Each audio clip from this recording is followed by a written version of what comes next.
There we go. Good morning. This is the New York City Board of Standards and Appeals Public Review Session for November 30th, 2021. There is no public testimony accepted during the review session. The first item up is SOC calendar, new cases, item number 227-10BZ, 204-12 Northern Boulevard, Queens. Okay, good morning, everyone. We have proof of service of initial application and of notice of hearing to officials. Community Board recommends approval after some discussion about drainage issues from the car wash. So there was a lot of back and forth about the subject of the car wash and the drainage. I'd like to know what outstanding issues have prevented issuance of a, I'm going to mute everybody, please, everyone mute. Community Board, what outstanding issues have prevented receipt of a permanent C of O? I'm muting everyone. Okay. And really this goes again to the compliance certificate of how you would have a compliance certificate that indicates that there's no non-compliances when the proposed existing drawings don't look like the previously approved drawings. The drawings indicate what are the conditions of approval. You're supposed to build or have what's on the approved drawings. There's a car washing machine and a vacuum station that was not permitted in the prior variance, so it's out of compliance. I don't know whether the masonry enclosure for the trash was ever built. It's very hard to tell from the photos because it's a straight on view of the trash enclosure. I can't see the quarter, what's it called? The quarter view where you would see the side. They need to provide a compliance chart and indicate where proof of compliance is in the submission materials. Otherwise, I thought the site looks good with a high masonry wall topped by a high fence and landscaping in front of it. One possible concern, though, is that high lighting pole that may be spreading to the adjoining residents. So I'd like to know whether the lumen spread diagram is based on field monitoring. I don't think it is, but we should find out because it's pretty high, close to the property line. And then it says 0 right over the property line. So that doesn't totally make sense to me that it would step down so quickly. The 2016 resolution conditioned approval on lighting directed away from residents and that the fixture be New York City approved. They need to demonstrate compliance with those terms. On the other side of the lot line next to the Subway food chain, the landscaping looks a little sparse. There are April 2020 photos. So the photos are old and April is right before planting season and there might have been a lot of growth during the year. So maybe they filled up since, so please provide new photos of that. Also the trash enclosure needs to be opaque and the door kept closed. So first this question is, was it built according to the requirements? Which I'm going to just read. It says, in the resolution, it said, in response to the board's concerns, the applicant revised the proposal to depict a masonry enclosure with a stucco finish around the trash and above ground waste oil tank maintained on the premises. And provide as required during the previous consideration of the application, the most recent certificate of storage tank system testing. That was something that was specifically asked for at the last hearing or the last consideration of this application. And so they should supply the same information. And those were my comments. Did everyone, I'm sorry, Madam Chair, did everyone see Mr. Hewler's letter? I saw that he sent it, but I didn't have time to read it. You want to read it? Sure. A little bit. This is from Mr. Hewler. Service station, this case is asking for a variance renewal. I'm pleased to report that the station has been a good neighbor. The station is neat and clean. Landscaping is maintained and storage of vehicles on the site is not a problem. When the representative came to the community board's committee meeting and full board, the committee requested that an advertising sign be removed from the east side of the station. The sign advertised cigarettes, which I found particularly problematic. The sign was promptly removed, which was much appreciated. There is one concern that we have with the service station. 2 car washing stations are set up on the west side of the station. Customers can wash their own cars by paying for the use of the washing station. There are 2 drains to catch the excess water from the station. The problem is with the station furthest from Northern Boulevard, the water has about 10 to 12 feet to travel to empty into a drain. In the winter, ice forms near the washing station all the way to the drain.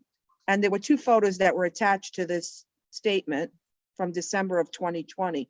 My civic feels that this is hazardous, and if the washing station is to remain, better drainage must be installed. I've also attached a photo from November 2021, which shows 2 people washing a car at this particular washing station. One can see the flow of the excess water as it drifts down to the drain. If the temperature had been freezing, ice would have formed. Neighbors have reported to me that there sometimes is a line of vehicles forming to washing to access the stations on Northern Boulevard. This line extends into Northern Boulevard. I don't know how often this occurs. I have not witnessed it. I believe that the stations were installed after the variance was granted in 2016. I am not 100% sure of that time frame. Please address this issue so that can be resolved to maintain the safety for customers visiting the station and for passing pedestrians. Other than this issue, my civic association has no problem recommending renewal of this variance for a term of 10 years with conditions recommended by the Community Board 11. Okay, great. That's And there's a helpful. couple of pictures there. Yeah, I see. So it shows the water ponding icy and the amount of water from the washing station to the drain, the distance to the drain. Is it icy or it's soap? Oh, I don't know if that's There we go. the Thank original you. one. Oh, it might be soap. Yeah. Oh, there you go. I Thank think you. it's soap. I think from December it's soap. Oh, well, that one looks like soap, the bottom one, the one we're on screen now. Thank you. Is that Caesar who has this up? Yeah. Yeah. And then scroll up. That one. That's from December of 2020. Yeah, I would that think looks that's like icy. Yeah. Okay. All right. Important. Thank you so much. Okay. Thank you, Nazar, if that was Nazar. Okay. Vice Chair Shanda. Thanks, Tony. Thank you. Couple of house cleaning. The zoning chart is incorrect regarding the proposed floor area. I think it's a typo. It just has a couple of additional digits, which is not needed. In terms of the hours of operations, I would like the applicant to confirm if the auto repair service is open 7 days of the week. It just says auto repair is operates from 8 a.m. to 7 p.m. daily. I just want to know if it's all 7 days or not. As you mentioned, Madam Chair, landscaping needs sprucing, and some of the dead plants need to be replaced. I also would like the applicant to provide photos of the rear planting area, especially behind the trash enclosure. With regards to the signage, also in this one, in the signage analysis, the applicant refers to zoning resolution section 7, compliancy with zoning resolution section 73211, which, as we discussed yesterday, is not applicable since this is an extension of term of a prior variance that was granted. So the applicant needs to provide signage analysis per C2 zoning regulation that is in section 3200. There are some excess banners on the site based on my site visits. Those need to be removed, or the entire signage has to be brought into compliance. The overall site condition based on my site visit, it seemed like it was in good condition, but I also noticed cars being cleaned, and that the drainage, there was pooling that was happening, and that was one of my notes that I had taken, that the drainage needs to be provided in a proper location to ensure proper catchment of the runoff. Good. Okay, thank you. Commissioner Ollie Brown. I have no additional comments. Commissioner Sheta. Thank you, Chair. I share the same comments regarding the lighting. I believe the lighting is based on modeling, not measurements. Surprisingly, I don't know why they submitted that. I agree on the issue of the car wash. The thing that makes me feel not good towards that application is that the applicant on the proposed plans is indicating an existing self-car wash, but guess where? Close to the street. And nothing about that when it comes to compliance. So I'm not sure why is that kind of like behavior. If you have 2 car cleaning stations, put them in and put them at the right location, not close to the street like that. Oh. The FDNY, I'm not sure if we got a word from them, but I haven't seen it.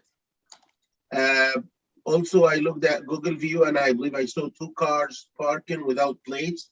So I wanted them to confirm whether they have a car sale on site or not. Other than that, I have no further comments. Thank you. Okay, thanks.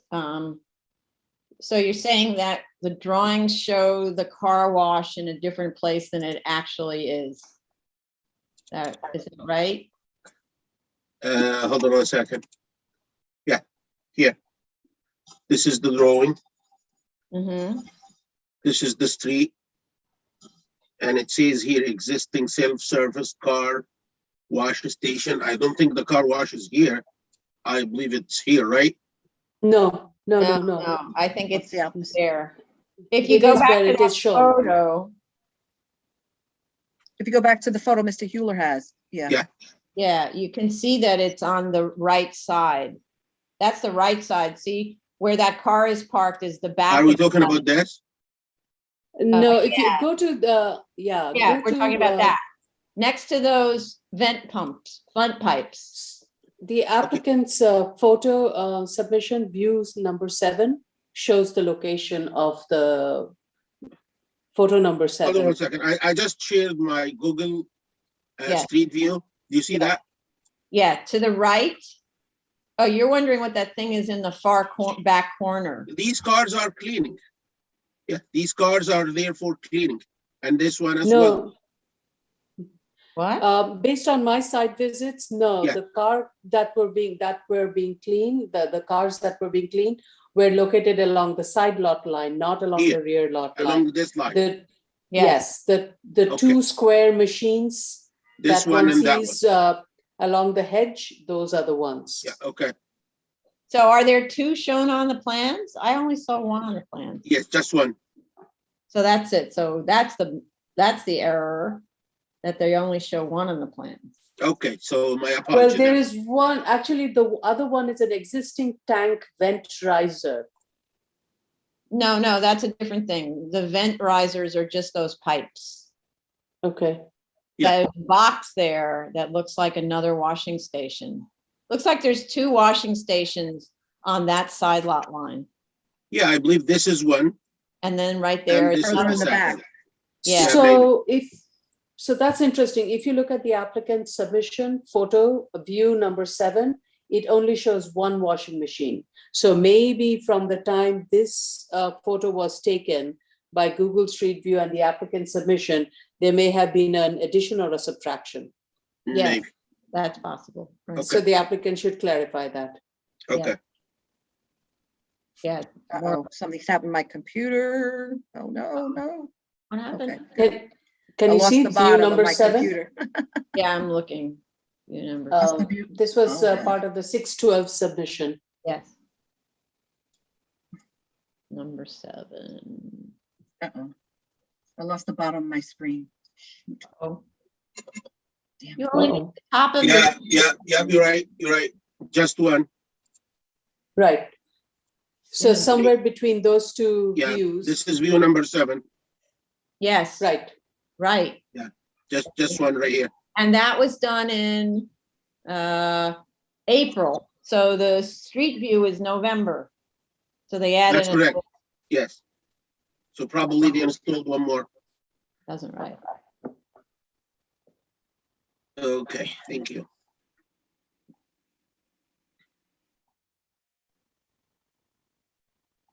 Okay, There are two in the photographs provided by Mr. Yulo. So we Yeah. know at the most present time, there are two. yeah, Um, okay. And they obviously were doing such a good business, they added another one, right? If people are waiting online. Right, how much does a car wash cost when you use these things? Depends, generally $1 for 20 minutes sometimes. Some places are, oh, I'm sorry, can I I don't- interject? It's usually $6 for the token. Yeah. Yeah, There's by not- me, it's $6 for like 10 minutes. Correct. Carlo is So- correct. Is So it 10 minutes? $6 means then the retailer there is making some percentage on the take, whatever it is, right? So it's a significant income if you've got a lot of cars coming every day. Yeah, we pay like $6 for the air, but for the washing, if you have like, if somebody's gonna wash it, at least you pay extra $10 maybe. Oh, I'm sure that the applicant will be able to tell us what the in and out is of the machine. Should I state my comments? oh, no, I didn't, let's see, I'm sorry. Commissioner Shetta, are you finished? Yeah, I'm done. Thank you so much. Yeah, okay, thank you, sorry. Yeah, Commissioner Shetta, go ahead. So I had some of the same comments that were already made. My focus primarily was the lighting. And as I believe you noted, Chair, how there was a drop that went from 16 to 0 and went quite abruptly. I'd like for that to be explained.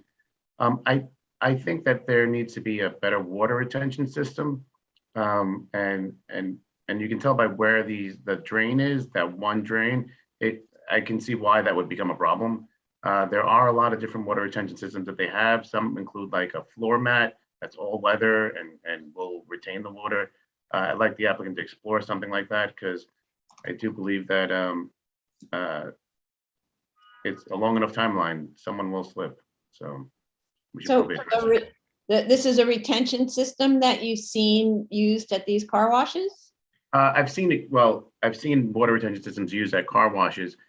In all honesty, I have not seen it. I can't recall ever seeing it on a completely open lot like this.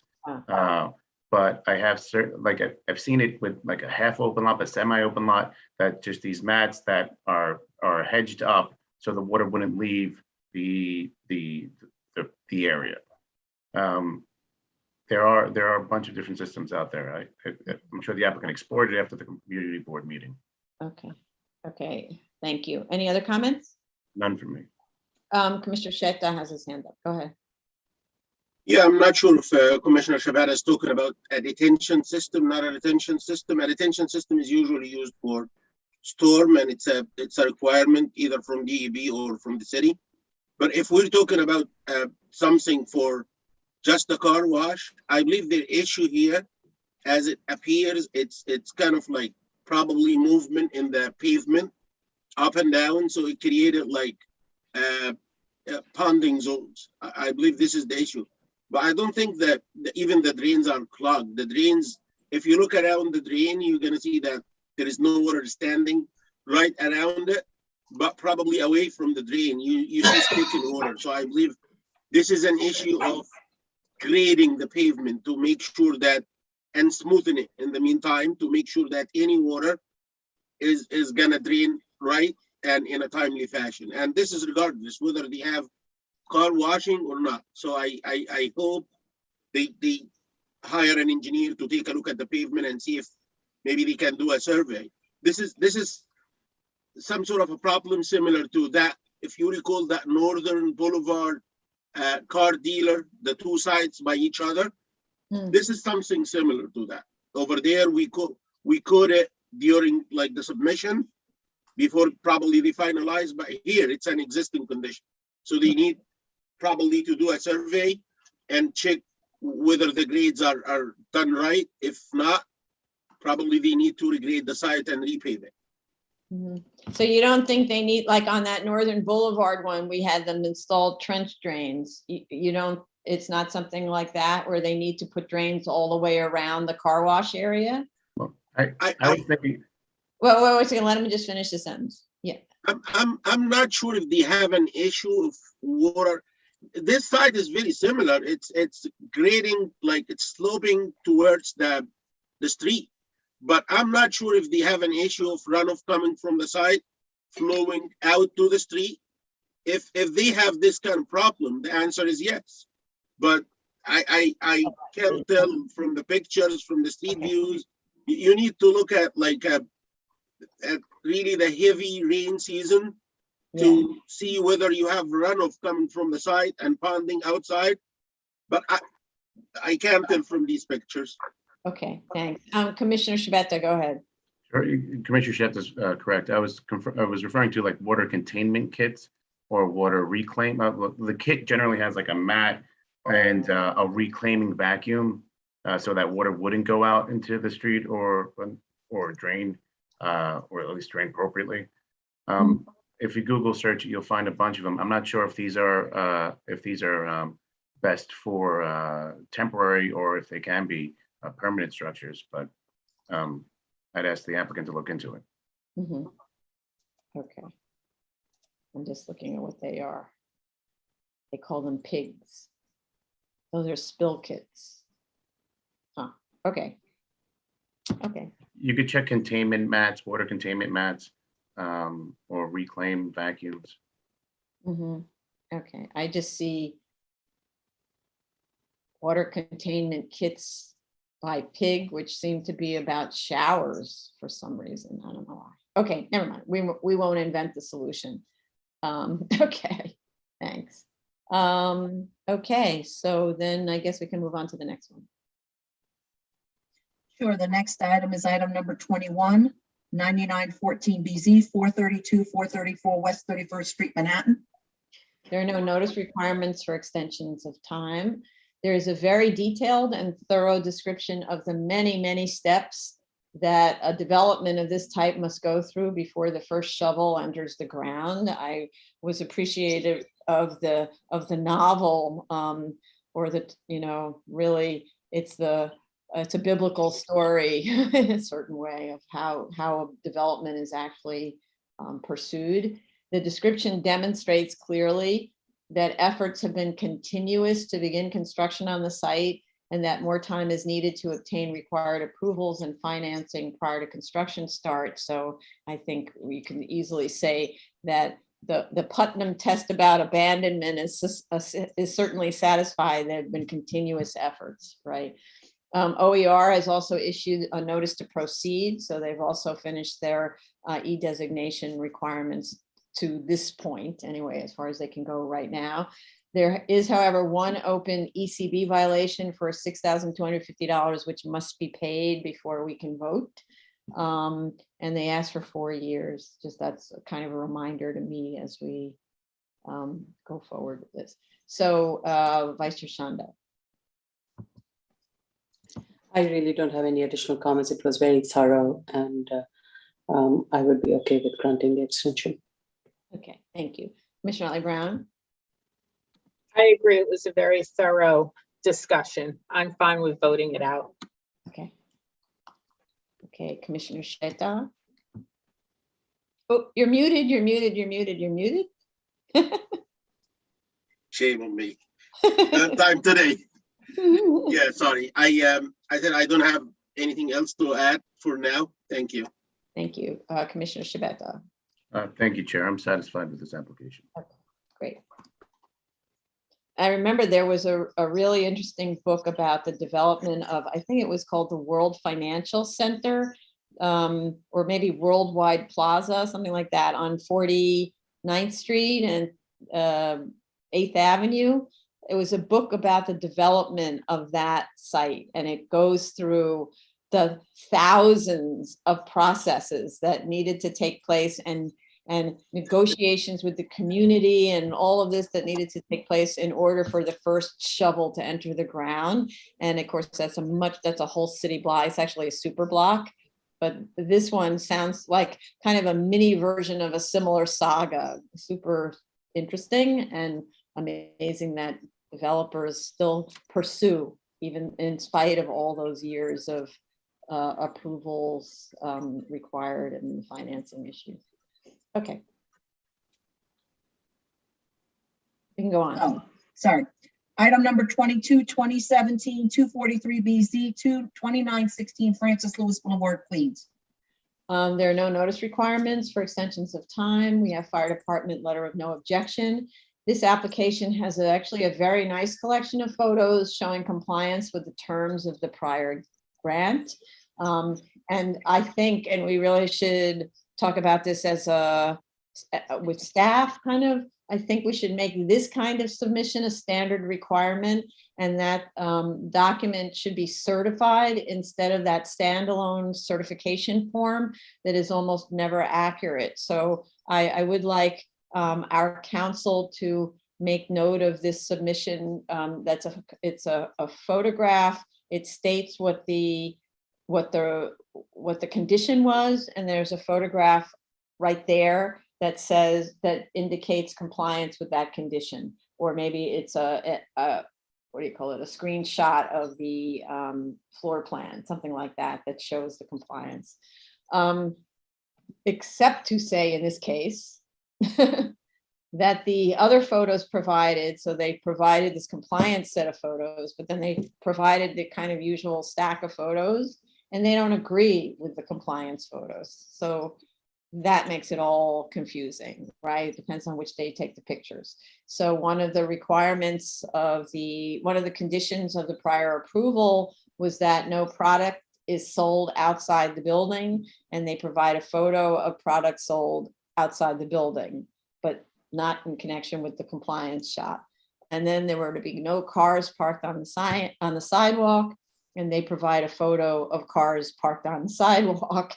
And there was supposed to have been a masonry trash enclosure built, but there never was one built. And I do have to say, sort of in defense of this trash enclosure, because normally I'm personally thinking they should always be masonry, because the ones that are chain link fences are usually in terrible condition and they're not maintained. They look terrible. This one it was installed entirely with chain link and slatting, and it's in really good condition, and it's very minimal. So this is the one I actually was thinking about yesterday when we were talking to the architect about a shallow trash enclosure. This one it looks like it might only be 36 inches deep. Most of the time they give it, they're enormous, right? This one seems like 36 inches deep by it, but pretty long, and it hugs right up against the wall. So I'm actually okay with this one, even though the requirement was for masonry. And maybe from my point of view, maybe what we could say is whenever that is in need of repair, it should be replaced with a masonry enclosure, something like that. So for the future. And those were my comments. Vice Chair Shando. Thank you. Based on my site visit, I noticed some extra signage along the southern lot line. The applicant needs to make sure that signage is compliant with prior grant. Overall, the site is in good condition. As you mentioned, I did also observe some customers. This was specifically customers had parked their vehicles on the sidewalk who had come to fill up gasoline. It wasn't their staff parking any vehicles or anything like that. It was most like, I think it's a very busy, I was there early in the morning. It was quite busy, and the volume of transaction was quite a bit. So so it was the customers who would park, quickly pick up something, and then after they'd filled their gas, I noticed that a few times. And I did also notice tires that were located outside along the service bay. But other than that, the site is in very good condition. Okay, I think tires outside was another one of the Yeah. Conditions, Mhm, mhm. right, or prohibitions. Okay, thank you. Commissioner Brown. So this site is actually a very shallow site. And so it makes sense that they would have this fenced in garbage enclosure versus masonry. I don't think they have the depth of space, of free space, to be able to create a masonry enclosure here. And so I think they actually came up with a very good solution that was an efficient use of space to allow for circulation space. And still in all, with everything they have, the vacuum machines and all of that, they actually put it in a place that's surrounded by the brick wall and also a road behind it. So it's not up against any residential anywhere. So I'm actually fine with this case. Okay, so we leave the trash enclosure as is and we eliminate the condition of masonry enclosure, as long as they keep it like that, right? Okay. Thank you. Commissioner Sheta.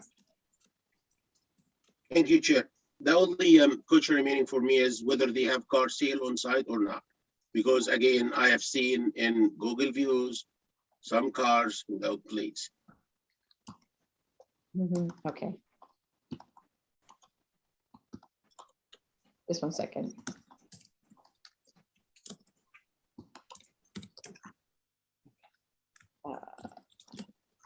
Sorry, Commissioner Shibata.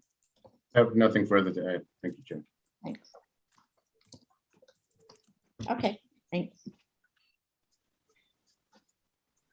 Next item is appeals cases, item number 23, 17093A, 220 Industrial Loop, Staten Island.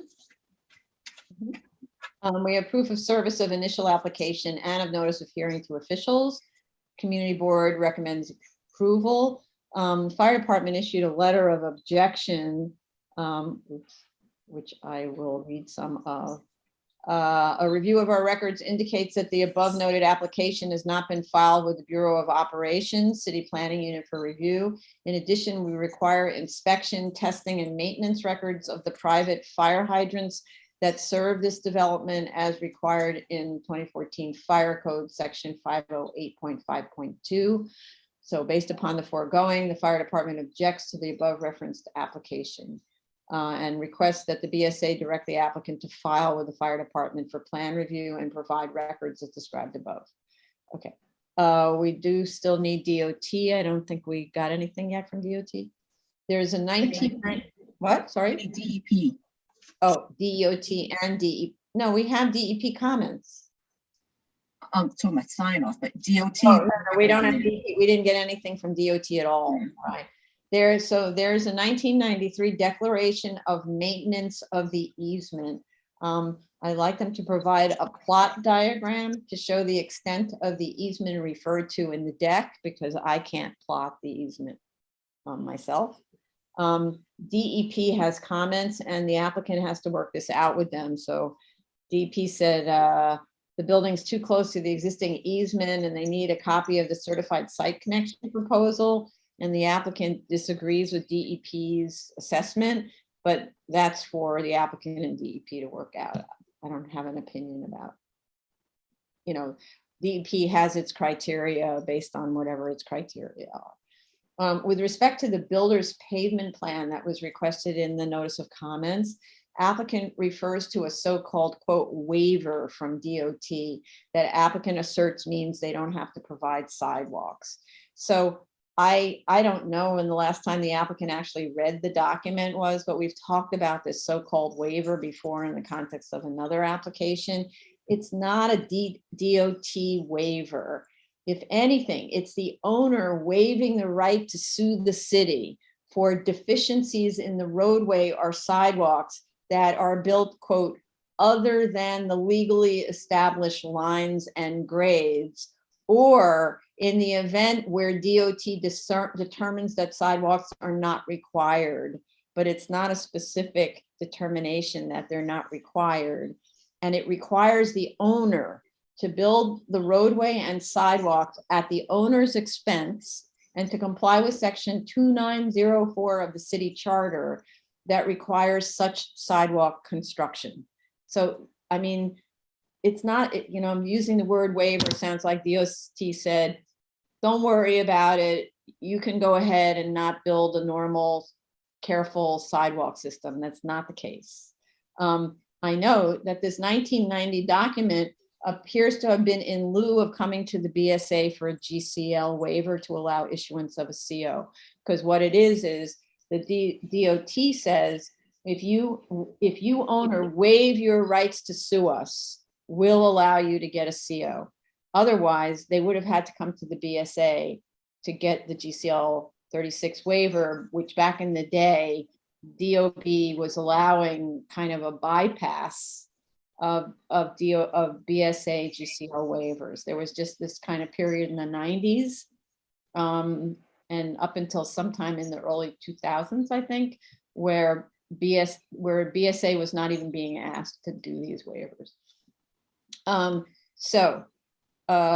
And so I want to say, and in the 1994 BSA approval for this site, so there was this period where it did had this condition. The condition said that the sidewalk, curb cut, and pavement to the middle of the street comply with DOT requirements. So back to DOT, right? And if you look at the 1993 approved drawings, it shows a sidewalk all the way around the site with a fence behind, which the survey appears to indicate was actually constructed. So in response to the NOC, I don't understand why the applicant pushed back and said, we don't have to provide a sidewalk.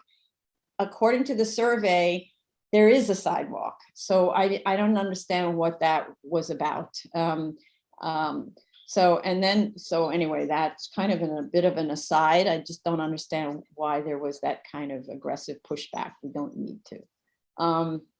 I'd like to know what is the significance of, quote, the roadway improvement plan, unquote. That thing that they're calling a roadway improvement plan is actually a typical section detail through a road. It's not a plan. And how is it relevant? Where is it supposed to be installed? I just didn't understand why that was given at all. And is the 1994 approval set that was provided complete? I don't think so. It shows only structures to be removed on the site, not any structures to be constructed. So I don't know how we know what the existing conditions, whether the existing conditions are in compliance with the grant, because the grant is basically existing structures to which will be added another structure. And the existing structures don't look like the existing structures that were in the 94 set that we got, which are structures to be removed. And I think most of those were trailers, so they weren't even permanently affixed. They weren't buildings. Now that we remind that buildings have to be permanently affixed. And those are my comments. We have also a seeker comment. The original GCL approval did not require seeker and was filed before the administrative notice. That was the one from 94. This amendment application did not provide any seeker submission. So we need to, and it's required now. Right, Tony? Or is this submitted prior to the admin? No, but when I raised that, I spoke to Carlo, and then so he said he didn't need to because it's an amendment. Oh, really? But it's a new construction. You would still go through the analysis. Jella has her hand up. You'd still go through the analysis to see whether the addition exceeds the type 2 analysis and therefore triggers a more elaborate review. You still have to fill out the form. You don't, right? We can't have some, then we're in an insanity moment where we can't. No, I hear you, but right? I did raise the question and that's what I was told. Okay. Yeah, I thought it was based on notes Tracy left that it didn't require seeker because it was filed before the administrative notice.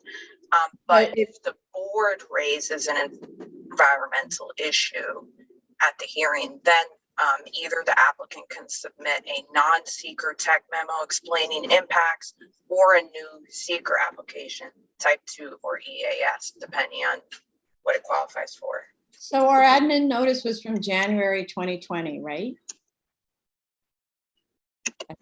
Yes? Yes, I believe so. Okay, so this was submitted in August of 2020. So after the admin notice was issued. So going forward, all GCL applications have to fill out a seeker form, even if it turns out you're checking the type 2 checklist, right? Because as a type 2, let's just say, I don't remember what the number is. It used to be 4,000 square feet. Maybe now it's 10,000 square feet. There used to be an amount of floor area where you fall into a type 2.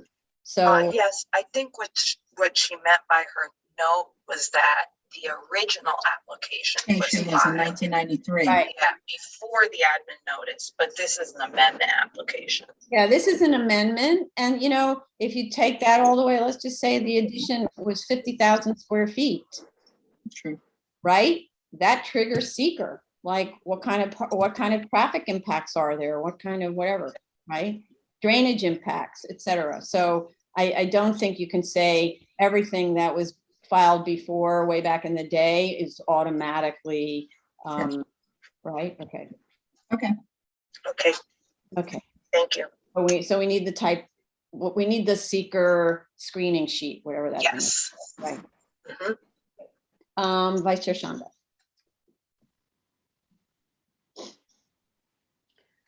My additional comment was that with this proposed enlargement, will it result in more vehicles accessing the site? Will there be more staff? And if so, is there adequate on-site parking? And also the curb cuts that's been proposed, any additional, it wasn't clear if anything that is being proposed. I know it's not part of GCL, but since this is not a map street, just want to make sure that the curb cut is located in a location that's not going to affect the flow of traffic on this industrial loop. Okay, and that kind of goes to the seeker question, like if Yeah. they're in a certain way, you need to do a little bit of an environmental analysis. What's the impact on the site in terms of, like, yes, exactly. And also, when you have an enlargement, you're supposed to provide the amount of parking related to that enlargement, right? So are they compliant? Right, they just need to state that, and we can put that in our approval, in our resolution, that it's for DOB to determine that required amount of parking for the enlarge is being proposed. We are not waiving anything or all that, but that notation should be clearly stated everywhere. Right, but more than that, if they've done the parking calculation and they find that they need X number of parking spaces, then we should see it on the drawings, right? Yes. Whenever we look at an application and we're aware of an issue that needs to be complied with, they should demonstrate that compliance on the drawings. There's many things we won't pick up because we're not the buildings department. Right. Okay, thank you. Commissioner Ali Brown? I have no additional questions. Okay. Commissioner Shetdown? Thank you, Chair. I haven't seen a firm map submitted, FEMA map. Okay. Commissioner Shveto? No additional comments. Okay. All right. We can go on. Zoning calendar continued hearing items. Item number 24, 2020-84BZ 161 Emerson Place, Brooklyn. Okay. Completely new project. Okay, so the project has been revised and enlarged significantly. The proposed FAR and height are nearly now 2 times the allowable for a community facility in the district. And this is a residential building, not a community facility, but I'm just comparing it to what's the largest FAR, and 3 times the allowable density. The massing now fills the entire site with what I consider to be kind of minimal relief in the building massing. It used to have a side yard play area, and now that's been filled up with the building. The applicant appeared again before the community board, who issued a new letter of support for the revised project. There's a letter in support from the local council member, but it refers to the earlier iteration of the project. So the applicant should actually reach out to the council member to let them know the project is different. The reason given for this profound size increase is the regular funding stream that has been reduced to reimburse effectively for only the actual rents charged at 60% AMI, representing a difference in income of approximately $200,000 a year. for the previously proposed 80 units. It so far really isn't clear to me why that would mean an operating shortfall that renders the project so undersized. And I really need more help understanding that. And especially because the revised statement of facts submitted continues, that was from November 11th, has a basically, let's say, a failure to properly proofread. And what it says is that 81 units are the minimum viable number on page 20. So when you're making an argument that you have a minimum viable, make sure you properly proofread what you resubmit. There's also a disagreement between the cover letter and the statement of facts about the targeted AMI, which I started to understand a little bit better. It's either 60% or 57%, but actually it sort of has to do with which program you're listening to. HPD has one standard and another agency has another standard, but that's not clear at all in the materials. It just flips back and forth between 60 and 57. So they need to make that consistent all the way through. My question from the last hearing remains unanswered. If the applicant is currently developing projects, other projects with 103 units, and in fact, with fewer than 103 units, and in fact, actually fewer than 81 units. So they have a 70 unit building at 839 St. Mark's Avenue and a 71 unit in the Bronx. Then why is the current project not viable at the originally proposed 81 or fewer units? That was my question from the last hearing, and I never got an answer to that. And now they're moving up to 103. So how does it make those other two projects viable? They really do need to respond to that. And my comment the last time is, I think it's 839 St. Mark's Avenue, which is only 70 units. That one has a very complicated construction situation because they're retaining an existing building that they have to restore, and then they're adding to it with a new building or a new extension. So that's a much more sort of per square foot construction cost than ground up sort of simple, I guess, slab construction.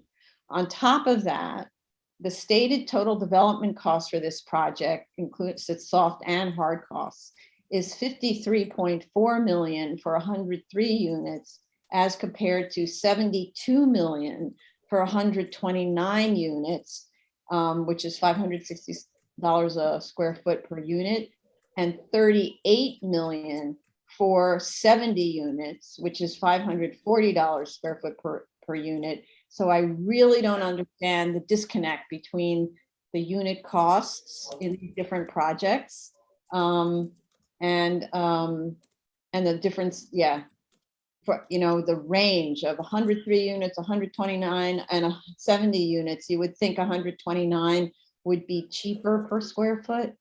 So I'm confused there. The subject project 103 unit appears to be less costly actually at $519 a unit than these other ones. And the 81 unit project was only $477 a unit. So how did the project get so much more expensive? And also, why did construction square foot costs increase from $320 a square foot to $375 a square foot? So I'm not seeing like a consistency in figures across this. And that's what makes me then question the hard and fast that without 103 units, we can't do this project. I'd also like them to explain how what's called the Crimmins report arrives at the per unit income sources for the project financing and rental levels and for the test cases. They need to show the math and to provide supporting materials such as the HDC 2020 maintenance and operating standards that are referred to, but then we don't have any backup information on that. So it's a little bit, I have to say, flying blind. It's just, they give us a bunch of numbers and they ask us to just take their word for it, and we have to work with data. I'd also like to understand what the mortgage rate is. It seems to be 7% on 8 million. Is that right? Is there a maximum size? Like, is there a limitation that a funding agency places on the size of the first mortgage compared to the total project cost? For example, couldn't the 97 and 91 unit projects, they gave a whole list of potential project sizes and why they wouldn't be viable. Like, couldn't the 97 unit or the 91 unit project afford increased debt service? So because there still was what do you call it? A balance that still remained after funding and income. There still was a positive balance on the 97 and 91 unit projects. And I'm wondering why a slight increase in the size of the loan wouldn't have filled the loan to cost gap. So, and then we were provided with a few reams of HPD and ESSHI RFP materials. It would have been helpful if the applicant had pointed out where in the materials the restrictions on the funding stream appear. I couldn't find the rent cap in the ESSHI RFP that is described in the cover letter. In fact, I actually, as I went through it, I didn't find any support for the assumptions in the Crimmins financial report in any of the materials that were provided. Maybe they're there, but I didn't find them. And when I read the relevant portion of that ESSHI RFP, it actually states that if there are 2 qualifying individuals in a unit, then the annual rent subsidy can be 2 times $25,000 for a unit, not just one. That's on page 33 of that document. So unless that's otherwise forbidden by another regulatory program. So I'd like to understand then why the only 25,000 per unit is assumed here, especially where the proposal allows for 44 2-bedroom units devoted to program participants. So that would seem to me that you would have at least 2 participants in the program, unless there's some other kind of regulatory restriction that says you can't have more than 1 program participant per unit. So they need to explain that. Otherwise, we have more money, more income. In addition, apparently HPD changed the guidelines and increased the minimum unit sizes, increasing the 80 unit building by 4,620 square feet, which frankly, really, I was so surprised to read about this, which frankly runs contrary to the trend towards micro units, and in a time of housing crises, makes building low-income housing even more onerous than it already is. And I just have to ask, why in the world would you do that? You know, they're not allowed to count closets anymore in the square footage costs. They're not allowed to count the little entry foyer between the closet and the wall in the square footage of the bedroom, which has been allowed to be counted for decades and decades and decades. Why would you cut that out now when we have a housing crisis and you're increasing the cost of construction by so much money? 4,600 square feet, that's an enormous amount of money. So, in spite of its height, so now I'll move on to the size of the building. There is a new build, in spite of the proposed height, there's a new building located 100 feet from the corner of Myrtle and Emerson that is 119 feet high, plus mechanical penthouse. And there's a 9-story tower sitting on a 1-story base with the tower set back 15 to 30 feet from the street line at 135 Emerson. The 6-story, 100-foot long street wall building next to it has a 2-story penthouse set back from the street line. So this is by way of comparison to neighborhood character.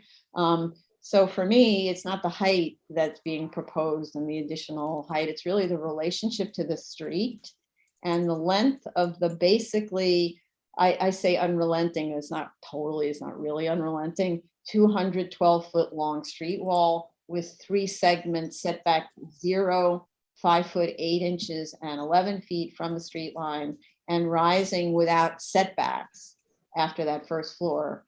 That's potentially problematic for me and possibly out of character with the neighborhood. And as a result, I really would like the architect to do more to justify the form of this building in this context. It's not, again, it's not the height for me, it's the street condition compared to what else is going on that particular street, which is almost entirely new construction. At the same time, I have to say, I know this is a very challenging site, which probably independent of the sort of the deference standard would have been entitled to a variance because it's only 52 feet deep at the deepest point. And then at the last hearing, we were all about reducing the massing of the building and basically the height by building on the open area being set aside as a play yard. Now that open area is consumed by the new mass that houses most of the 18,000 square foot project increase. So I have to say, in the materials that they see, it's a, Tony, I'm just muting everyone. I have to say, it's a bit disingenuous in the statement of facts to state that the open space got filled up in response to hearing comments to reduce the height. Those comments were based on the previous submission and about a much smaller building. And if applicant had insisted, as it did at that previous hearing, that it needed that 43 by 36 foot open area to fulfill program requirements, the new building would have been nearly 20,000 additional zoning square feet and 23,000 gross square feet, would have made it be 16 stories tall instead of 12. So they obviously had to move all that mass into the open area. Otherwise, the building would have been too tall for the neighborhood. So yeah. I like to know whether there's an error in the design and floor area at the cellar on the new version. At 6,600 square feet, it is significantly smaller than the prior 8,360 square foot version, and it's not being developed full to the lot lines. Is that a cost saving measure? Is that, yeah, what's going on there? The cellar looks very different. Is there any program that could be put in the cellar? You know, is there any advantage to having a full built out cellar? Can you even do that? Because I don't, not really sure how that works structurally, that you're building slab on grade in a portion. Does it make it cheaper? Does it make it more expensive? As I said at the last hearing, because we get little to no sister agency guidance on how to analyze these publicly funded projects, and I know Commissioner Otley Brown is doing her best to decipher what has been provided, as are the rest of us.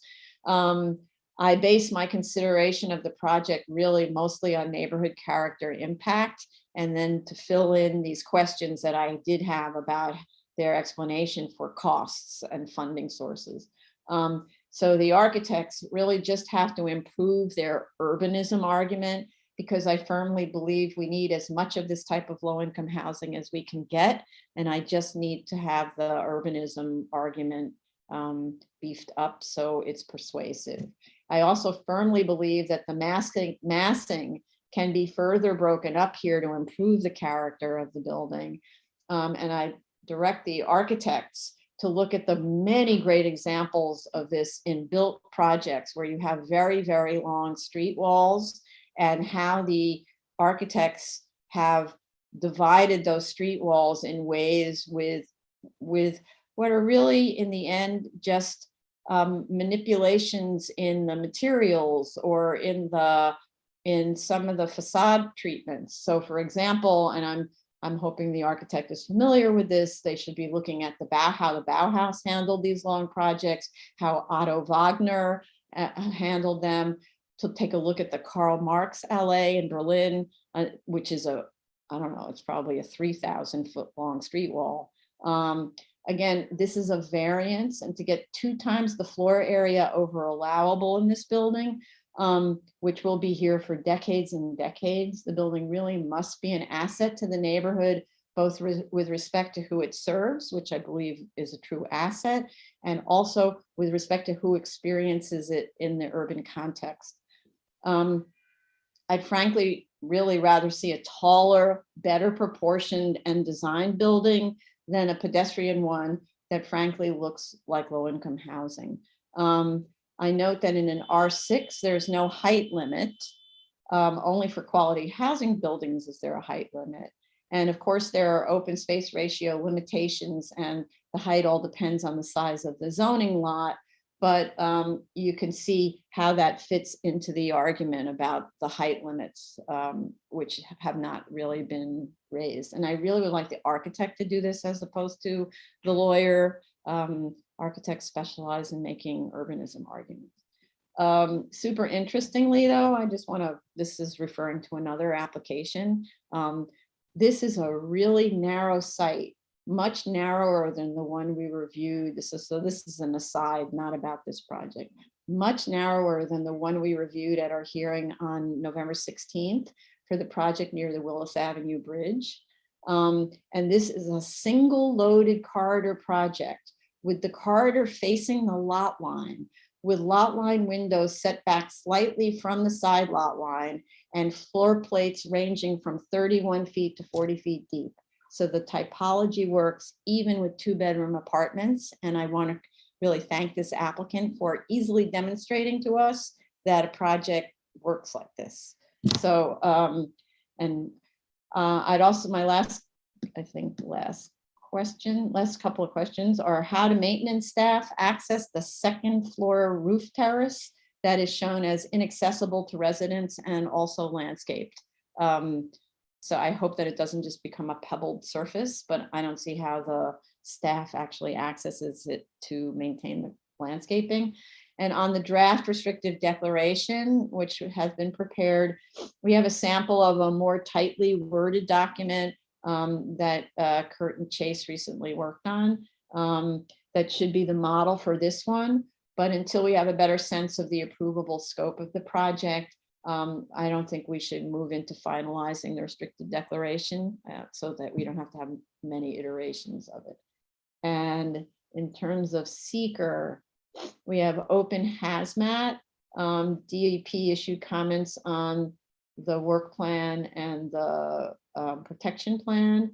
And the applicant is to conduct a phase 2 testing and submit a phase 2 report. And then we have open shadows. Let's see, verify with the, yeah. And obviously the shadow study needs to be changed because there's a change in the shape of the project. We have open noise and staff will, okay. And we're hoping that HPD comments on our EAS, but not expecting anything. And we do have closed LPC. Yeah, Jella, go ahead.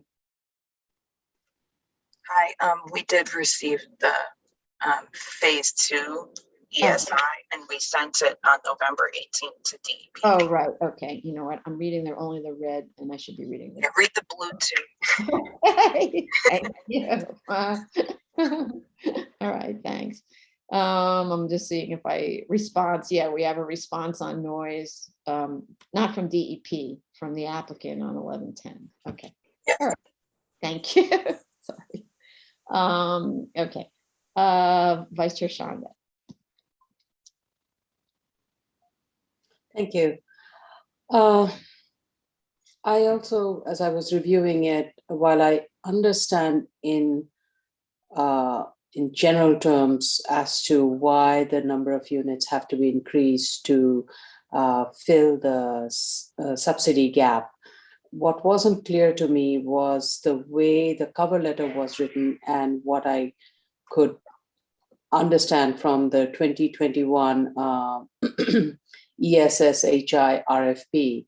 And as you pointed out also, the ESSHI RFP doesn't really talk about, I mean, the applicant in its cover letter said that there is a funding cap that has been modified from what they had assumed based on a 2020 New York Empire State Supportive Housing Initiative SE grant, which was at that time assumed to be 20K per unit for a 2-bedroom.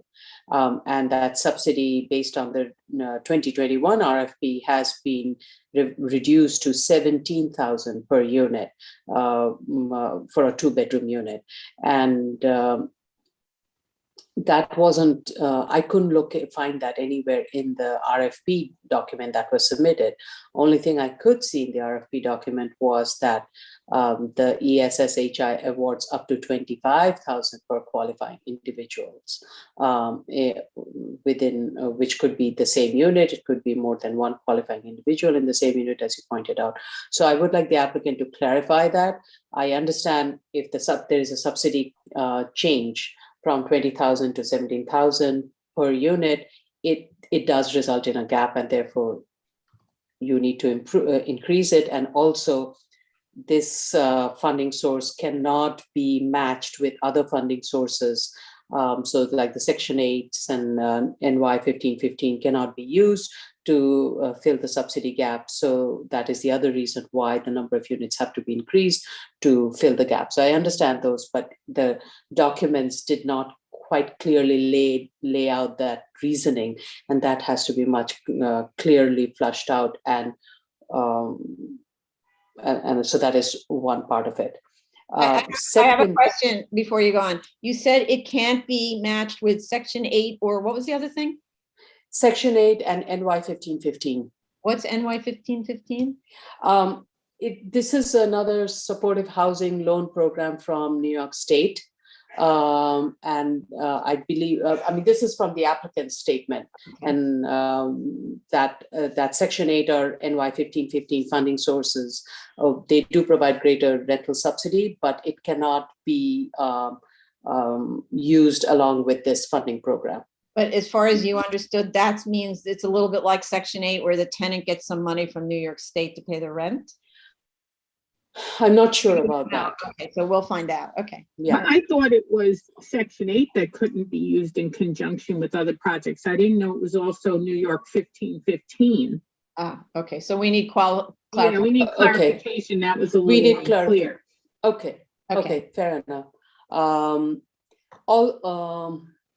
So I think those are some of the clarifications that is needed. What's interesting about the HPD design guideline, I hate to say this, but when I was heading the architecture team, I started the whole supportive housing guidelines, and we did go through it, keeping the micro units in mind to actually reduce the size of the units. Yeah, there you go. But I guess things have changed. The tides have changed. Maybe the supportive housing development team, they recognize those unit sizes are not very helpful. I'm not sure why, but I think it's being revised, and but it still wasn't. Be that as it may, when I was looking at the applicant's proposal and comparing it to what the revised 2021 design guideline is for the 0 bedrooms, 1 bedrooms, and 2 bedrooms, and comparing that to what the applicant is proposing, it still is bigger than what the HPD design guideline is. So all in all, it's good. And I think the revised layout is better than the initial one, because now there is less floor area that is taken away by corridor spaces. There were these initially some units that had long corridor spaces. Those have been contained a little bit more. Now you have more of a, so you're able to get more unit spaces rather than corridor spaces. So I think overall the layouts are better, but at least from what I gathered, it seems these unit sizes are still bigger than what the revised 2021 design guideline is. So it wasn't quite clear the argument the applicant posed as to why, because of the revised 2021 design guideline, the unit has become big, the building floor area is bigger, which is not that much, which is only 3,400 square foot compared to the need for 102 additional total units. So to me, that didn't quite gel. So the applicant should clarify. So in terms of the neighborhood context, so when I'm okay with the increase in the total number of units because of the funding gap, trying to make it work. So the question becomes, how does this building fit into the neighborhood context? And while I was reviewing it, I was looking at all the recently built development and the as of right building that is underway abutting this site, the 17-story as of right building. All of these buildings, in terms of total floor area, they are far more than what the proposed building is proposing. The proposed building would have about 78,800 square foot of floor area, whereas all of the buildings, new buildings that's been built along Myrtle Avenue and this as of right building abutting the subject site, they are well over 110,000 square foot. So because of the narrowness of the site and the full lot coverage of the building, FAR looks, from an FAR point of view, it does appear bigger. But in terms of the total floor area, it is still a lot less than many of these new buildings that's been built. So from that point of view, I'm okay with it. So then the question remains, how does the building appear in terms of the volume, the massing? And at the last hearing, we all like the way the building massing has been modified. Instead of it being a one relentless long street wall, it has been broken up into several massing, and how the building steps down from the corner to the interior lot where the low-rise the 8-story building is next to it. And that rhythm is still maintained. I think it can improve even more with a little bit more articulation. I though think that this building is the way it's located. You have this beautiful open space. You have the Star in the Park on one side, the Willoughby Co-op. Then you have this new development, Myrtle Avenue development on the other side of the park. You have this historic Pratt campus located across the street. And then you have this building on the bookend. So it's like a perfect bookend around this entire parkland. So I don't have an issue with the height. If it could just result in a little bit more articulation with different material treatment that makes it appear that the top floor is a little bit set back or something like that, even though it cannot be set back, I understand, because already the building is quite narrow.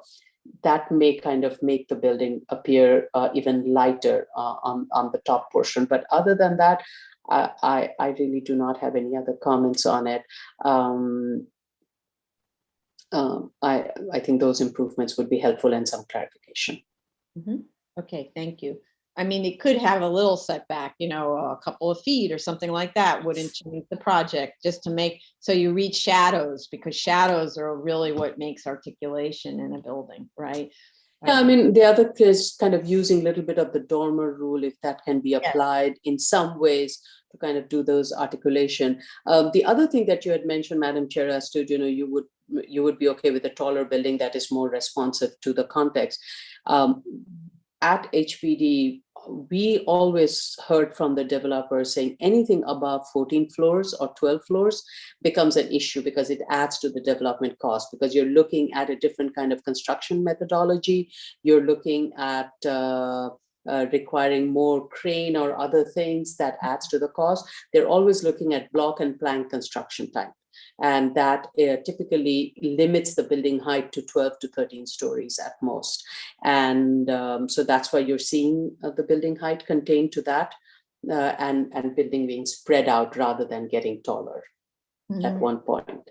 And also some of the cost of construction may also be associated with what the funding source requirement is, because if there is federal fund associated with it, it would require prevailing wage and other wage requirements, whereas some of the other funding sources in the other programs may not have those stringent requirements. The applicant could clarify that a lot more. Okay. I think, and just to pick up on the articulation, the reason I referred to the Karl Marx Strasse is Karl Marx Allee is because it's just a continuous wall. They've added things, just sort of protrusions and things like that along the facade. And it doesn't even really have that much in the way of setbacks. It has parapets, it has just long articulated, they're actually more like decorative details, or the brickwork moves back and forth by, I'm looking at a photograph which I can't share, but maybe I'll send it to Commissioner Shea to show I can share it. But the brickwork moves back and forth by like a foot. So it's not it doesn't change the interior layout at all. So anyway, okay, sorry, Commissioner Otley Brown. So, if I'm summarizing this correctly, in terms of the old financials versus the new, it seems as if the difference in the ESSHI funds results in a roughly 20% decrease in the amount of annual rent that could be used. And that rent shortfall is impacting what they can actually take out as a permanent loan on the project. And that's because they have to stick with a 1.15 debt service as a minimum debt service, which actually limits what could be borrowed. So that's what I'm looking at there. And when I look at the different line items, one thing that stands out is the deferred developer's fee and then the developer's fee. And it seems like it's roughly 10% in each of the iterations. And so my question to them is there any way you could negotiate down the developer's fee, which would free up more annual income to go towards debt service, so that you would be able to take out a larger loan and close those funding gaps on the smaller amounts of units? And if there's a way in which you can negotiate with the banks to have a lower than 1.15 minimum debt service at the beginning of the project, because if you do look at the 15-year lookout, the debt service actually rises to as much as 1.28. So do you have to be at a 1.15 to begin with, or could you be at a 1.10 and then perhaps borrow a little more on your income, cut it a little closer to your cash flow, and then maybe with the idea that you'll hit 1.15 maybe 5 years out instead of in the initial year? Those are my questions as to ways in which we might be able to close that funding gap with a decrease in the amount of units, but a small decrease. All in all, though, it makes sense to me that if you are decreasing your amount of rent per year by 20%, that you're definitely going to open up a funding gap in response to that. And so you're going to have to make it up with more units. That just makes sense to me. And so rather than not see the project go forward, I would prefer personally to see the project go forward with the 20 more units, with the idea that, hey, there are more community people who could benefit from this, which to me is a good thing, because that's what we're trying to do here, is to provide affordable housing in areas where people really need the help. And I think the community board sees that big picture, and that's why they're on board with it, even though it's a larger building. It's a larger building, but I don't know how much the differential is going to impact the community negatively. It's literally one extra floor and an elongation of a building that's got other buildings around it that are as tall or taller. So I don't think it's going to be as much of a negative impact. So it would be nice if they could just answer those few questions for me. But other than that, I think it was pretty thorough. And I think that what they're asking for is in line with the deficit from the new funding rules. Okay, I have a quick technical question, because so there's actually a minimum debt service. You must provide debt service of 1.15. That's what they're saying. And I think the reason why is they have to ensure that there's enough annual income with a little extra play there to be able to afford paying back the loan to the bank. I see. So when they have like a leftover of say 150,000 a year, that's like the cushion they have to retain, but they still have to pay the 1.15 or 1.2 something that it ends up being in a few years. Right. Because you don't want to just cut it so close that there's zero cash flow at the end of the day. Right. There has to be a cushion. But the question is, what amount of cushion is there? And part of that conversation has to do with, I think, how steady that annual income is going to be, how much you could count on it being exactly what you're saying it's going to be, and whether or not there's going to be some rent loss, some vacancy loss, things that are going to affect what you have at the end of the day to pay off your debt service. Right, okay. Thank you, helpful, thank you. Thank you. Okay, Commissioner Sheta. Thank you, Chair. If you recall last hearing, I didn't talk too much about the financials. The only thing I suggested during the last hearing was whether they can use the existing building or not. And they responded to me in this submission saying that it's kind of an old building. It's 1911 building. The structure cannot support the proposed construction. And I would just like them to give me some feedback on that. Some engineer, they mentioned that they did engineering evaluations. If they can submit this for our record, just for our record, I'm not gonna review them. I'm not gonna even critique them. Just we want to keep them in our files. But what caught my eye this submission, and it's really kind of odd, is that the construction cost, like you mentioned, Chair, went up from $320 per square foot, and I'm not sure what kind of square foot is that. Is it gross zoning? But I take it as $320 per square foot of the gross floor area of the building. And in this submission, it went up to $375. And when you go down the road in the financials submitted this time and even the last time, you see that there are other cost items that were put separately from that now $375 per square foot construction cost. These items include the asbestos abating, the demolition cost, a contingency for the hard cost, and so on. And when you add, one thing that's does not make sense for me is the contingency for the hard cost. It was 1.4 million during that last submission. In this submission, it's 1.9. So that means that it went up by probably 30%, maybe even more than 30%, probably 35%. But the size of the building didn't go up by 35%, or the cost of the building.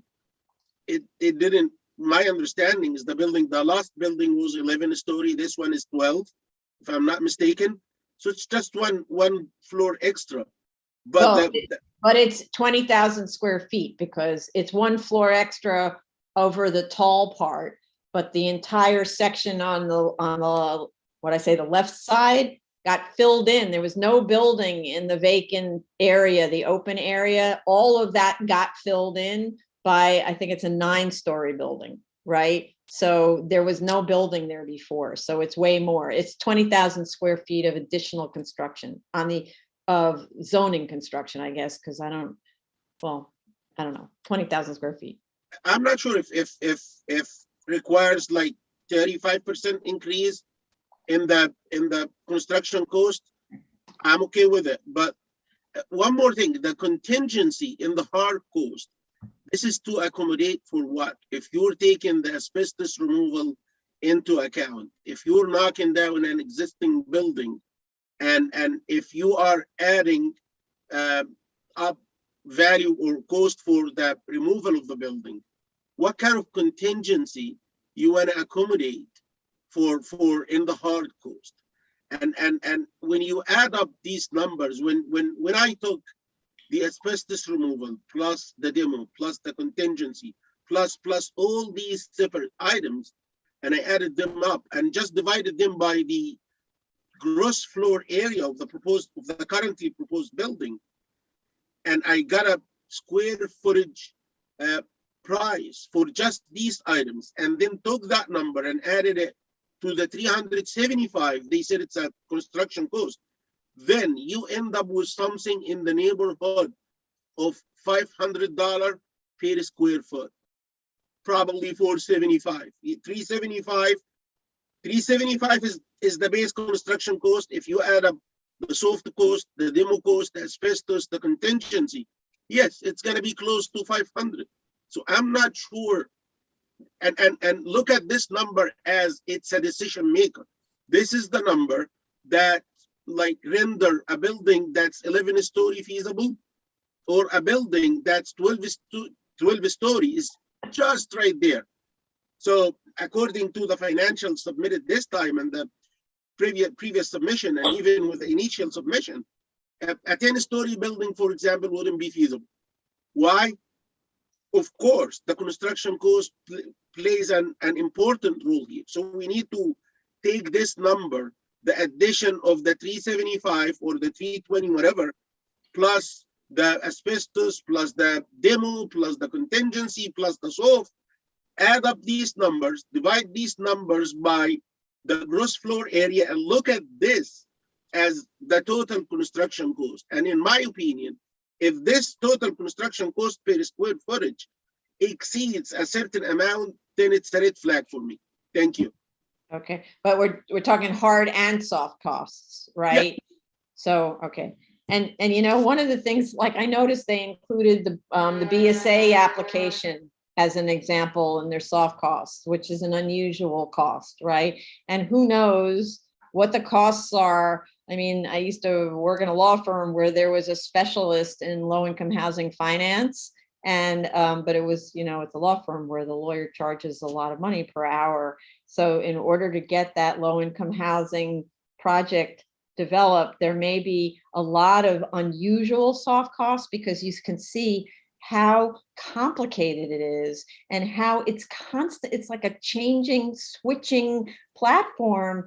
They start pursuing a project, and we saw a project in May being funded by a source, and 5 months later, they pull the rug out and they say, nope, not funded like that anymore. It's funded in a new way. And we've seen on the projects we've already approved under this deference program, they were approved under one funding system, and then they come back to us seeing if they can do a letter of substantial compliance, because the funding system is completely different now, and everything has to be looked at again, right? So I would think in a way that's different than a for-profit developer, where they go to a lender. The lender's with them right through the beginning, and usually now they're investors, they're not banks, right? So the investor is with them from the beginning, and they travel together. And the kinds of expenses we see with with the hotel that we talked about earlier, the expenses there have to do with the huge amount of special approvals that are needed from city planning and the MTA and all of that. But that's a very unusual site. This is not an unusual site, except that, you know, in terms of approval hardship, it doesn't have to go through, or I don't want to use the word hardship, but in terms of approval hurdles for construction, its hurdles are in financing the thing, right? Not to just go to a lender and say, give me $40 million and we're good, right? Yeah, Commissioner Ali Brown, I just want to say that, you know, building affordable housing is a laudable goal. Yes. And because it is, we need to be understanding of the many moving facets that can change, and flexible along with them, to understand that during the course of a project and through the planning, there could be a lot of things thrown in there that are changing the foundation of that very project. We have to be less skeptical, and more accepting and flexible, and understand that this is going to change from A to Z. That's what I personally think, because ultimately we want these projects to be built. We want them to come to us and use us as an avenue to get this affordable housing in place. Yes, I agree. Commissioner Shabeta hasn't had a chance to talk. Sorry, we're like all in the weeds. Can I add No, something? he hasn't spoken yet. Just a second. I think that's fair. I think that's fair, because it's a project that is important to us, at least. So I appreciate the excitement. When I read this application, I believed that the applicant did not want to make these changes. I believe that he had to make these changes. I think that this is not something that they didn't want to redo a complete project. I believe, like it's been said, there's a lot of moving pieces here. So I'm convinced. I do think, you know, I'm all for the minor changes, like if they could do a setback to ease the site, that'd be great. If they could change the material, that whatever you think would soften it. But I'm more concerned with something changing while we consider other things. I'm concerned with another change in all those moving pieces that they have to deal with. So I kind of want to try to find a way to move this as quickly as possible so we can get affordable housing that we really need. And to Commissioner Ally Brown's point, if they could negotiate to change the DSCR, that would be great. But I'm not sure how likely that is, but it would be great if they could. I think we should try to help them along and move this as quickly as possible. What's the DSCR? Sorry. The debt service coverage ratio. Okay. Right. No, I think that with all of these, so this happens, I have to say, happens to be a pretty spectacular project, right? It's servicing a very unusual population. It happens to be located in a place where the scale of the building can easily be handled by the scale because of the scale of the neighbors. It's a group with a lot of experience, et cetera, et cetera. But one of the reasons that I just want to make sure that we have all of our T's crossed is because these are not the only applications we get, right? Sometimes we get applications from inexperienced applicants who don't actually have their act as together as we would like. And so we need to make sure that we have models for the future applicants to know that everything is in line. So I do agree, but the sad story is with the project we approved, the first one, Catholic Charities, which was maybe 5 years ago, we approved it. It's still in funding limbo, if I understand it correctly, because the funding sources have switched. And originally it was one kind of housing, now it has to be another kind of housing. And we don't want them to have to come back to us for an amendment because that obviously slows down the process. So, so unfortunately, when they say they're being funded by this program, as far as I can understand it, they didn't actually submit the RFP yet. They can't on that ESSHI, right? The RFP can only be submitted once they have whatever, all their ducks in order, and their ducks are in order, so they missed the 21 funding deadline on the ESSHI. Who knows if next year this thing will even exist?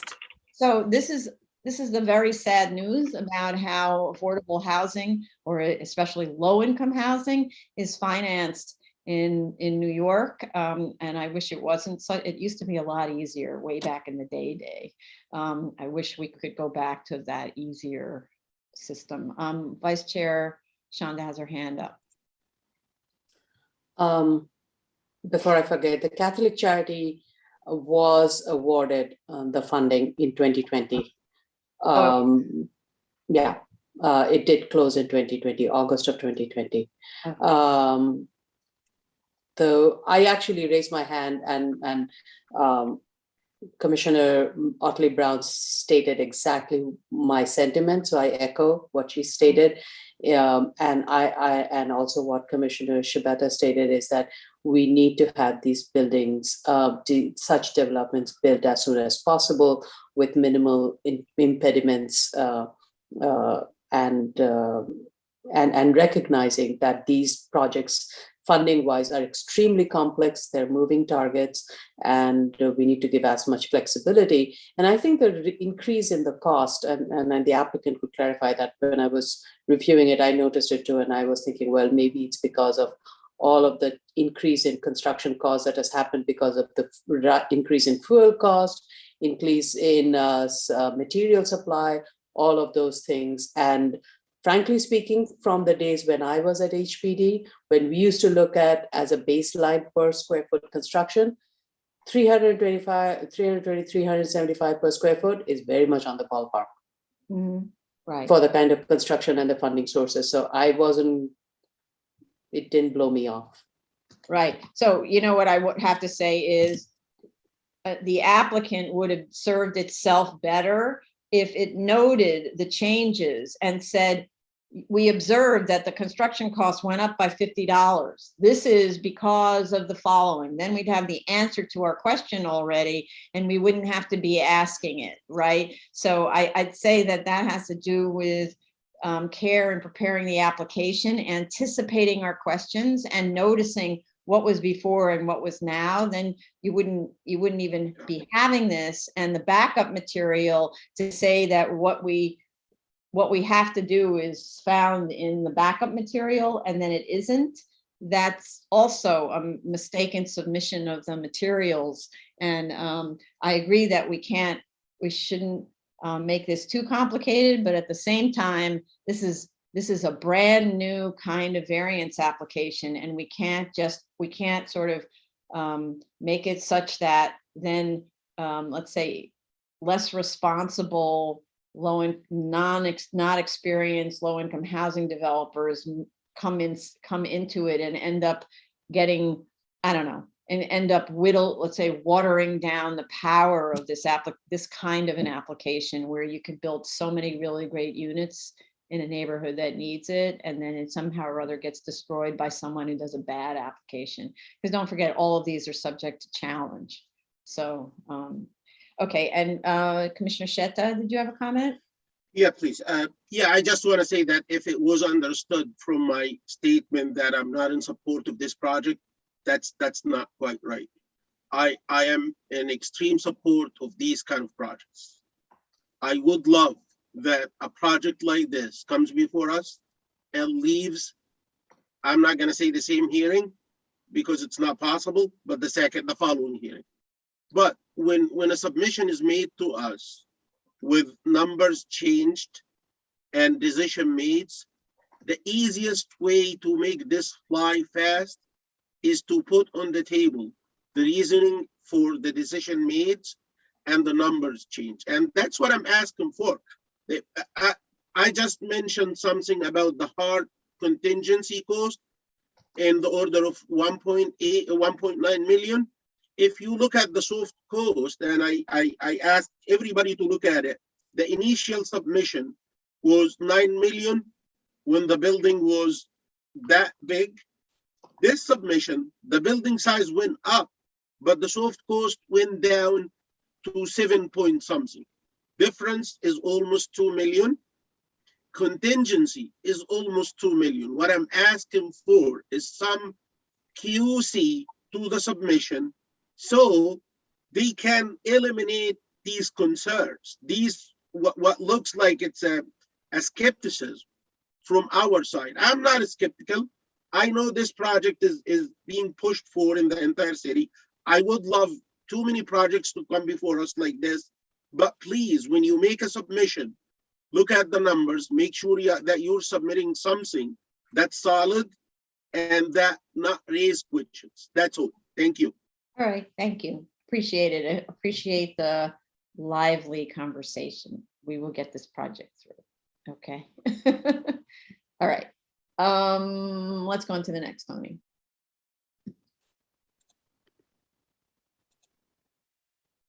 Oops, you're muted and I muted you. There you go. No, I'm still muted, aren't I? No, now you're good. Oh, okay, says mute, okay.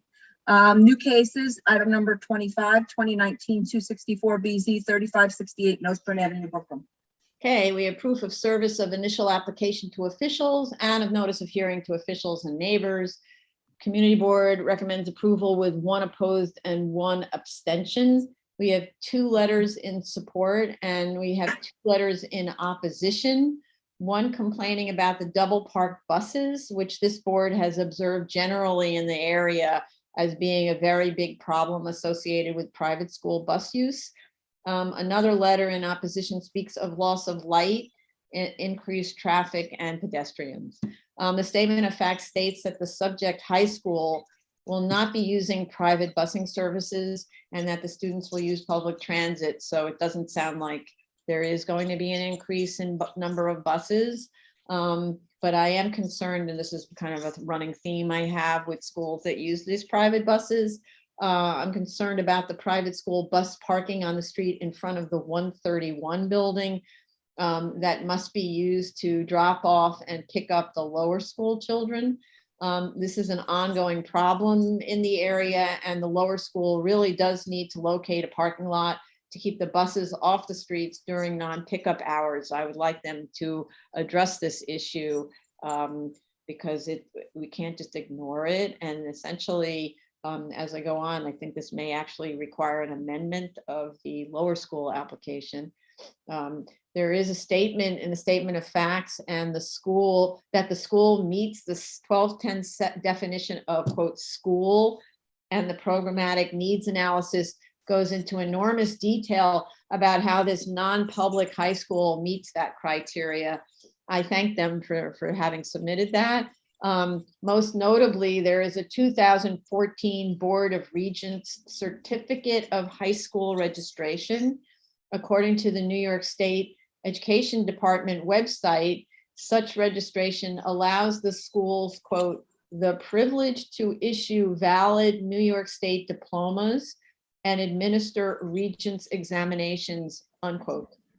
So, but one of my questions is, will the BEDS, SORUS, or SEDREF, SEDREF forms indicate that the school is registered?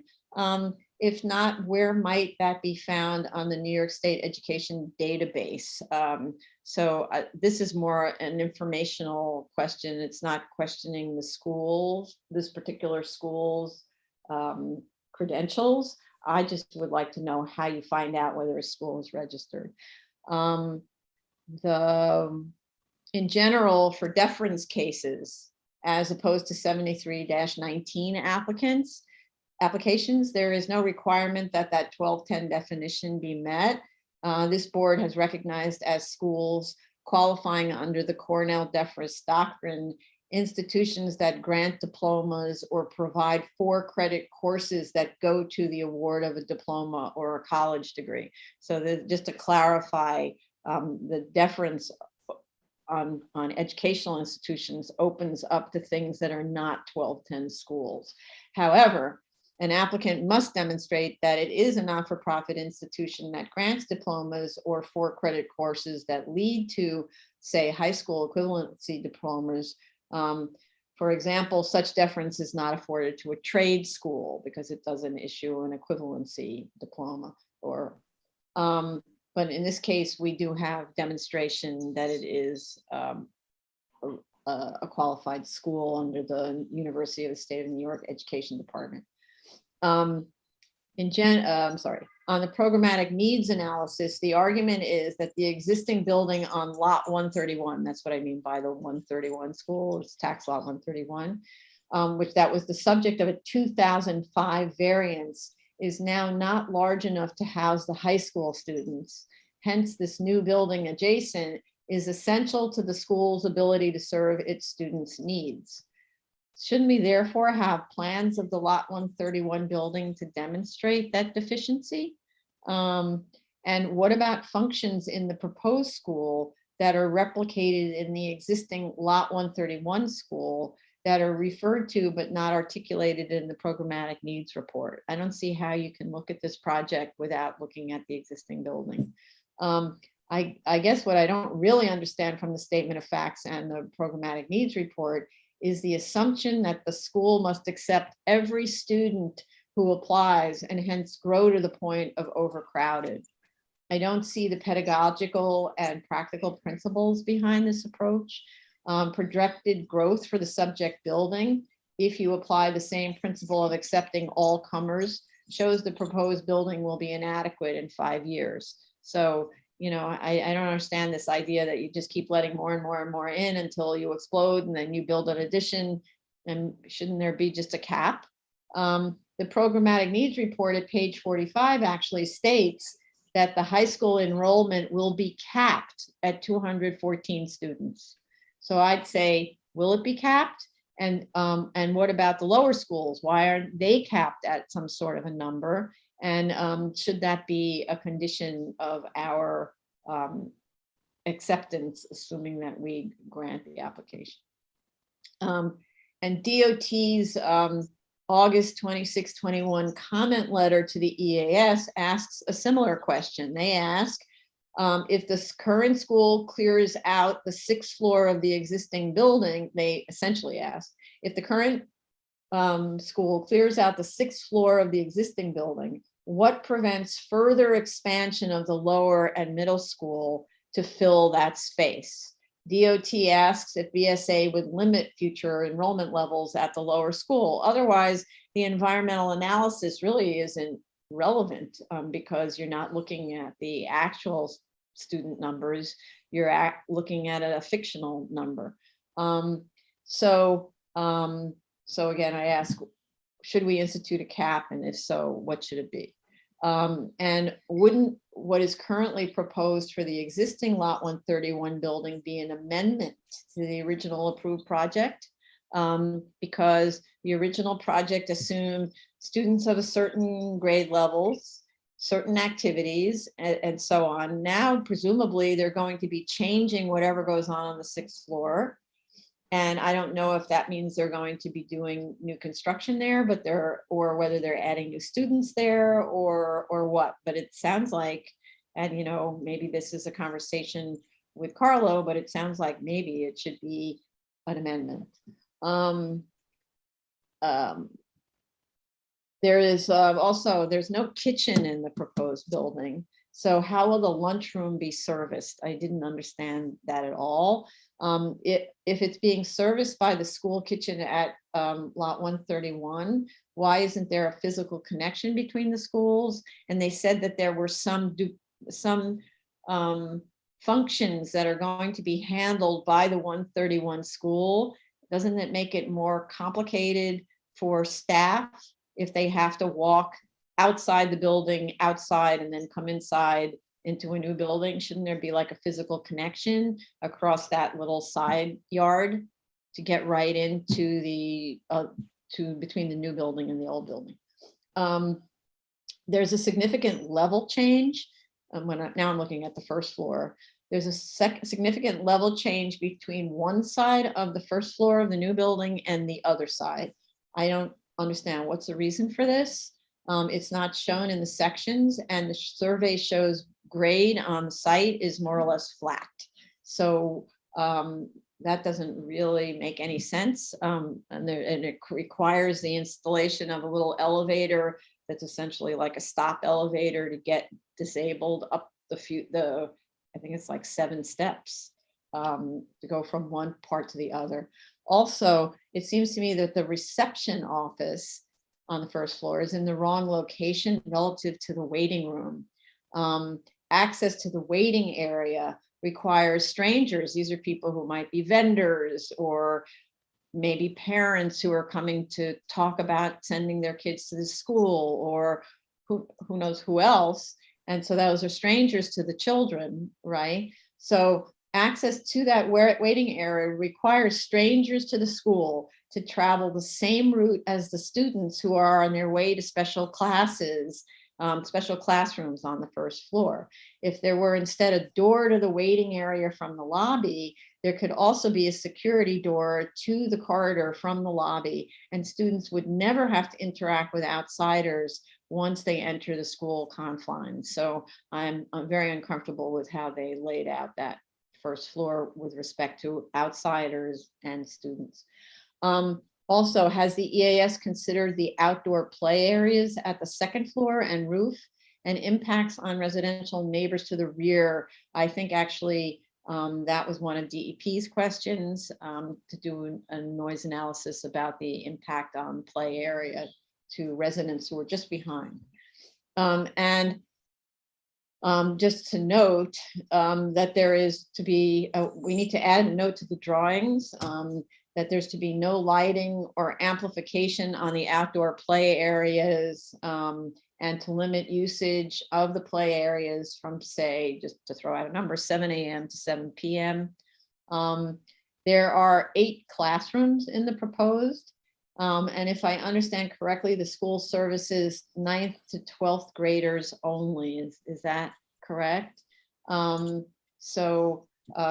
just wanted to make sure, because the growth chart includes the 8th grade, but I think that's more for informational purposes, like how the 8th graders graduate up. I just want to make sure we're talking 9 to 12. The statements in the statement of facts at page 15 and on the zoning chart on BSA 003 are incorrect as to the required depth of the rear yard. It is not 20 feet. Pursuant to section zoning resolution section 33-292, where the zoning lot is in a C district, shares a rear lot line with a zoning lot in an R district, a 30-foot rear yard is required. So they need to correct that. They're not giving us anything. It's a requirement of the zoning. A 3-story school. This is a question about adjacencies. There's a 3-story school under construction on lot 136, which is on the other side of the existing school at lot 131. I'm unable to uncover to whom that new construction belongs. I'd like to know whether it's related to the school that is the subject of this application, i.e. Lev Beis Yaakov.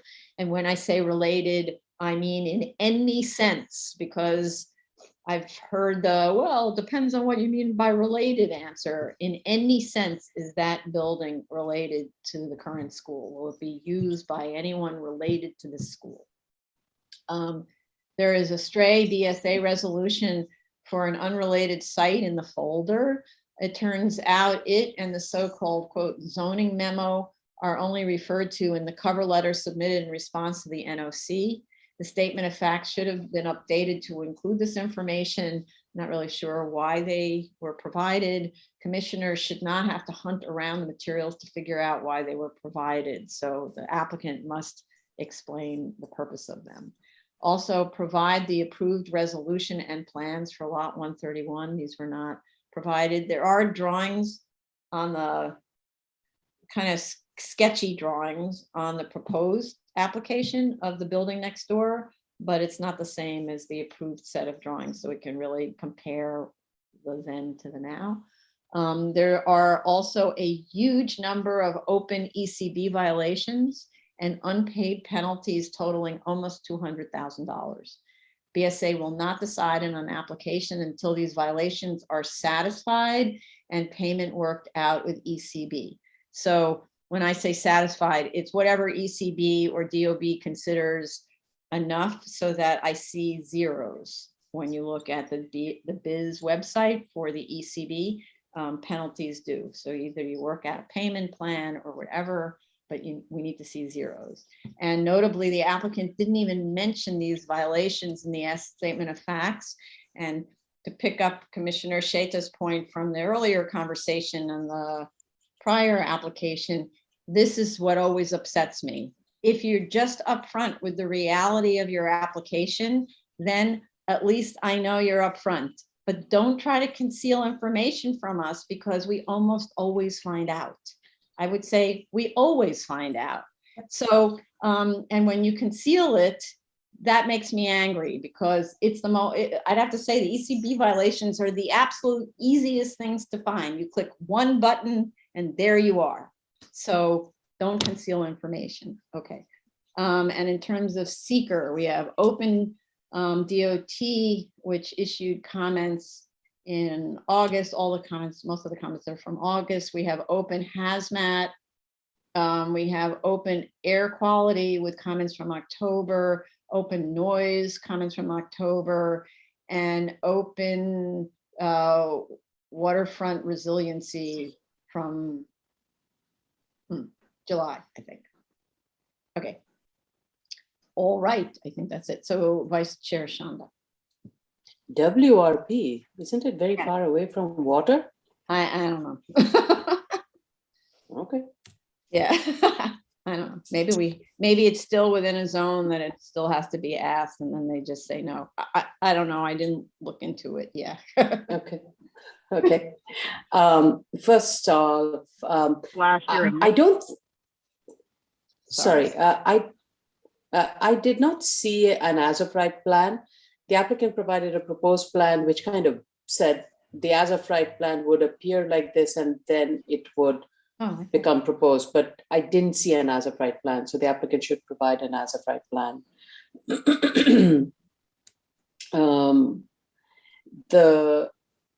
As I was reviewing the documents, yes, it would be helpful for the board to see the resolution of the prior grant, the conditions that were placed, and the explanation of the programmatic needs specifically at that of that project. I thought the programmatic needs statement report that was provided was very thorough, and it laid out the needs and the impediments of the current space. Be that as it may, that in the prior grant we did, the board did put a cap on it, but the school exceeded the demand than the supply, and I guess the existing building needs to modify itself, and this is the way it's trying to address that. So I think it's the program report was very clear. The statement or the report should also clarify in terms of what are the shared programs that the existing school and the proposed school would have. Will they share some faculty, utilities, common areas, like some of the common programming, auditoriums, and things like that? With regards to the kitchen, the applicant in the program statement stated that generally students bring food from home. So that's why there is no cooking kitchen here. And maybe that's why there's no connection between the existing school and the proposed one. The applicant should also provide more detail as to the arrival and departure of the students. I understand that no busing will happen for the high school students, but applicant did refer to a bus stop that is located along this street frontage. It should be clarified a little bit more diagrammatically, and more importantly, would it require crossing any of the intersections, and thus would need more crossing guards or at different locations? And are there any such safety measures provided for the existing school, and would those be integrated for the existing school, and would those be integrated for the proposed school? As you mentioned, the noise analysis should be done for the second and the sixth floor, and at noise attenuation accordingly. So those really were my comments. Thank you. Commissioner Ollie Brown? So I had one question about the cellar multipurpose room capacity in the as of right and proposed. They say in one part it's 133 students, that's 7 square foot per student, 55 students when it's used as a gymnasium, and then when it's used as an auditorium, it says 282 student capacity, but then in the next sentence, or it's the previous sentence, it says 133 students at capacity, and that's at statement page 8. So if they could just clarify all of that. Also, I have a question about the science lab on the first floor, the STEM lab on the second floor. What's the difference between the two, and why are 2 of them necessary? And as to the character, the proposed building is 6 stories and 74 foot tall, but the building next door for the elementary and middle school is 6 stories and 68 feet 5 inches tall. Why can't the proposed building be lowered so that it matches the floor-to-floor heights of the existing neighboring building? And then as to the recreational terrace, they say that it should be used during daylight hours, I believe, or no, it says it should be used during the school hours, I believe, or it states one or the other. And now this is just my notes that are failing me, but it should say it will be used either during daylight hours or during the school day, whichever one is shorter, because you don't want it to be that the school day ends at 5, but because it's summer or spring and it's light until 8, they just keep on having activities out there because that would disturb the neighbors in the back. And they need to show the distance between the recreation areas and the homes to the rear, and there should be no amplified sound. And as to the libraries.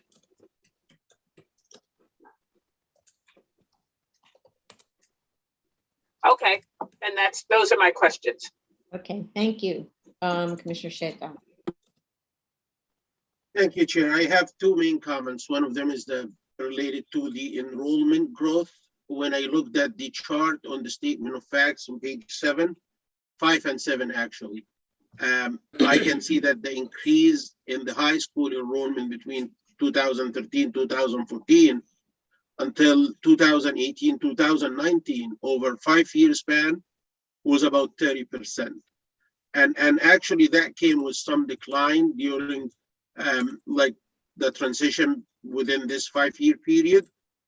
But when you look at the proposed between 2018, 2019, or the projected rate, I would say, between 2018, 2019 and 2023 until 2024, which is 5-year span, same as the previous, I can see 61%. So it's almost twice. So they need to explain that, why they projected to as much as twice what happened within the same time span.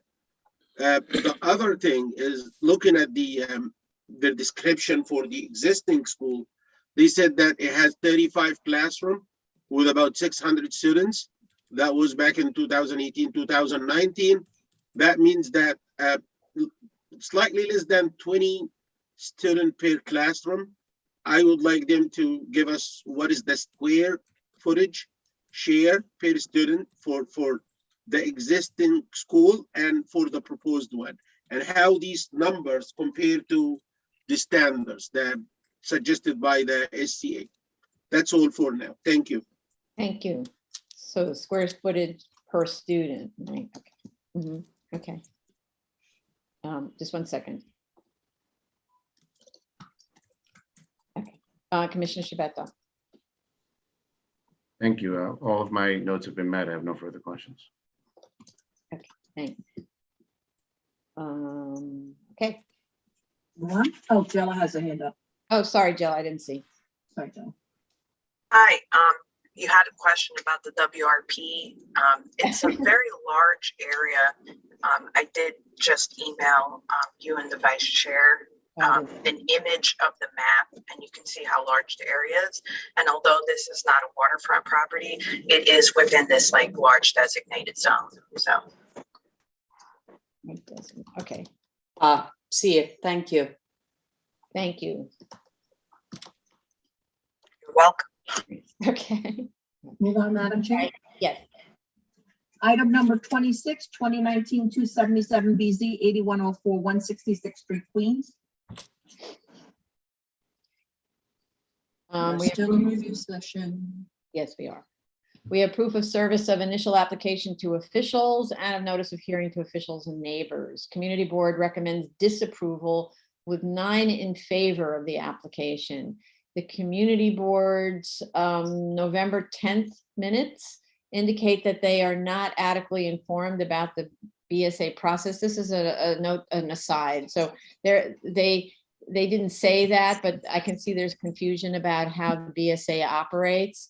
And what I wanted to recommend, and this is an aside unrelated to the specific application, is that sometimes BSA staff and a commissioner goes out to the community board to give a little informational session, not about a specific application, but just about like what it is the BSA does, how it works, and so on. So what I'd like to recommend is to reach out to this community board and offer up one of those informational sessions to clear up confusion, because there was a lot of back and forth about the timing of their recommendation and whether they could delay their recommendation. And it seemed that they really didn't understand that. So I would like to offer that to them. So at the November 10th community board meeting, the community board's preference was not to vote on the application.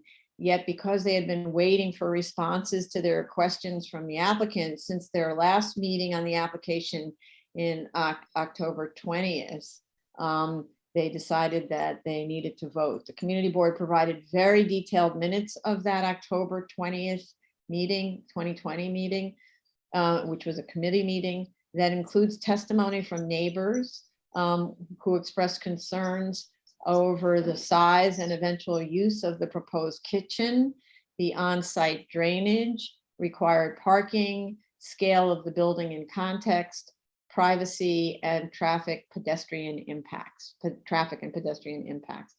The community board minutes include oral testimony in support from Councilmember Landsman, but we didn't receive a letter from the council member.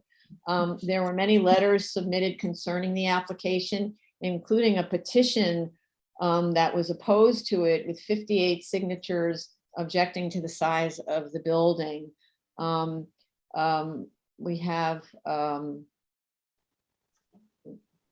so we had also letters of 18 opposed and 11 in support, individual letters. One letter of objection reviews the community facility buildings used in the neighborhood character analysis and states that they are too far away and in other neighborhood contexts. I thought that was a helpful letter, actually. There's also a letter of objection from the Hillcrest Estates Civic Association citing procedural concerns, incorrect parking analysis, and objecting to the kitchen size and the building height. Other concerns were about cooking, pedestrian, and traffic impacts. So those are all we got a lot of letters from community. There was a lot of testimony.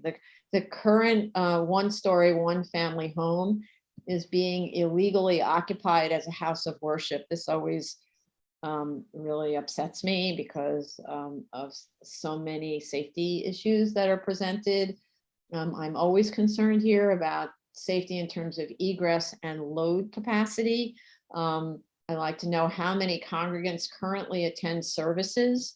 The October 2020 community board meetings indicate 50 persons attend services in that tiny one-story house.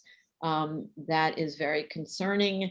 It's not 75 persons, but it's not allowed to be a community facility. It is a one-family house. So it's the illegal use of this building. There are $18,000 in ECB open violations that must be paid, whether or not they can be certified or corrected, or as corrected. The violations arise because of the illegal use of the premises, and you cannot wait until you build the building to cure those violations. You have to pay off the fines, or the applicant has to pay off the fines. I reiterate this board's longstanding position on deference cases. Physical conditions of the site, such as its narrowness, along with the deference doctrine, are the A finding. I just kind of keep wanting to fix the shape of the application. You go to the physical characteristics and deference, that's the A. And the programmatic needs analysis goes to the minimum variance, which is the E finding. Okay, that's how it should be organized. They need to also, I don't know why this keeps happening, but you need to show the streets on the site plan and on the first floor plan. You never know. I'm looking at the drawing and I'm like, this way, which way is the street? Please show the streets on the drawings. It's so basic. Why can't you show the streets on the drawings? Show also site improvements on the site plan, including fencing and planting. Show finished materials on the building exterior, and don't think that you can use exterior insulation finishing systems or a vinyl siding for this project. No. Use good materials for a building, a house of worship, which is a focus of a community. The July 14th, 2020 statement of facts states that there are 50 men and 20 women currently in the congregation, while the proposed building can hold more than 250 at one time. and 140 in the sanctuary space alone. If the tables in the multipurpose room are removed and replaced with rows of chairs, the number is closer to 140 persons in that room, with a rated capacity of 10 square feet or 12 square feet per person. This seems like really an overreach in terms of programmatic needs and projected demands. I'm jumping straight to the neighborhood character finding on this, and which relate to the objections of the community. The entire R2A zoning district is 1 to 2 stories. This whole region is 1 to 2 stories, and a 3-story building, I think, is out of context here. The community facilities in the neighborhood character study are in an R4 zoning district that permits a 2 FAR, and an R32 district that permits 1 FAR, whereas this district is only 0.5 FAR. 2-story houses shown on the height study map as being higher than 25 feet are measured to the roof peak that is falling behind the sky exposure planes. So that's not, it's not a justifiable height because you're measuring to the peak, because in this district, you have to, when you're building a house, you have to shape the building to fit within that sky exposure plane and pulling those points up to the peak. This project penetrates the sky exposure plane on all sides, so rises without setback. The statement of facts says the compliance with the height regulations would create an unviable 3rd floor, yet no diagram is provided to demonstrate this. They need to show us. And given that the 3rd floor has non-sanctuary space, then why can't it have a lower floor to floor height or fall behind essentially attic form so that you're getting something that's more in line with the character of the neighborhood? The neighborhood character study also doesn't include a narrative, and I don't really see support for the narrow side yard that is in many districts required to be 20 feet at a corner lot. I just didn't see any kind of analytical support for that. I also don't see support for the 8-foot front yard along 81st Avenue. And so I need more on this. The comparison needs to be to corner lots. I just don't think they supported the request with an analysis. It doesn't mean that it's not an appropriate ask. It means that I don't know whether it's an appropriate ask without a better analysis. I also don't see any discussion about how the proposed reductions in yards or increase in height would impact adjacent properties, immediately adjacent residences. The neighbors have spoken out about this, so we have letters from the neighbors, immediate neighbors, and the applicant really needs to respond to them and be more considerate of the impact of this building on the immediate neighbors. I looked at the cellar layout and I see a women's and men's, or alternating women's, men's mikvah, and a kelim mikvah, which is for washing cooking utensils, which neither of which are requirements or typical of synagogues, of the synagogues that we see. We see them occasionally. We also see them in schools occasionally, but they're not requirements or typical. There is also a very large kitchen, which, to put in perspective, is significantly larger than a number of studio and 1-bedroom apartments we see in multifamily housing applications, such as the one that we just talked about. If this is indeed a warming kitchen, it should be just that, and food should be prepared off-site. If you take out the mikvah and the large kitchen, there is ample room for all of the functions shown on the 3rd floor. I actually laid them out myself and it completely works. So it looks like most of the need for the study rooms are, it also looks like most of the need for the study rooms are off times for the multi-purpose space. So the multi-purpose space could also double function for a lot of these things as well. So you could turn that entire cellar into your kind of study and special breakout classes and so on, and there would be no reason for the 3rd floor. the floor area request is actually almost 3 times the allowable. So doing what I'm suggesting, essentially removing the 3rd floor, would reduce it to 1 FAR, which is more typical of the size of variances we have granted in low density 0.5 FAR districts like this one. And then the last question is, why does the elevator have no overrun to the roof? You know, unless it's hydraulic, I don't understand how you have no overrun at all. I'm not even sure you have no overrun with a hydraulic, so that's a question. And one of the staircases also doesn't have a bulkhead, but I don't think that one's going to the roof, so that makes sense. Okay. Vice Chair Shonda. Sorry, thank you.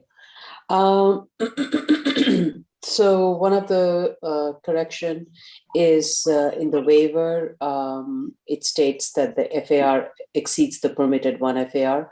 In this case, the maximum FAR that is permitted is 0.5 and not 1.0 FAR. That should be corrected all throughout the documents. In the as of right drawings, the applicant should provide an as of right development that is in and that keeps the existing building. That way you get to use the existing non-complying yards, and there would be no change in the yard condition except on the 1st floor, and the addition made to the building would have to comply. Also, also try to maximize the basement floor plate and show how an as of right building would or would not work. And the applicant needs to provide an as of right floor plan for each floor. Also provide a zoning and space analysis chart comparison for the as of right and the proposed development. With regards to the proposed, applicant needs to provide a rendering, specify the material for the cladding proposed, provide a north-south cross-section, provide a trash room within the building. The treatment of the yards and the lot line is missing. The board in the past for similarly situated house of worships has required robust buffering from neighbors, sound and landscaping as a tool for buffering. Since the cellar is proposed to be built to the lot line, in-ground planting can be an issue. So that needs to be integrated. So the applicant needs to integrate an in-ground planting along the lot line, and provide a detailed section so that it can be facilitated. And I'm stating that because if you remember, there was that synagogue on Chevy Chase Street or something like that, where the prior board had required in-ground planting, but because the cellar was built to the lot line, in-ground planting could not be accommodated. So in this case, a in-ground landscaping should be provided, and that should be integrated into the detailed plan with the cellar if it is to be built to the lot line. In terms of the neighborhood character, the applicant needs to, the proposed widths of front yard of 8 foot and 15 foot and side yard of 5 foot seems reasonable and within the build context, but that is just eyeing it. The applicant has not provided a very clear tabulated format, so that should be provided. However, it is difficult to figure out the distance between the buildings, especially the residential buildings on lot 68 and lot 23. Also, the applicant needs to provide more clarity in the discussion and the analysis regarding the need for the size of the classrooms and the library and office spaces on the 3rd floor to determine the setback waiver. Need to provide the heights of the buildings in the immediate area and provide a rear yard analysis for this block. Applicant also needs to provide more. Sorry, this goes to the minimal. The project merits modification of certain waivers regarding yard and floor area and setback. The question is the extent, and that needs, and that has to do with the neighborhood character and the programmatic needs. So we need more information about that. And some of the thing, items you stated, Madam Chair, seems interesting. And if that is doable, that definitely would eliminate the third floor or allow for a much more detailed setback on the third floor. Also, the design of the building makes it appear to be a much taller building. And while it looks like it's setting back, it actually is not. And it gives it much greater height than most of the, pretty much all of the buildings surrounding it. So that also needs to be relooked at, in addition to tightening up the programmatic elements. Okay, thank you. When you say lot 68, lot 23, those are the adjacent houses on either side? Yes. Okay. Okay, thank you. Commissioner Otley Brown? So I feel from what we've been given information wise that this building is being built far too large for its proposed capacity. They're very unclear as to what the total congregation actually is here. They talk about 50 men attending Sabbath services and 20 women, but is that 50 and 20 out of a total of 50 and 20, or is it 50 and 20 out of a total of 200? It hasn't been clearly stated. And so therefore, I don't know if the sizes of the proposed rooms are for an aspirational future capacity that we don't know whether it'll ever be realized, or whether or not within the next couple of years, it will immediately become fully occupied. So that's my real problem with this issue. And also the way in which, if you look at the renderings of this building, it is so incredibly bulky and it doesn't look in any way, shape or form like the residences in the neighborhood. I think that's problematic, and they need to find a way in which to make this appear as if it is going to fit into the residential neighborhood, as if it's almost an expanded residence. So they talk about how, and this is more to the minimal variance, they talk about how there's so much simultaneous use of rooms that they need all of those extra rooms on the third floor. But I didn't see a schedule of events anywhere other than what they discuss in their statement. And it's not clear what type of simultaneous use is it? Is it 3 rooms that are used at the same time, or is it every room that's used at the same time?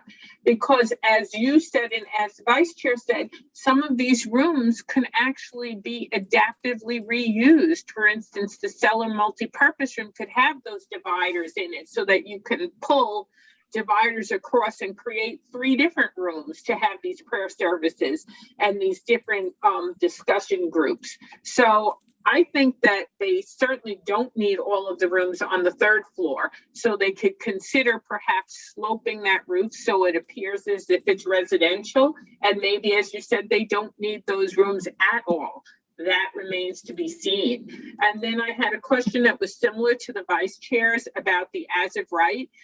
You know, they talk about how the as of right would only be 13 feet, 8 inches wide because of the side yards and the front yards. But the question I had was, what if you kept the footprint of the original home and enlarged it? Would that yield a usable footprint without off those yard waivers? So that needs to be addressed. Those are my questions. Thank you. So just to clarify though, you can use the floor plate of the original home, but it's only a 1-story home. So to the extent they go higher, that part requires a waiver because they otherwise would have to set back on the 2nd floor. But So, it would be a lesser degree of waiver because it only kicks in at the 2nd floor. And then who knows, maybe they still don't need the 3rd floor. Right, correct. Thank you. Hold on a second.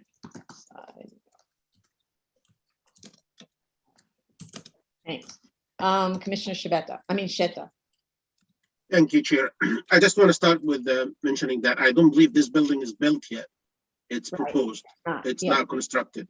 Right. The second thing, I do believe that the proposed is kind of bulky, considering the character of the neighborhood. the majority of the buildings in close proximity to that proposed is just houses, like 1 story and 2 stories. So I do believe that this building is kind of like aggressive against the neighborhood, the way it's built, the way it's shaped. So I would love if they revisit that. I have a question for them, whether they have any other locations that around this site that are owned by the congregants or by the synagogue. If any properties that satisfy this description, please provide information about that. The second question is it possible to look for a larger site and move to it?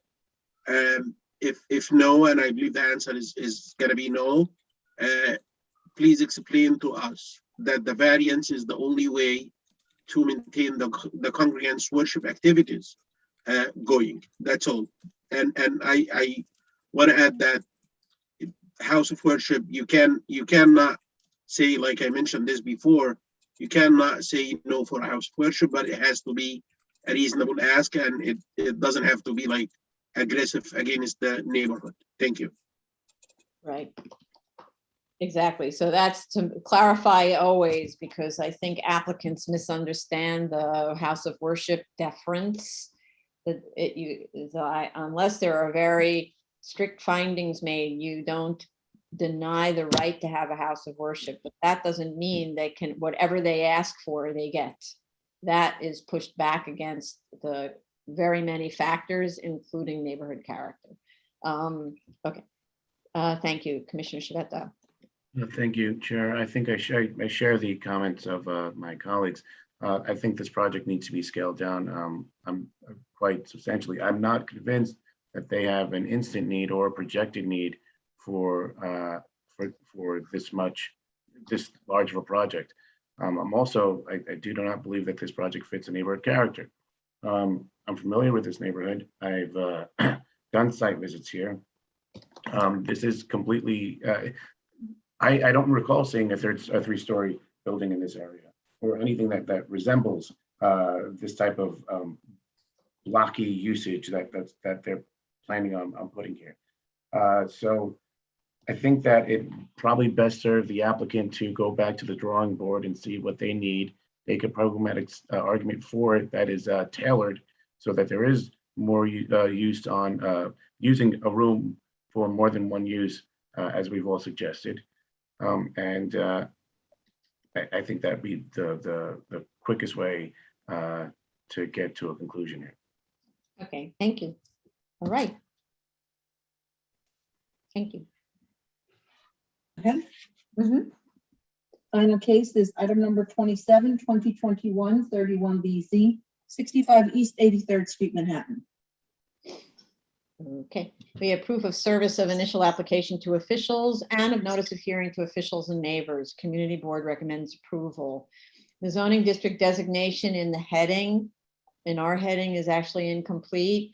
The zoning lot sits in several districts, R8B, R10, C51, the special Madison Avenue Preservation District, and the special Park Improvement District. So those should be corrected in the heading. That project manager, please do that. A portion of the site is in the Park Avenue Historic District, and there is a certificate of appropriateness from the Landmarks Commission for the proposed project. To confirm, though, I just want to make sure I got this right. Lots 32, 33, and 132 are not on a single zoning lot, and lot 32 is a standalone zoning lot. Just please confirm that for me. I would also, just curious, would this block benefit from becoming a large-scale community facility? And then it has a different kind of opportunity for expansion and lot coverage and height waivers and so on. They should provide a lot coverage diagram and verify that all existing lot coverage on the corner lot portion, verify what that actually is. I'd like to make sure, and the reason for that is because this ask is so teeny. I would hate that this becomes a permanent member of a permanent, let's say, BSA marriage. If we're only talking about a couple hundred square feet of lot coverage that's based on an error by the because the surveyor was never asked to actually go out there and measure. So I'd like the surveyor to confirm the lot area and lot coverage. In particular, because this building is very irregularly shaped, there's like a bow to the front facade, there's some other little indentations and so on. And so it's not built full to the property line. So you can't just take a simple property line rectangular analysis and just add the rectangles together and there's your lot coverage. You have to subtract those little bits, and the little bits might add up to exactly that square footage that you're asking for. This is, of course, a very modest ask. Nonetheless, it is a variance application and the findings need to be met. So without even going into the deference standard under the Cornell and related case doctrine, this is a unique, nearly full block front zoning lot, completely occupied by existing buildings built prior to 1961 zoning resolution. So any non-compliances predate that time, as far as I understand it. We are specifically concerned with the corner lot portion of the zoning lot that is fronting on Park Avenue, that is entirely within the R10 Park Improvement Special District. Since the only requested waiver is lot coverage, which is calculated separately for corner lots, that is the sole extent of the waiver needed, and the proposal exceeds the maximum lot coverage area by 222 square feet. So unlike with a deference case, where a school use must be established, here we can actually just look at the programmatic needs of this not-for-profit institution to determine if a waiver is justified in light of the uniqueness of the zoning law. We have a long line of cases of zoning lots that are occupied by existing buildings, and they're like the only opportunity for expansion requires a variance, or it's impossible to expand, the Frick being the most recent case that I can think of that we heard. However, in addition, so even though you don't need to go the deference route on this application, we do have the State University of New York absolute charter for the Loyola School from 1910. I'm not sure how the state education department ensures that a 110-year-old school continues to comply with standards that are set forth in section 1210 of the zoning resolution. And it's not a requirement. So from my perspective, since we don't need this to be a deference case, you don't need to keep going on and establishing it. I'm just curious how the school establishes to the state education or the university, what is it, State University of New York, how it establishes that it continues to be an accredited school entitled to issued high school diplomas. Since the school complex includes the annex building in the R8B, shouldn't we be looking at that as well in terms of the opportunity to expand? For example, why can't the proposed uses located in that building or on that site? Would a variance be needed if they did that? Or is it impossible to do that for some reason? They actually never explained that to us.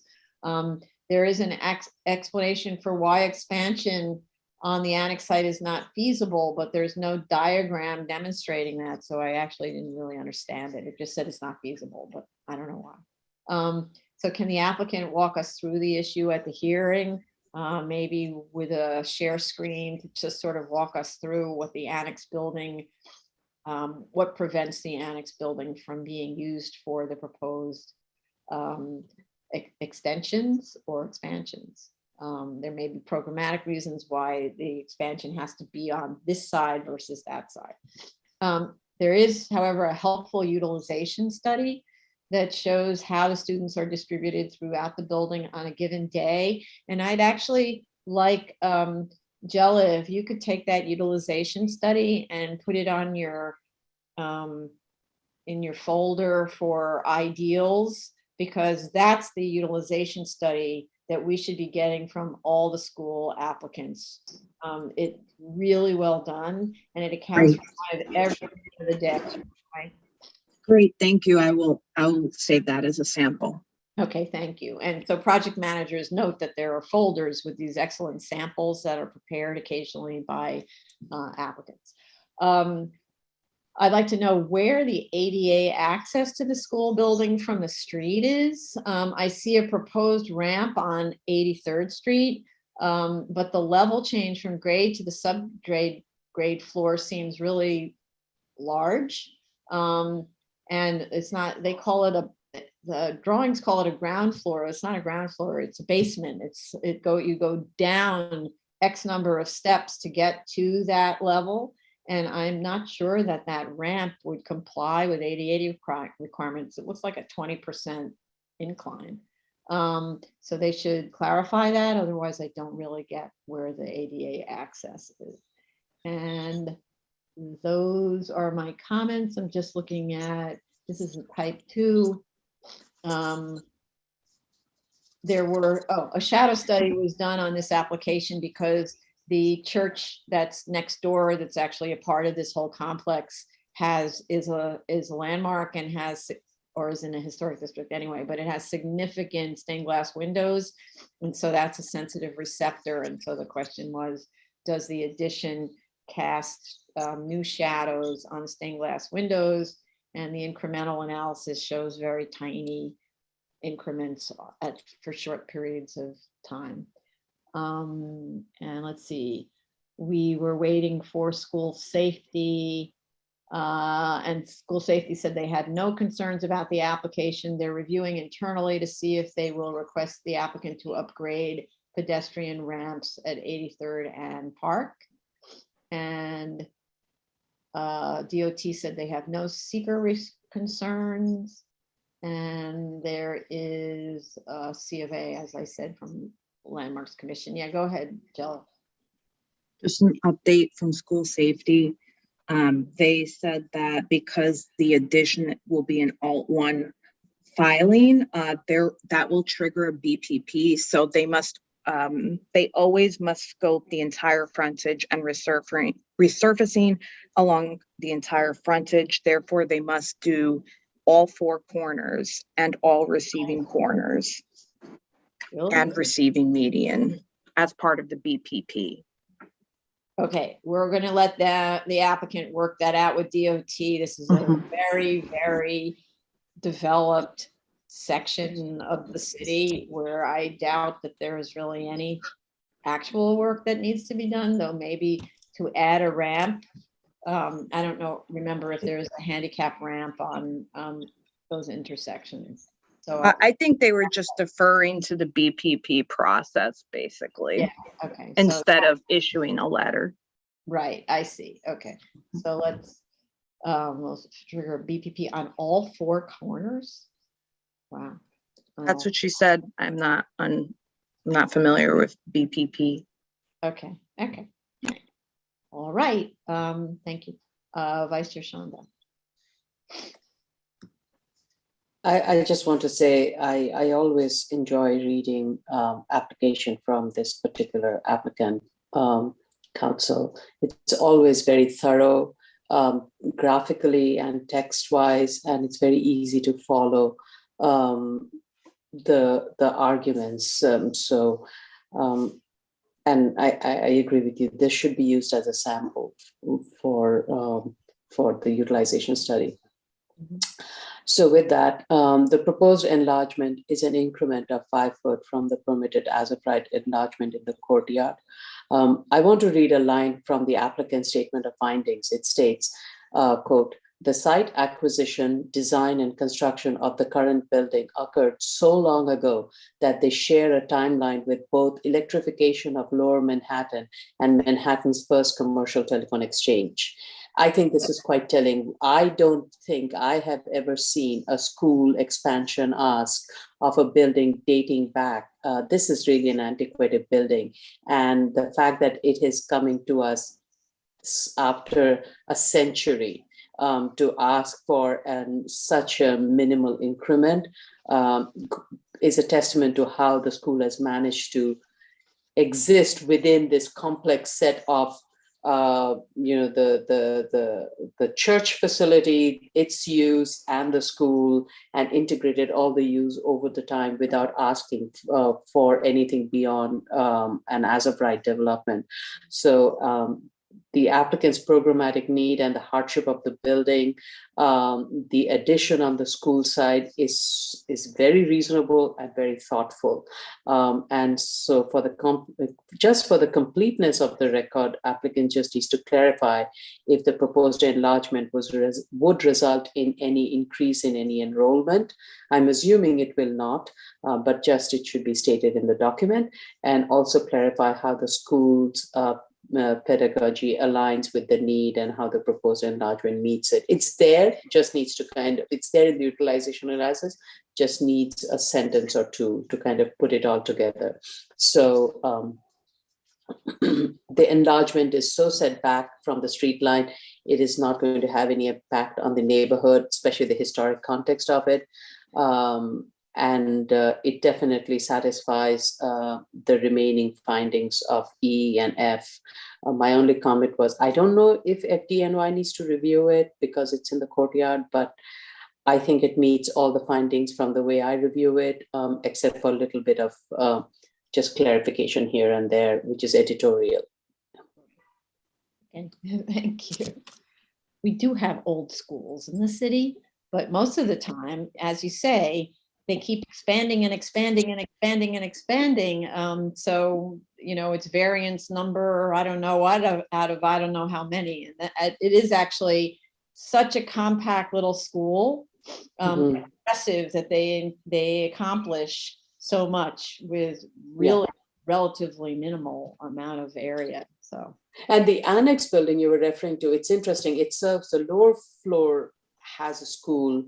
That portion has a school, then the top portion is used for the sanctuary for the church. I may not be using the right terminology. And then I think on top of it is the tennis court or something like that. And that is one of the reasons why they didn't want to build much into the annex, because that tennis court was recently built and a lot of investment was put into it, something to that effect. Something like that. Well, there's lodging for seminary or something. Seminaries, thank you. That's the term I was looking for. Yes. I'm not Yeah. really sure of it. But yeah, okay. Great, thank you. Commissioner Otley Brown. I found the application to be very thorough, and I found the enlargement to be fairly minimal and certainly not an impact on the community. And I have no additional questions. Thank you. Commissioner Sheta. Thank you, Chair. I want to second the statement by the Vice Chair, the introductory one. This applicant and this application is one of the applications that I really enjoyed looking at them. It doesn't happen that frequent, so I have to say that. The ask is too tiny. It's less than 4% of the coverage. This is a school. I have no additional comments. Thank you. Thank you. Thank you. Commissioner Shabeta. Thank you. I believe that the ask is very reasonable and minimal. I thought I was satisfied with the application. Okay. Thank you. All right. Okay, That's it. anything else? That's it for the review session. No, I didn't know if you wanted to say anything else. No, that's okay.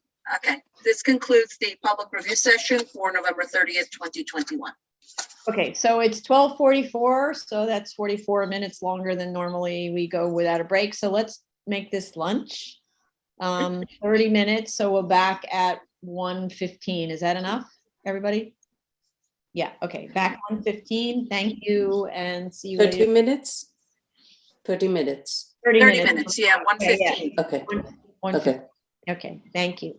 Is that 30 minutes, 1:15? 30 minutes, right? Yeah. Trying to fix this.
Are we all ready? You're muted.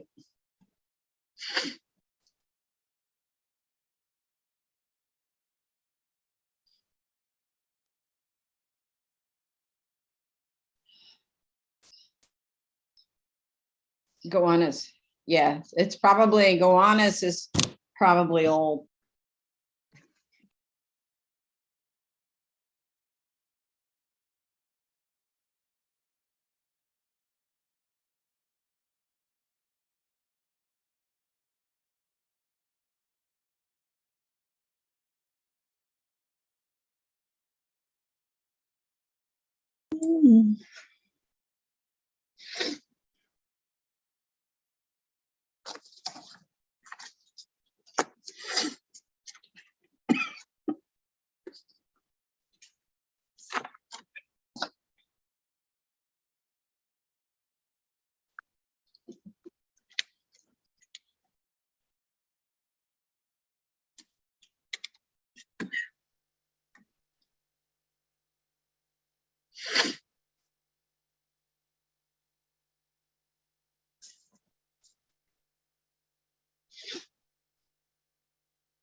I sent you an answer.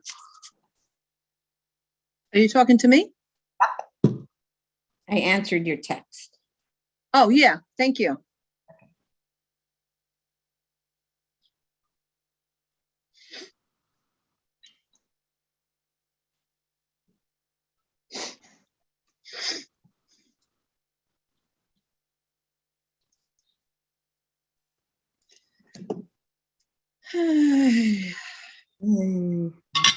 Okay, I think everyone needs to come back, please. Here, You are. Yeah. Okay. I don't know if we have it. Wrong screen. Should say public hearing. Yeah, Good, there we go. Good afternoon. This is the Board of Standards and Appeals public hearing for November 30th, 2021. The first item up is SOC calendar, new cases, item number 20227-10BZ, 20412 Northern Boulevard, Queens. Okay. Whose case is this? Is this Elise? Please raise your hand if it's your case. There we go. Oops.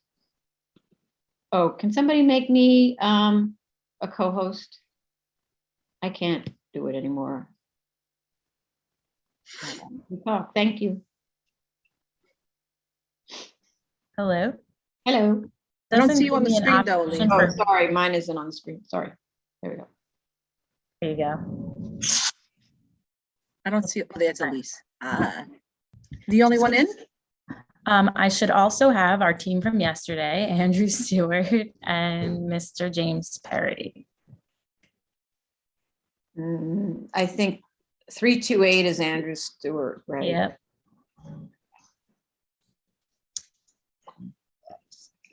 And Hello, Andy Stewart here. we don't Jim Perry's necessarily here. need Jim, but it's nice to have him. Mr. Perry's here also. Oh, okay, cool. There you go.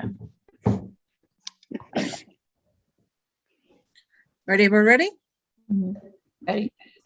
Okay. Do you affirm to tell the truth, the whole truth, and nothing but the truth in your testimony before this board and to respond honestly to board member questions? I do. I do. Elise Fullader from Eric Palatnik PC on behalf of the applicant. I have today with me Mr. James Perry from BP and Andrew Stewart from High Point, the engineer. And we'll go through comment by comment. So first comment was, what has prevented us from getting the C of O? Andy, give it to you.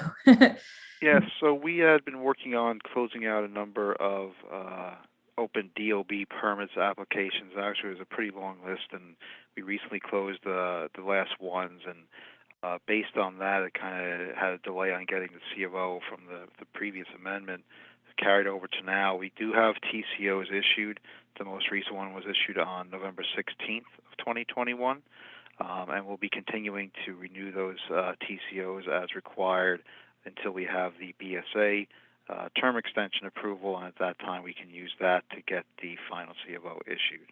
All DOB open permits have been closed. So everything is closed except for that item now. Is that correct? Correct. The only thing open is the current application for the CO renewal, which is tied to this BSA extension. Okay. Okay. Thanks. Okay, and then maybe I should share the plans for the remaining comments. Share. Okay, here we go. Everybody can see that, right? Yeah. So it appears that our existing trash enclosure, that was a thing, is masonry. Please, everyone, sorry, can everyone else please mute? Like Dara's, there we go. Thank you. Go ahead, I'm sorry. I said that it appears that, as you can see on the plans, it is a masonry trash enclosure, but we understand the comment about the opaque and door kept closed. Yeah. So the doors are opaque. You know what made me think it was not opaque is you have, I guess, can you zoom in on that corner? Yeah. Thank you. You see on the drawing, I guess this is the part that was confusing. On the drawing, the masonry enclosure is it takes up half of the side yard. And the other half is supposed to be planting, which I don't think is actually there. And then a fence next door to it, right? And so when I look at the photograph, instead you see the fence, which is open chain link. And behind it is you see that sign, like in the photograph you gave us, right? So it doesn't look like what was supposed to happen behind happened. And that chain link fence is revealing that it's being used as a storage area, and that's unsightly, right? So that I thought Cleaning that up and say again. Oh, I was just going to say, so we have to clean it up and put in additional landscaping. Yeah, and based on what you just said.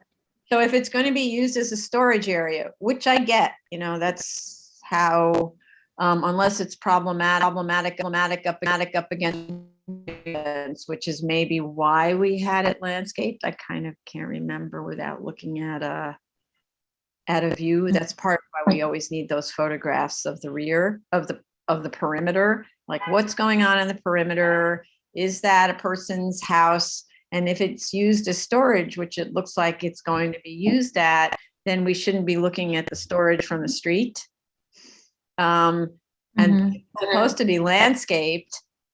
Landscaping will prevent it from being used as storage, which may be even the goal here for the benefit of that resident in the rear.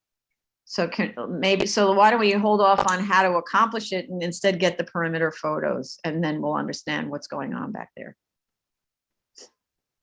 Yeah. Okay. Okay. Yeah. Am I getting like feedback on my thing, or is that just on my end? I'm not hearing anything. Okay. My computer's having a little bit of a connection. Yeah. So what was that?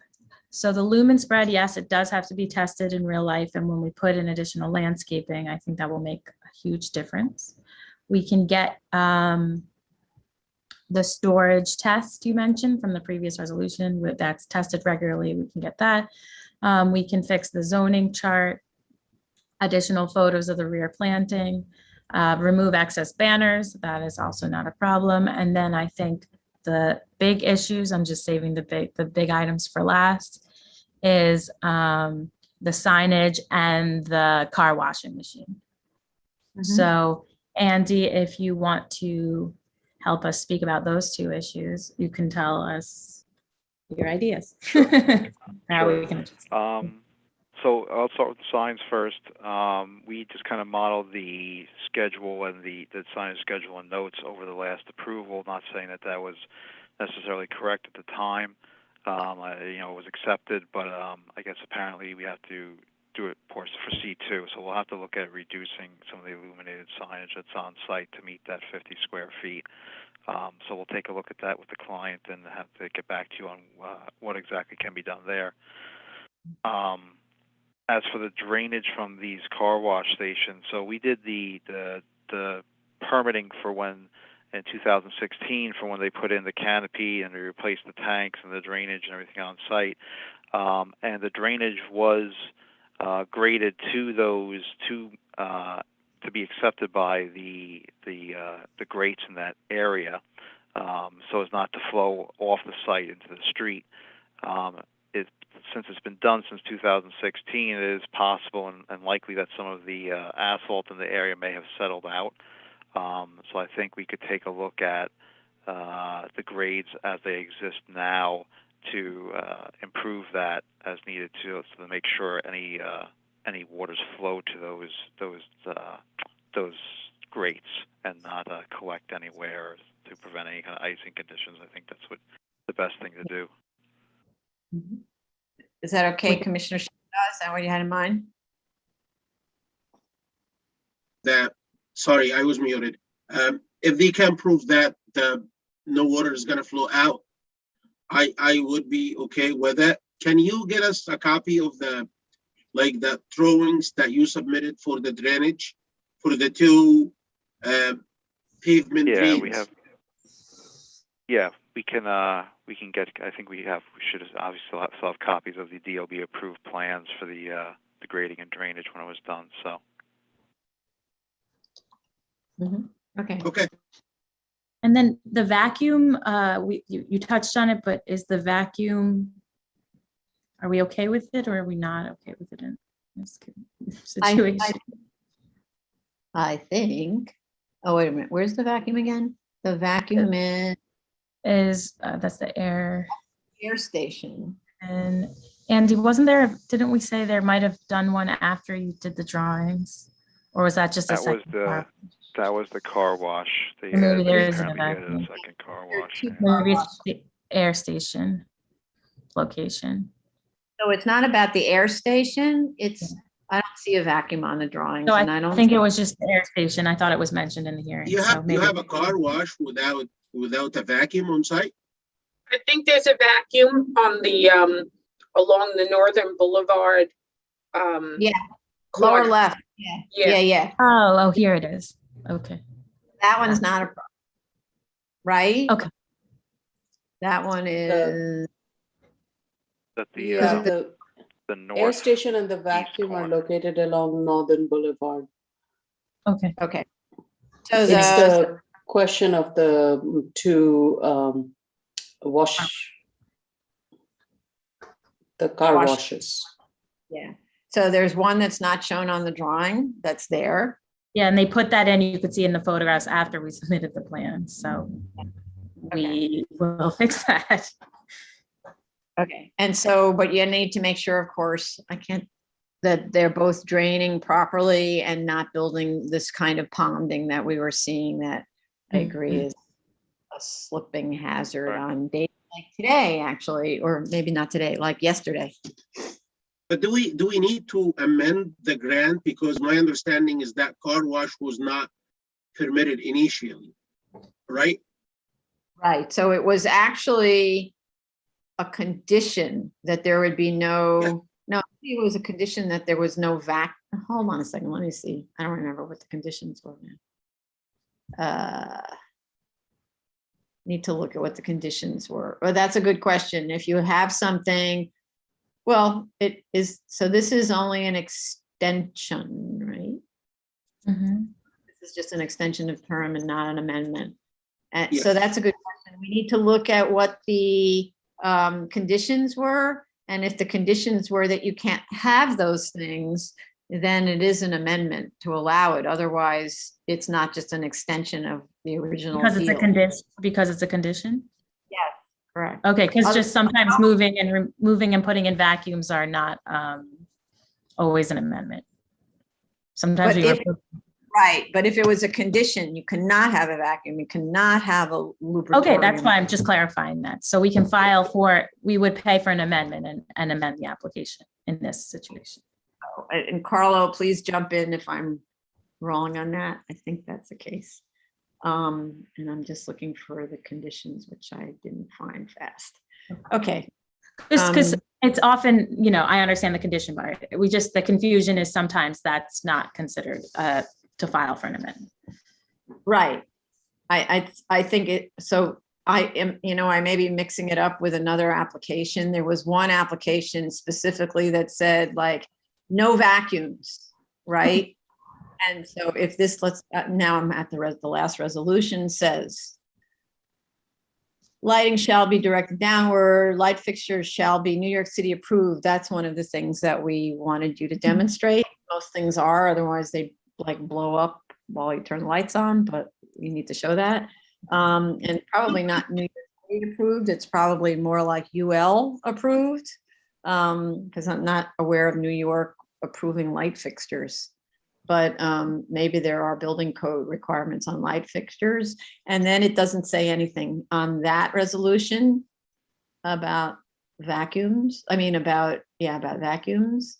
But it does say all prior resolutions and conditions. So let's look at some other conditions. And it says signage, parking, landscaping, fencing, no mention. So actually, no, I don't think you have to file an amendment. I'm not seeing any of the conditions related to vacuums or. And we'll do a conditions chart like we did for the next case, or one of the next cases for this application.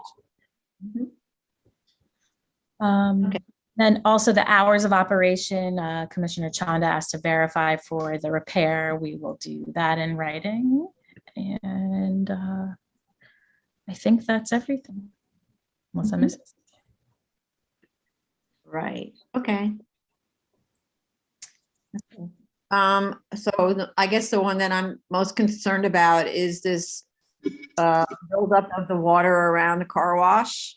So we just need to make sure that all the information that Commissioner Sheta asked for is provided. So ideally by the next hearing, we would know that the site either needs to be added, have additional drainage added, or grading or something. Okay. You want to give us a survey if you have a topographic survey for the lot? I would say for the half or for that strip that's adjacent to the like the commercial use to the right when you're entering the site. You wanna give us that just to make sure that the grades are like Andrew, correctly correctly diverting water to the 2 floor drains. Yeah, I only see one drain. Where's the second drain? There are 2. There's that one, and where's another one? Doesn't look like a drain. I see one drain. There was originally it was proposed as a drain inlet, and then the other one's a manhole cover, a solid manhole cover. They might have put a actual drain inlet on the other one. The low point is at where it's called out as an existing drain inlet. Typically, we only have an inlet down at the lowest point because one that's midstream really doesn't catch anything. But they might have put one in there anyway, and if so, we'll amend the drawings to show that. Okay, because there isn't anything shown here. Yeah. Okay. It's up to you. If you want to give us a survey, that's okay. I understand that a survey may cost some money. If you want to provide a survey, I'm okay with that. If you want to provide a test, if you want to get somebody who can hold like a big hose, stand like at the corner of the site and just discharge some water and take some video and show us that there is no ponding, I would be fine with that either. It might be like less expensive. Sorry. But if you look at the photographs from Mr. Euler, this was the case where Mr. Euler provided photographs that shows water sitting on top of the asphalt. And the issue is about it becoming slippery during freeze conditions. So it's not, even though it may be running, when it's really, really cold, it like ices on contact. So that's the concern. So it becomes like I don't know about a black ice condition, but something really treacherous. And so we already have photographs that show that after a car wash, it's doing that, right? Yeah. I'm not saying that the existing is good. What I'm saying is if they go there and fix it, and they want to prove it to us that it's fixed. They Oh, have I see. two choices. One of them might be the survey, which costs some money. The other one is to just get a fire hydrant hose and stand at the corner, probably the inner corner to the right, open the hose, discharge water, and take videos from a close distance and show us there is no ponding. Probably a survey would cost probably 1,000, 1,500. Probably this one could cost like probably 250 or so. So it's up to them. I just don't want to be like pushing things hard. Prove it the way you want to prove it. Right, okay. I didn't realize you were talking about after the fix. I thought you were talking about it before the fix. Okay. Okay. So let's go to the public. Sorry, Shampa. Vice Chair had a hand up, or she already speak? Yeah, go ahead. It wasn't Vice Chair. showing up. Go ahead. Thank you. I'm just going through the prior resolution, and I do see in the prior resolution, the application also had an auto washing. Which resolution? I'm There's- looking at the resolutions from 1955, 1980, where No, but- it refers to permitting a business use district, gasoline service station, auto washing, lubrication, motor vehicle. That was the application that was being considered. No, but in which year? Which year, Shampa? The 1955, 1980. So but 19, so that's different. So the original 50s approval was for a lubritorium. Then we talk about what the case is in the last, just say for argument's sake, 20 years, right? And if in the last 20 years, the board imposed conditions that said absolutely no car washing on site, then that would be a condition that or the board was like, there had been a car wash on site, we hated it, we told them to take it off, that kind of thing.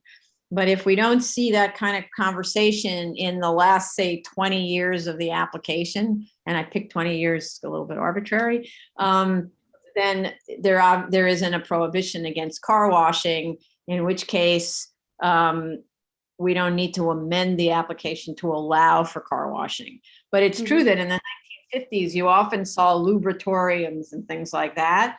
But that's the 50s. It's so long ago, it's hard to do the math anymore, right? Mm-hmm. Okay. Yeah. All right. And Carlo, go ahead. Yeah, Madam Chair, Madam Vice Chair, that's also a very standard language that's carried over through the years. And to this date, an iteration of that resides in the 1210 definition of automotive service station and its accessory uses. Okay. Makes sense. Okay. Thanks. Thank you. Thank you. Knows intimately the history of all automotive repair stations in ways that others would never. Okay. All right, so let's go to the public. Sure. The case that we're currently discussing is 227-10BZ 20412 Northern Boulevard, Queens. Should you wish to call in, it is 646-558-8656. The Zoom webinar ID number is 951-6718-8972. And the passcode should you require it, it is 663731. If you are in the Zoom room already, please raise your Zoom hand and press *9 to unmute. If you are calling on phone, press *6 to unmute. Okay. All right. Let me just see if there's anyone in the waiting room with their hand up. So far, no one in the waiting room with their hand up. There is one phone number, last 3 digits 430. If you'd like to talk on this application, please raise your hand by *9 on your telephone. I mean, *6 on your telephone. Oh, hand went up. *9 and then *6 is unmute. Yay. Oh, I think. right. Yeah, you're right. So *6 to unmute. So thank you, Kurt. So yeah, please, there you go. You unmuted yourself. Please state your name. Yes, my name is Henry Euler. I'm first vice president of the Auburndale Civic Improvement Association. I'm representing my civic association with this testimony. I want to thank you for reading my letter this morning that I had sent in yesterday about the conditions at this particular site. Overall, we're very pleased with the site because they have been a good neighbor. They keep it pretty clean. There's no major issues that we can see. It's a vast improvement over the last tenant that was there. The last tenant stored all kinds of wrecked cars on the site and was a real eyesore, and that doesn't exist anymore. The thing that we're most concerned about is the car washing stations. There are two drains along that side of the station.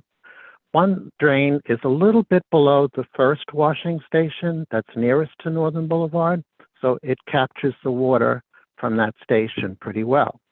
The second drain is just above the first washing station. So when the water comes down from the second washing station to further back in the station, it first of all, it ponds at the top. And so in freezing weather, it freezes and is hazardous. Then at a certain point, the water comes down and it does get to that second drain, but it has to pass about 10 or 12 feet down. So as it's traveling down, it freezes during very cold weather. So we feel that the drain needs to be reset further up, nearer to the washing station, so that it gets captured sooner, so that it does not create more ice as it travels down. And we would also like to know, we had heard from some residents that there is a line sometimes that extends into Northern Boulevard for people to use those two washing stations. And what measures are they going to take to ensure that the pedestrians that walk by the station and the traffic along Northern Boulevard is not interfered with while the people are waiting to use the washing stations? Thank you.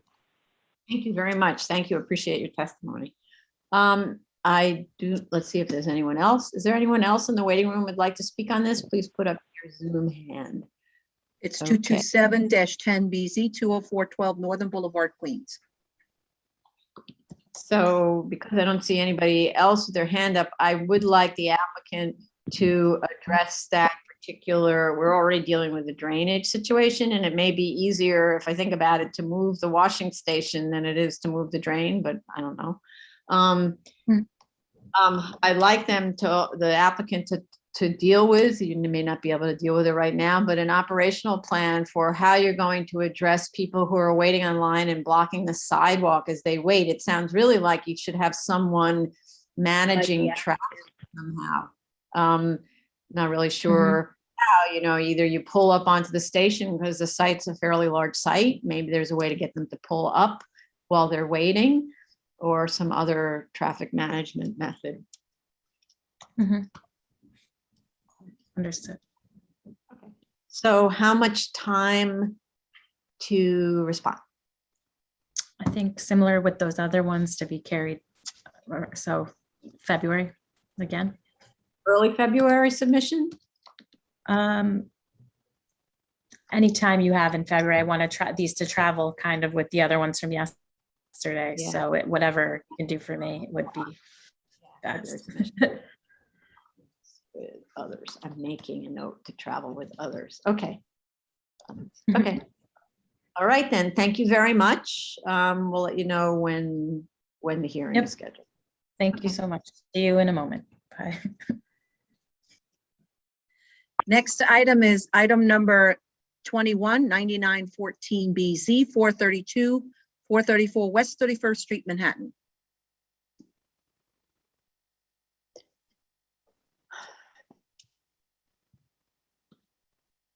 Okay. Whosever application this is, please Ally. raise your. Ally, are you the only one? I'm the only one for us, yes. Okay, raise your right hand. Do you affirm to tell the truth, the whole truth, and nothing but the truth in your testimony before this board and to respond honestly to board member questions? I do. Please state your name for the record and proceed. Good afternoon, Allison Carreri for Greenberg Traurig LLP on behalf of the property owner. I watched the review session earlier today and appreciate the kind words regarding our application materials on this. Based on the comments, I believe the only remaining item is resolution of the outstanding ECB penalty for $6,250. The owner has now submitted the payment owed for that open ECB penalty. And following the review session, we submitted via email a receipt showing payment of that penalty amount plus interest. And based on that submission, we request that the hearing be closed for a vote today, or if further confirmation of the resolution is needed, that it be left open solely for the purpose of so confirming and added to the next hearing calendar on the 13th or 14th, assuming it will be a very short hearing that can be closed and go to a vote on that date. Wow. You know what you want, right? So I would like to see if there's any questions, comments from commissioners, and then we'll go to the public. Okay, no questions, comments. So let's go to the public. The application we are currently discussing is 9914 BZ, 432, 434 West 31st Street, Manhattan. If you wish to call in, it is 646-558-8656. The webinar ID number is 951-6718-8972. The passcode, should you require it, is 663731. If you're in the Zoom room, please raise your Zoom hand. If you are calling on the phone, press *6 to unmute.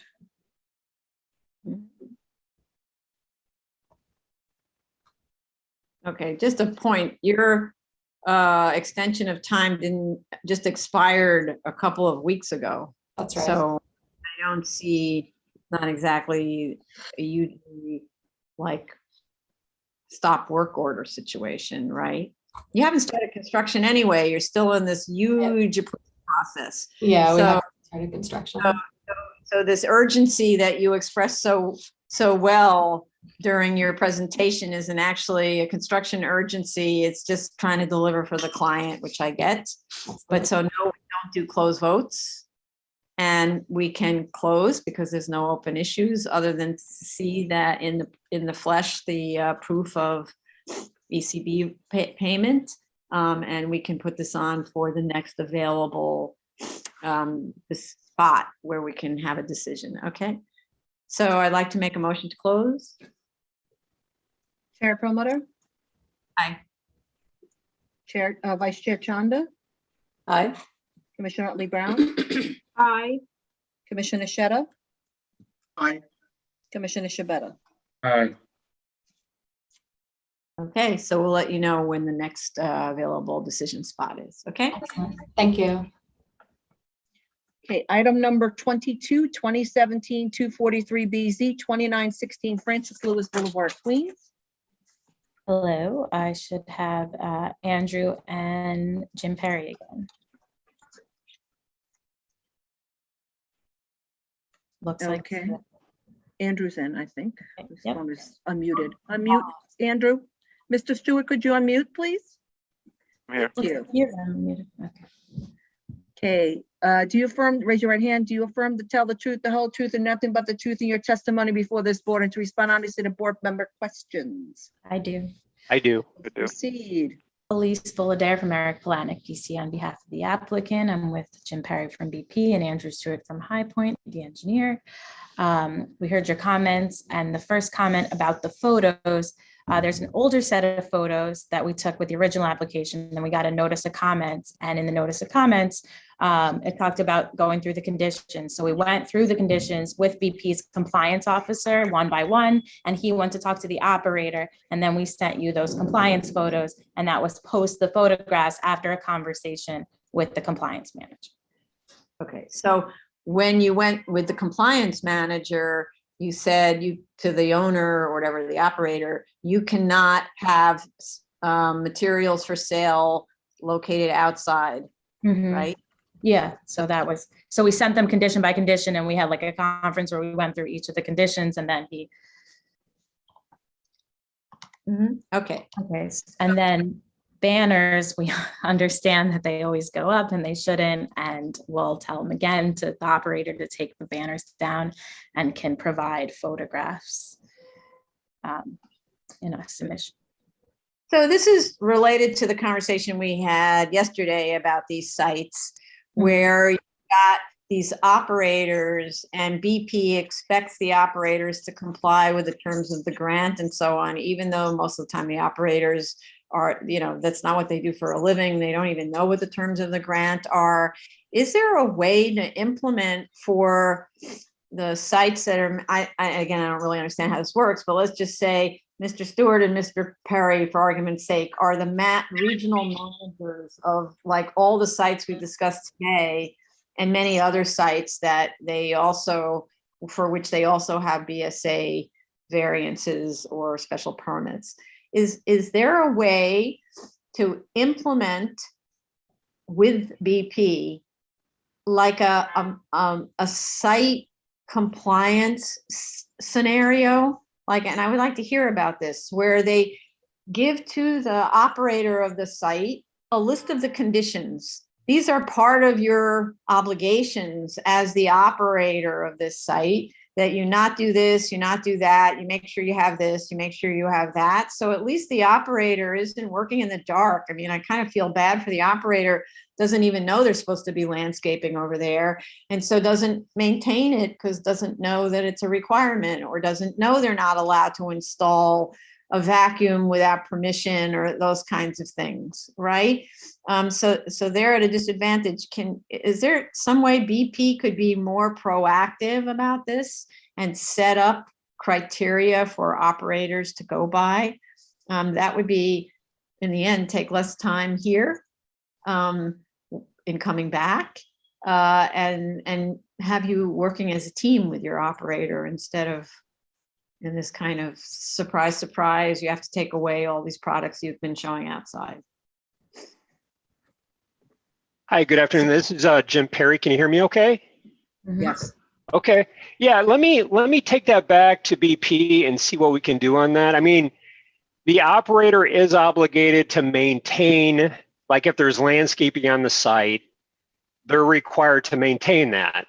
But as you said, if there's additional landscaping required and they're not aware of it, they're not going to put the landscaping in. So that's usually something that we would handle as BP.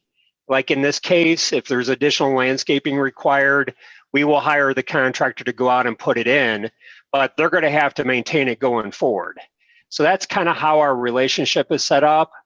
I think the best way, just kind of thinking out loud, the best way to handle it is just to continue to communicate to them.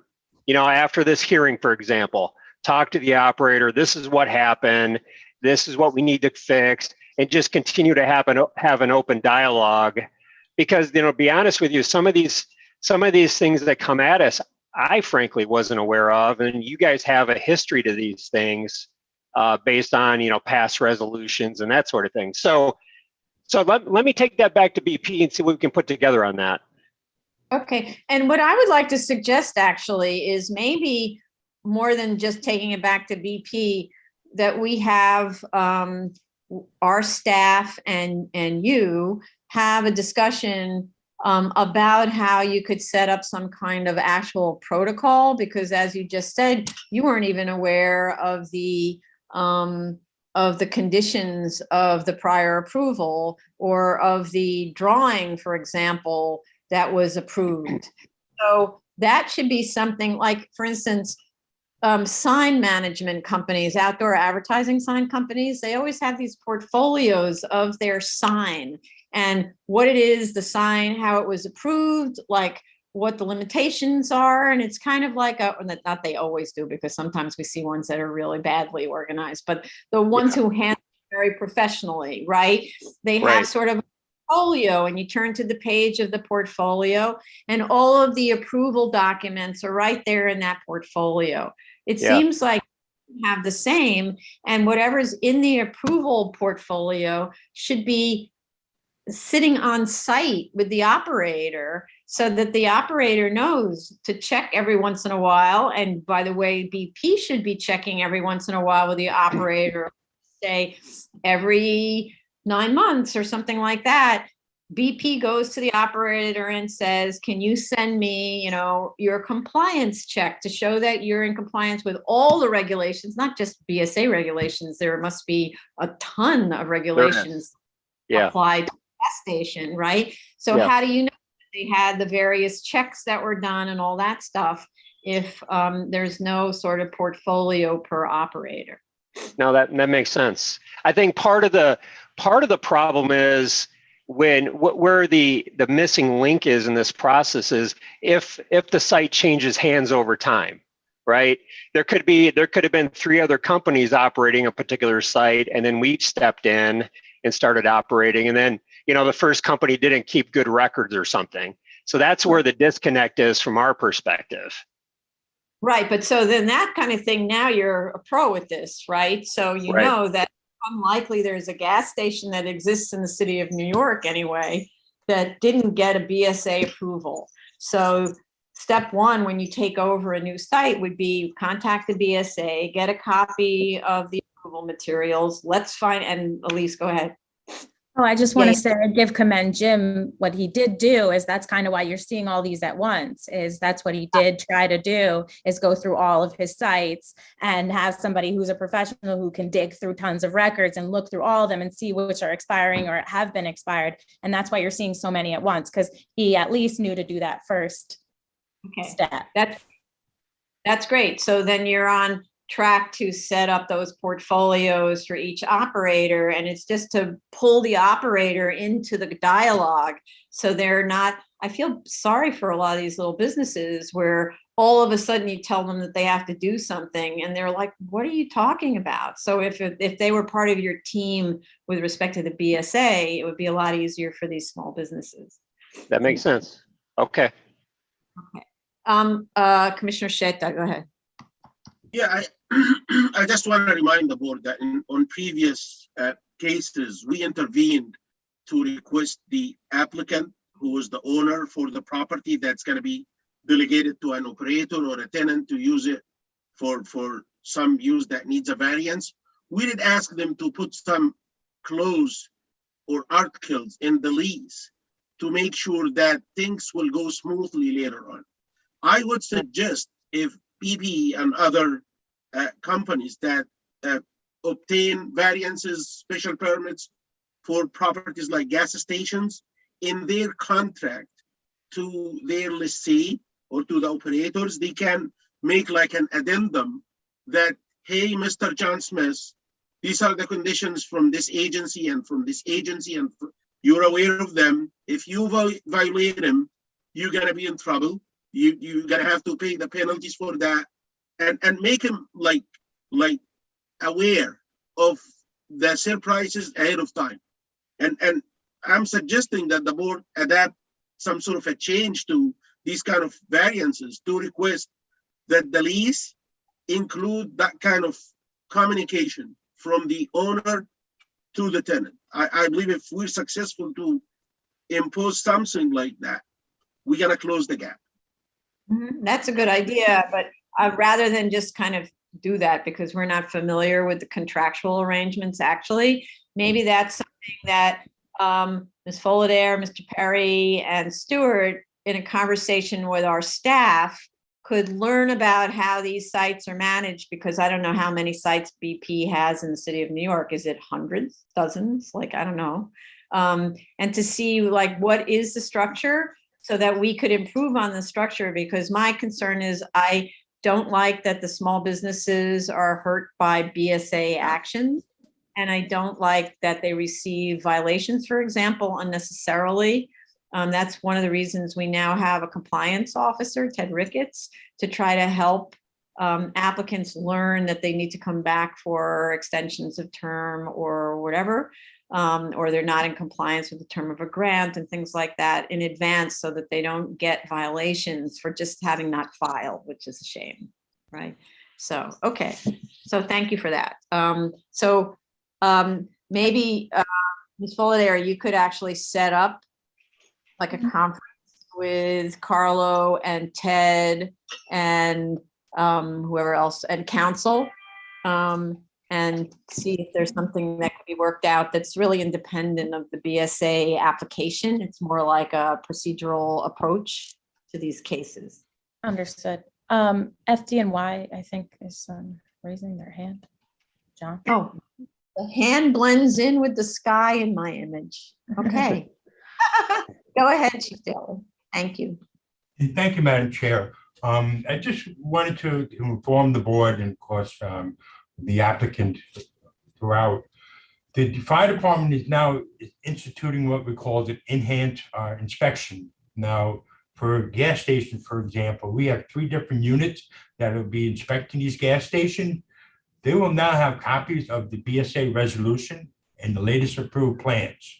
Mhm. And in their survey report, they'll have to, one, note the BSA calendar numbers, review the conditions that were imposed by the BSA, and they have to report back to headquarters what is not in compliance.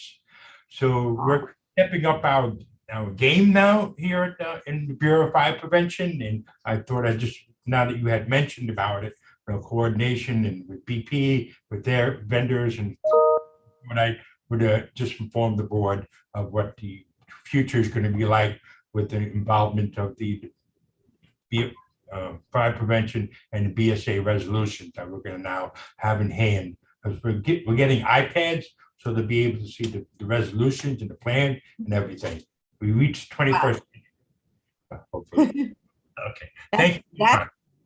Thank you. You know what I would ask, because we do have our own compliance officer. Can you, if you're not, I know that sometimes Mr. Ricketts goes on inspections with you. Is there a way you could have your inspection, whatever it's called, enhanced inspection, whatever, loop in Ted either for accompanying on inspections or at least getting their inspection reports from you?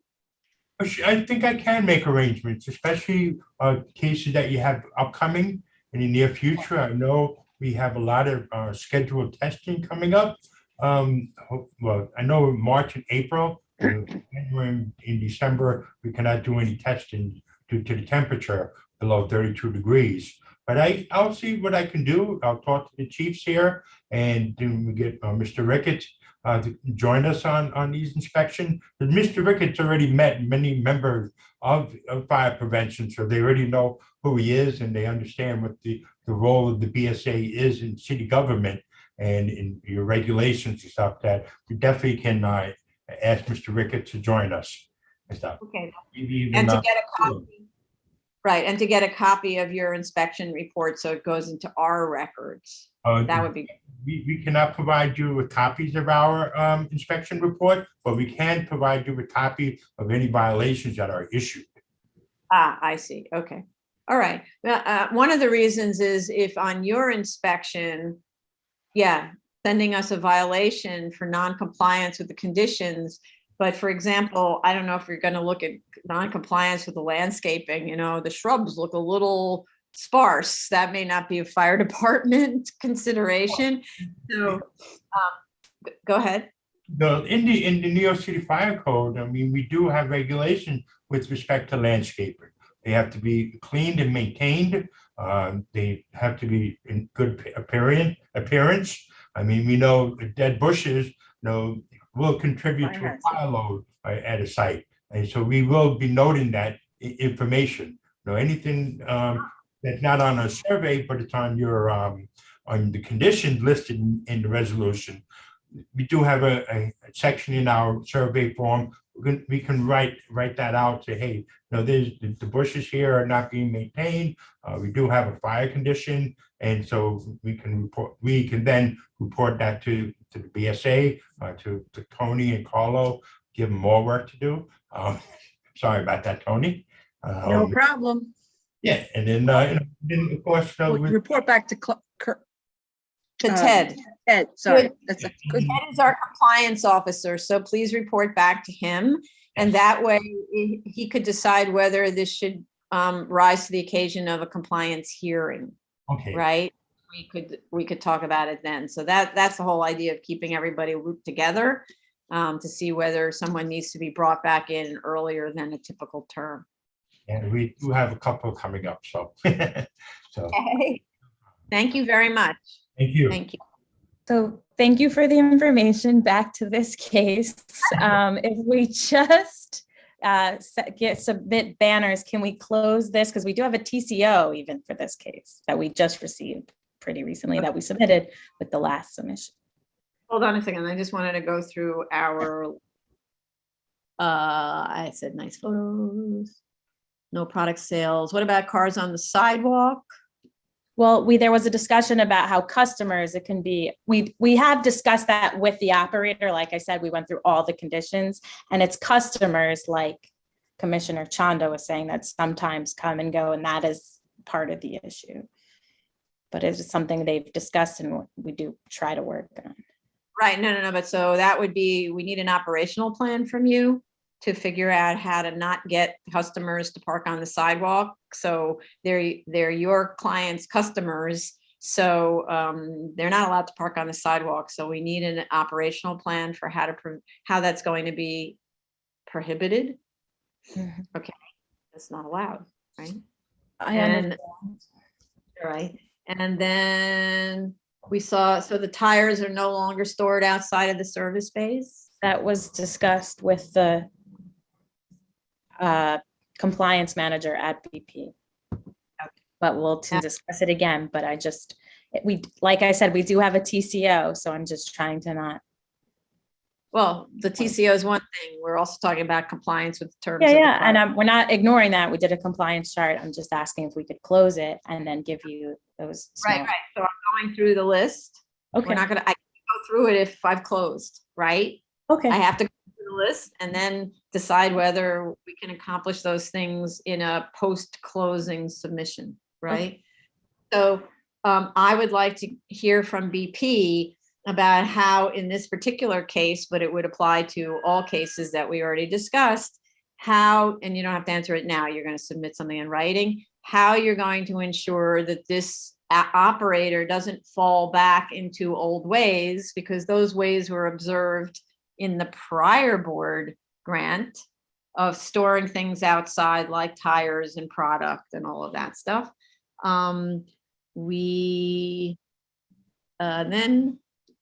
Then car sales. Oh, we didn't get an answer, about car sales on the site? There aren't any car sales on the site. Similar to other things, it's an automotive repair, and sometimes they white it out and stuff when you look at it on Google Maps and you don't see the license plates or whatever, but there's an automotive repair on site. Okay. All right, so any commissioners have any issues about us closing? Okay, and you know what it is that we need to see? So automotive repair, and again, more photos probably showing no tires on site, and an operational plan that talks about sidewalks and selling things outdoors.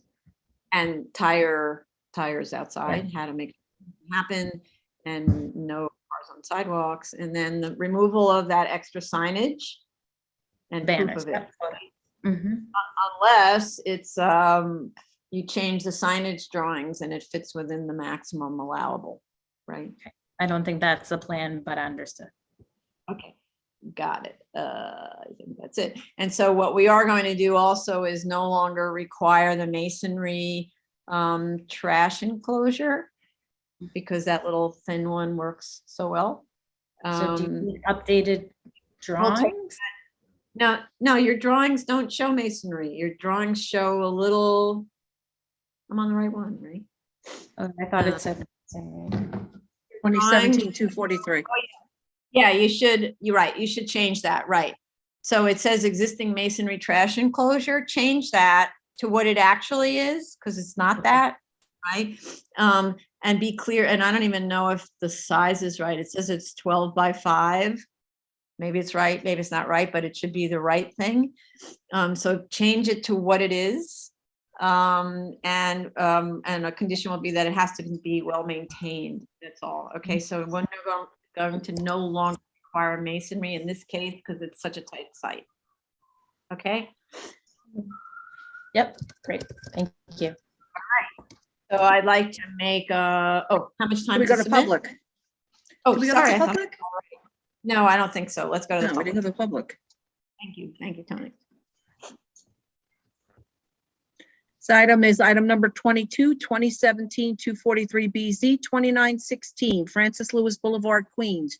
Should you wish to call in, it is 646-558-8656. The Zoom webinar ID number is 951-6718-8972.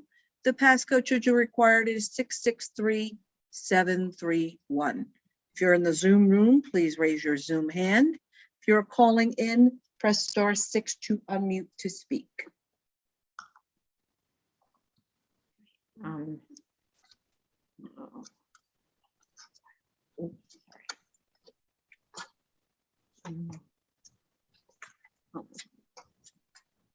I don't see any Zoom hands up. How much time do you need to make these submissions? I guess 2 weeks, just because the plans need to change. Oh, okay.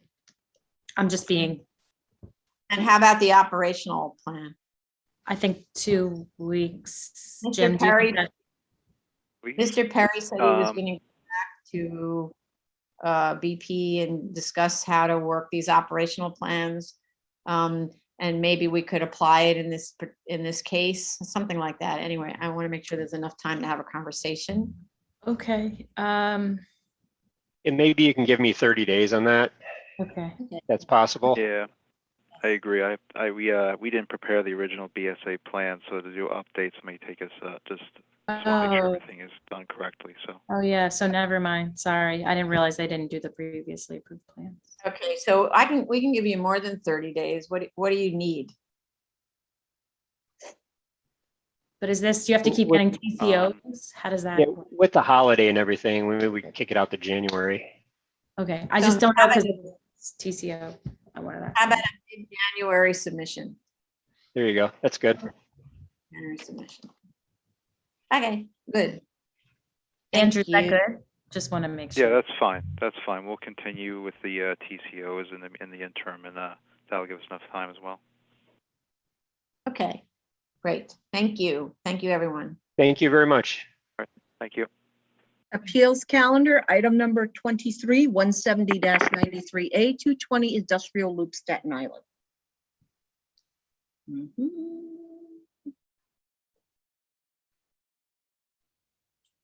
Were we going to close that previous case? Oh, shoot. Oh, yes, sorry. I thought we did it. You see what Sorry. happened? Nobody said anything. Thank you. Sorry, I All right. dropped the ball on that. Sorry about that. Sorry. I was writing and I can't think and write at the same time. Okay. Okay, let's call that one again to close it. Oh, did it come off the line? Okay. You want to call it back? Item number, can you do it without the applicant here? Is that? You can do it without. I think Let's so. do- I'm Are you here, allowed so to? don't worry about it. Oh, you're there, Elise? Okay. Okay.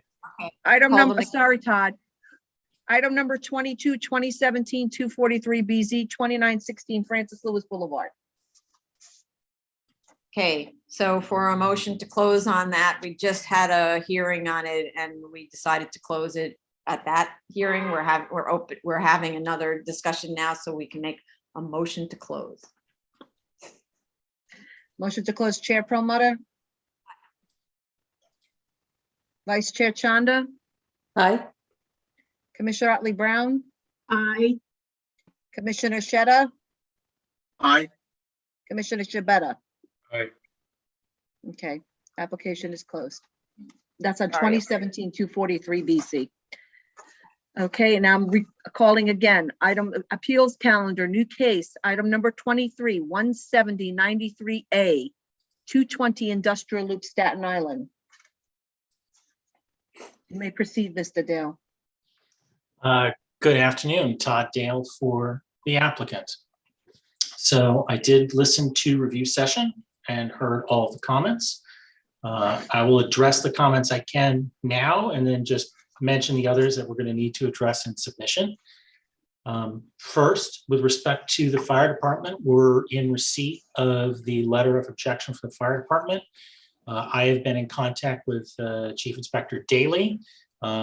With respect to the hydrant tests, we've reached out to the owner and the Arthur Kill Association about getting the updated hydrant tests so we can supply those to the record. And for the filing of the Bureau of City Planning filing, that will be completed. Just to clarify for the board, this is not something that normally comes up in a letter because for new buildings on Industrial Loop, those filings are generally completed. This is an existing building that is an enlargement, so it's a little bit different. The architect didn't file it, but I've had discussion, we'll get it filed and we'll address those comments in the fire department letter. With respect to DEP, we have been in communication with DEP with the assistance of Ms. Matias. At this point, upon information belief, their only outstanding concern is going to be that they want to have an SCP filed with respect to storm water only. And we've spoken to the project engineer and we'll get that filed and address their comments, and hopefully a letter of no objection will be forthcoming from DEP. So they don't have an issue anymore about the proximity to the easement? Not based on the last communication we had. And also in the notice of comments response, we provided the information regarding the site connection, the water, and I believe I forget what else. But we submitted the connections from when the building was originally constructed, and those seemed to satisfy most of DEP's concern. The last communication we had was just that they wanted the SCP with respect to stormwater file. So we'll get that done. Okay. Chair, in response to your question regarding the easement, we submitted as you know, for a lot of these industrial loops, we submit the declaration of maintenance of the private road. With respect to the actual easement, we'll submit the 1985 easement, and that 1985 easement, which predates the declaration, actually has a map of industrial loop on it. So you'll have that for the record. And we'll start doing that for any future applications. Okay. So when you say it has a map of industrial loop, it's plotting the easement. That's what I want to know. Exactly. Yes. You'll see they reference the easement, it has a meets and bounds, and then it actually has the picture of industrial loop. So the two will go hand in hand in this application, any future industrial loop applications.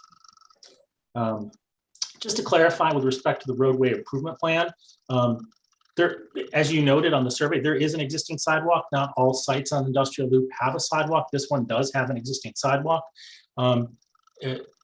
We included the roadway improvement plan and just noted in the response and included the waiver of improvements, just because, in short, we've received comments for industrial loop applications saying, please provide a BPP, but one is not required because of that waiver, and you can't actually file a BPP because it's a private road. So that's all that the communication in our letter was to notify us, that we can't give you a BPP, but as an alternative, here's the roadway improvement plan showing how the private road's constructed. And that roadway improvement plan actually mimics what's on the previous approved plans for this site. So that's why the waiver is included only. So let's go back to that, okay? Sure. When you do an enlargement, there is, like we just had, we're going to discuss a little while from now, and we discussed at the review session, an application in Manhattan where they're adding, there's an addition to the rear of the building, not even frontage, right? An addition to the rear of the building, and apparently there's a BPP requirement for sidewalk improvement or something like that. So in this case, you have an existing sidewalk. We don't know the condition of the sidewalk because we don't know the condition of the sidewalk. We don't know the condition of the roadbed that's in front. And we talked a long time ago about, and actually there's a piece of legislation that's proposed, I don't know where it's going yet, to give DOT authority to look at these private roads, right? Prior to that, because I'm not sure when or if, we've talked a lot about having what we call a pseudo BPP, and we've gotten that pseudo BPP because the question is, does the road and does the sidewalk need to be improved? In other words, is it a mess? Does it need to be rebuilt? Is the curb still intact, et cetera, et cetera? And the size of your addition may warrant the improvement. Like I actually don't know in a BPP, without looking up what the rules are, at what point you trigger a BPP on a map street. So the same rule should apply to an unmapped street that's the subject of a GCL 36. If Sure. it would be triggered, then you have to do it, and we don't know whether the sidewalk needs to be improved because I have no information about it, okay? I would say, understood. We can submit photographs. I have some, they're a year old now, but if I'm allowed to share the screen, I can show you the actual photographs taken from 2020, showing you the sidewalk, the condition it's in, if you want to see them right now, but we can also submit it to record. No, you should submit them to the record, but more importantly, what I asked initially wasn't just to submit photos. It's under the building code or Department of Transportation, whatever, regulations. At what point is a BPP needed when you're on a map street? Whatever the trigger is for that, that should be the trigger here. So if the size of the enlargement, it's a pretty big structure you're adding. If the size of the enlargement triggers a BPP under normal circumstances, then it should trigger what I'm calling a pseudo BPP. And you need to do a drawing that shows what the existing conditions are, and then provide us with information about the existing conditions of the roadbed. Because if the Department of Transportation always requires that you repave the street when you have an addition of X big, like it's apparently requiring, though we're never sure about this site in Manhattan, where arguably everything is fully improved, then we need to see what that would be in this case. You can't just say we don't have to. It isn't a waiver. You're supposed to be maintaining the roadbed and the sidewalk according to section whatever that is in the charter, section 2904, and et cetera. So I understand what you're saying. So what I'll do is we'll get some updated photos instead of these 2020 photos of the site. I will tell you though that the sidewalk is in excellent condition and the road's in excellent condition. We'll also reach out to the project engineer and architect and ask them, if this were on a map street, would this reach to the level that a BPP would require, and try and get some information record for you. okay. Just to clarify, there was a question about the prior approval papers. Just to note, the resolution only referenced 2 sheets of approved plans, and those are both included. So that's in the record. They are clearly very different than approved plans would be as if this were filed 3 or 4 years ago, but those approved plans that we provided are the approved plans in the record. It's confusing because those drawings, and I'm not saying that there's more drawings because I don't know, and everyone knows there could be mistakes in those kinds of attached drawings, but that drawing only shows buildings to be removed. Were those buildings never removed? Nope, those buildings were removed. That's all that they required when this was before the board. This is one of the first historical industrial loop cases. And at the time, the board at that time only wanted to have a site-wide plan. So that's what the first approved sheet, it shows the entirety of industrial loop and the few buildings that are there. And then for this site-specific diagram, it just asked for the existing site plan of what was there and being removed. So their approval wasn't necessarily tied to a specific future for building, but that's that. And I looked at the record, that's all that's in the record. I know it seems surprising, but that's what's there. So can you give us a drawing that shows existing conditions and another drawing like the one you provided, which shows proposed conditions? Because it's actually kind of difficult to figure out what the scope of change. So if you look at the actual proposed plan, it's already on there. The proposed plan is one sheet, and the existing buildings that are there, it says existing 1-story metal frame and existing 1.5-story frame. And they also have like a little ticking inside. So you can see not only is it labeled, but it's ticked inside. The proposed addition would just be the, in this case, the southernmost would be the left side of the sheet. That's a proposed 1-story addition. It's not ticked. So that's what's existing and that's what's proposed. And it's on the proposed plan. Hold on a second. I don't even know where I'm supposed to. NOC response.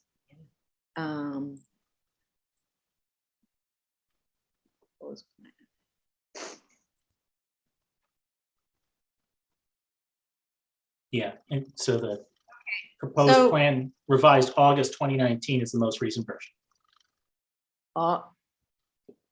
August 25th, right? 2019? Sure, No, August 25th, 2020 yes. is when it was submitted. 5/13/20 is what it says on the drawing. Hang on, let me take a look here. Yes, that one does. Yeah, so that's the proposed plan, which is there, but you'll Right. see it says existing and existing are the two, they're on the right side of the page, but that would be the north. And they're Okay, but- ticked inside to show you that that's existing. And the proposed one-story addition would be the left side of the plan, which is actually to the south geographically. Right, but to pick up on Vice Chair Shanda's comment, that area where your new building is must be parking normally. So, or some, right? So the question is, what were the parking requirements of the existing buildings? And what was the occupancy of the existing buildings? That's why normally we get two drawings, existing and proposed, because this isn't built yet, right? That's true. We just provided that one because it seemed pretty clear where the proposed and the existing was going to be. I mean, if we really needed a separate showing the existing, we could do it, but that's also, we did supply a survey and that's also there. And that area right there is actually not for parking. It's actually, essentially what this is this is a window contractor. And what they want to do is have this enlargement for a warehouse so they don't have to store window supplies outside. That's the crux of the proposal. And if you look at the survey that was submitted with the application, you can see the existing buildings match the existing buildings that are shown on the plan. So that area right now, I think there might have been an old frame that was there and maybe like a container, but primarily it was used not for parking, it was used for storage of materials on the outside. So wait a second. We don't know what's the area of the existing building. Don't know. Where's the area of the existing building? The area of the existing building is shown on the zoning analysis is 4,266.3 square feet. Why is that's not on the drawing, right? I think So here's the, so I don't see it on the, on the drawing. So here's the thing, instead of arguing me about why you don't want to do it, let's just do this thing and clear this up for us, all right? Provide an existing condition drawing. Give us the zoning calculations of the existing condition drawing.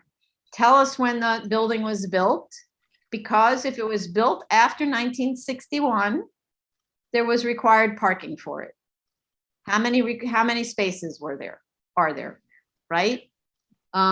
Show us what the floor area is on the drawing, okay? That's your existing drawing. Now we know where we started. Then you have a proposed. Proposed shows the existing building and on the drawing, what the floor area of the existing building is, plus the floor area of the proposed building, and how many parking spaces are required for the existing, plus the proposed. And if your building is a warehouse, maybe the parking analysis is different than if the building is I don't know what, because I don't know what the existing building is. It just says a one-story metal building. Sure. And just in response, because this is a amendment to an appeal as opposed like, if this were a variance application, those materials would be there. I'm just saying that that's why they weren't with this application. We can talk to the architect, we can get the existing plan. But actually that leads into the next item I was going to address, which Vice Chair Shanda brought up about the required parking. We'll clarify it in the submission, but I'll just state now for the record, it's shown on the plan. The existing building had no parking requirements, and that's also noted on the certificate of occupancy.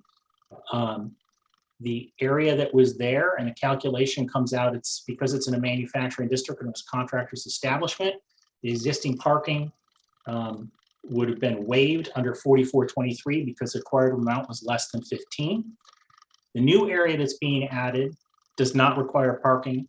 It is warehouse, which is use group 16, and under 4421, new warehouse floor area that's under 10,000 square feet is exempt from parking. The entire building is exempt. or the entire building, excuse me, the entire building is under 10,000 square feet. So it is listed under the required parking calculation, but we'll provide more clarification in the next statement. But just to confirm, in summary, there is no required parking, and the new floor area does not add any required parking. So there was 0 required for the existing, there's 0 required for the proposed, but there's 2 voluntary spaces that are existing and 2 voluntary spaces that are still proposed. Okay. But we'll put that in the submission in conjunction with any additional submissions.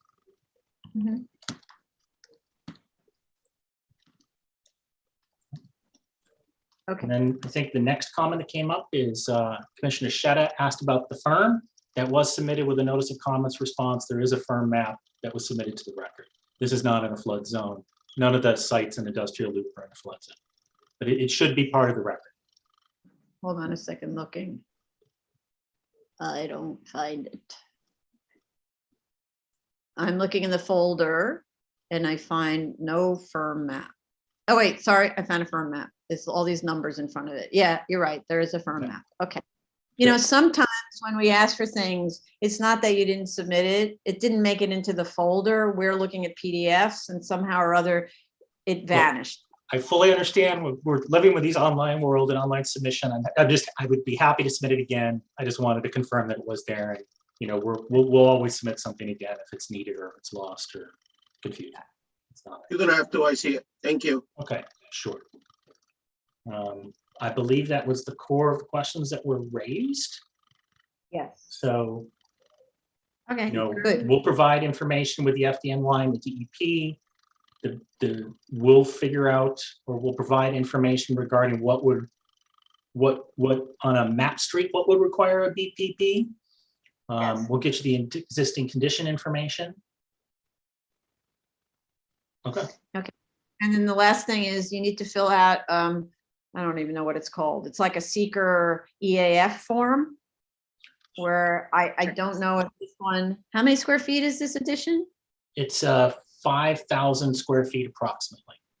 So I think that makes it a type 2. So you just need to check on the type 2 checklist that 5,000 is less than whatever the type Sure. 2 Actually, I believe actually the number is 4,000. So this would be over that 4,000 for the type 2, but we'll submit any required seeker information based on, we have an ongoing communication with the board and the director regarding the seeker requirements for GCL 36s. So no, based sorry. No. We don't have an ongoing discussion. You're required by this board to submit seeker documents. Do it or we don't process the application. With all due respect, a letter was submitted to the board and council regarding the administrative notice, which was enacted contrary to the board's rules, specifically contrary to the city charter. And, you know, I'm happy to have this discussion now on this application, but we submitted a letter very clearly citing city charter and board rules, saying the administrative notice was acted contrary to those and it should be rescinded. So if you want to engage that discussion now, I'm happy to. Otherwise, we can just do it off this record, this particular application. So we're not going to do it. We're not going to have that discussion. And if you start on it, I will mute you. However, if you don't submit the seeker materials, we won't proceed with the application. Your choice, your client, your choice. So we're not going to have this discussion now. You just need to fill out a little bit of forms. And if you don't do it, it's going to hold up this client. I don't know why you would want to do that. And that's what we're doing. All right. So well, I think we're finished with this, but you have your instructions. So let's go to the public. Commissioner Sheta has a hand up. Yeah, Chair, I just want to share my screen. I did look quickly to some. This is the aerial photo for the area that we're looking at. My understanding is the extension is right here. This is the existing building. You want to check whether it's pre-existing the 1961, right? Yeah. And do you see the historic aerial site or no? Yes. Okay, and then I will, let's say 2004. So it's gonna take some time to populate.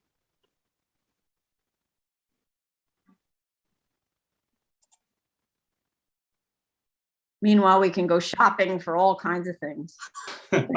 Sorry. Just to confirm, this building 1980 definitely did not exist pre-61. It was built pursuant to the previous 1980 grant. even wasn't there. Yeah. 1984, nothing. Okay, so this has to do, I think, with the parking regulations. That's all. 1986.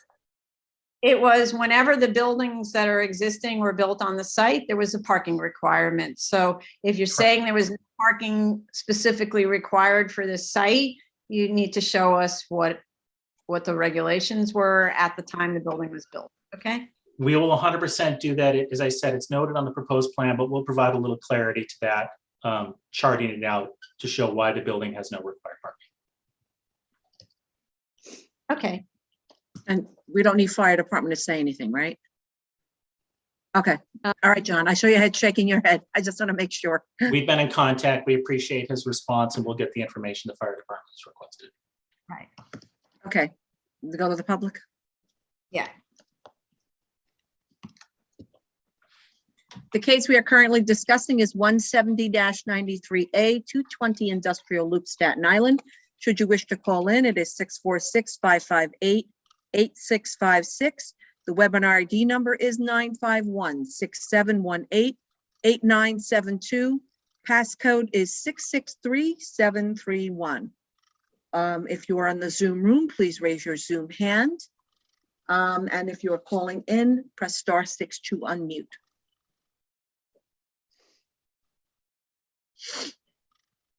Okay, so while we wait to see if anyone raises their hand, there's lots of names in the Zoom room, but I don't see anybody with their Zoom hand up. So in the meantime, Mr. Dale, how much time do you need to respond to these issues? We can be flexible with the board's calendar. I would say just of all these items, I'm not sure how long the fire department review takes, but I suspect the SCP and DEP will take the longest. And just to ensure that that's complete, so we don't have to do yet another adjournment, maybe a February hearing would be fine. I mean, we could even go a little bit later depending on what, the calendar provides for. Okay, I think that great. that item's probably going to be the longest item. So I'm noting an early March hearing. Does that make sense? That sounds perfect. Okay, good. All right. Nobody raised their hand in the meantime, so thank you very much. Thank you. All right. Okay, move on. Zoning calendar, continued hearing items. Item number 24, 2020-84BZ, 161 Emerson Place, Brooklyn.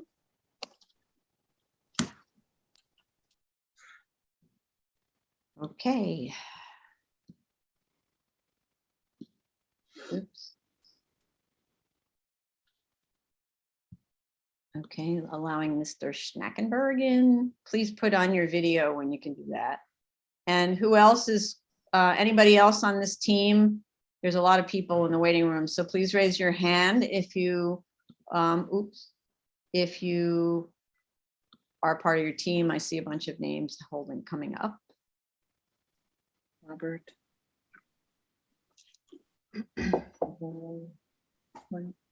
Wolfink. Rebecca.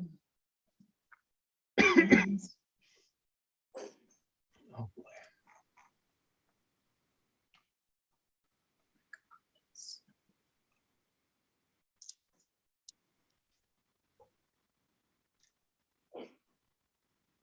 Mr. Schnackenberg, is that it? Mr. Ulrich, Mr. Wolfing, and Ms. Crimmins? That's correct. Thanks. Oh, Tony. Sarah Dubicki? Sarah Is she Dubicki one of as well, yours? yes. Okay.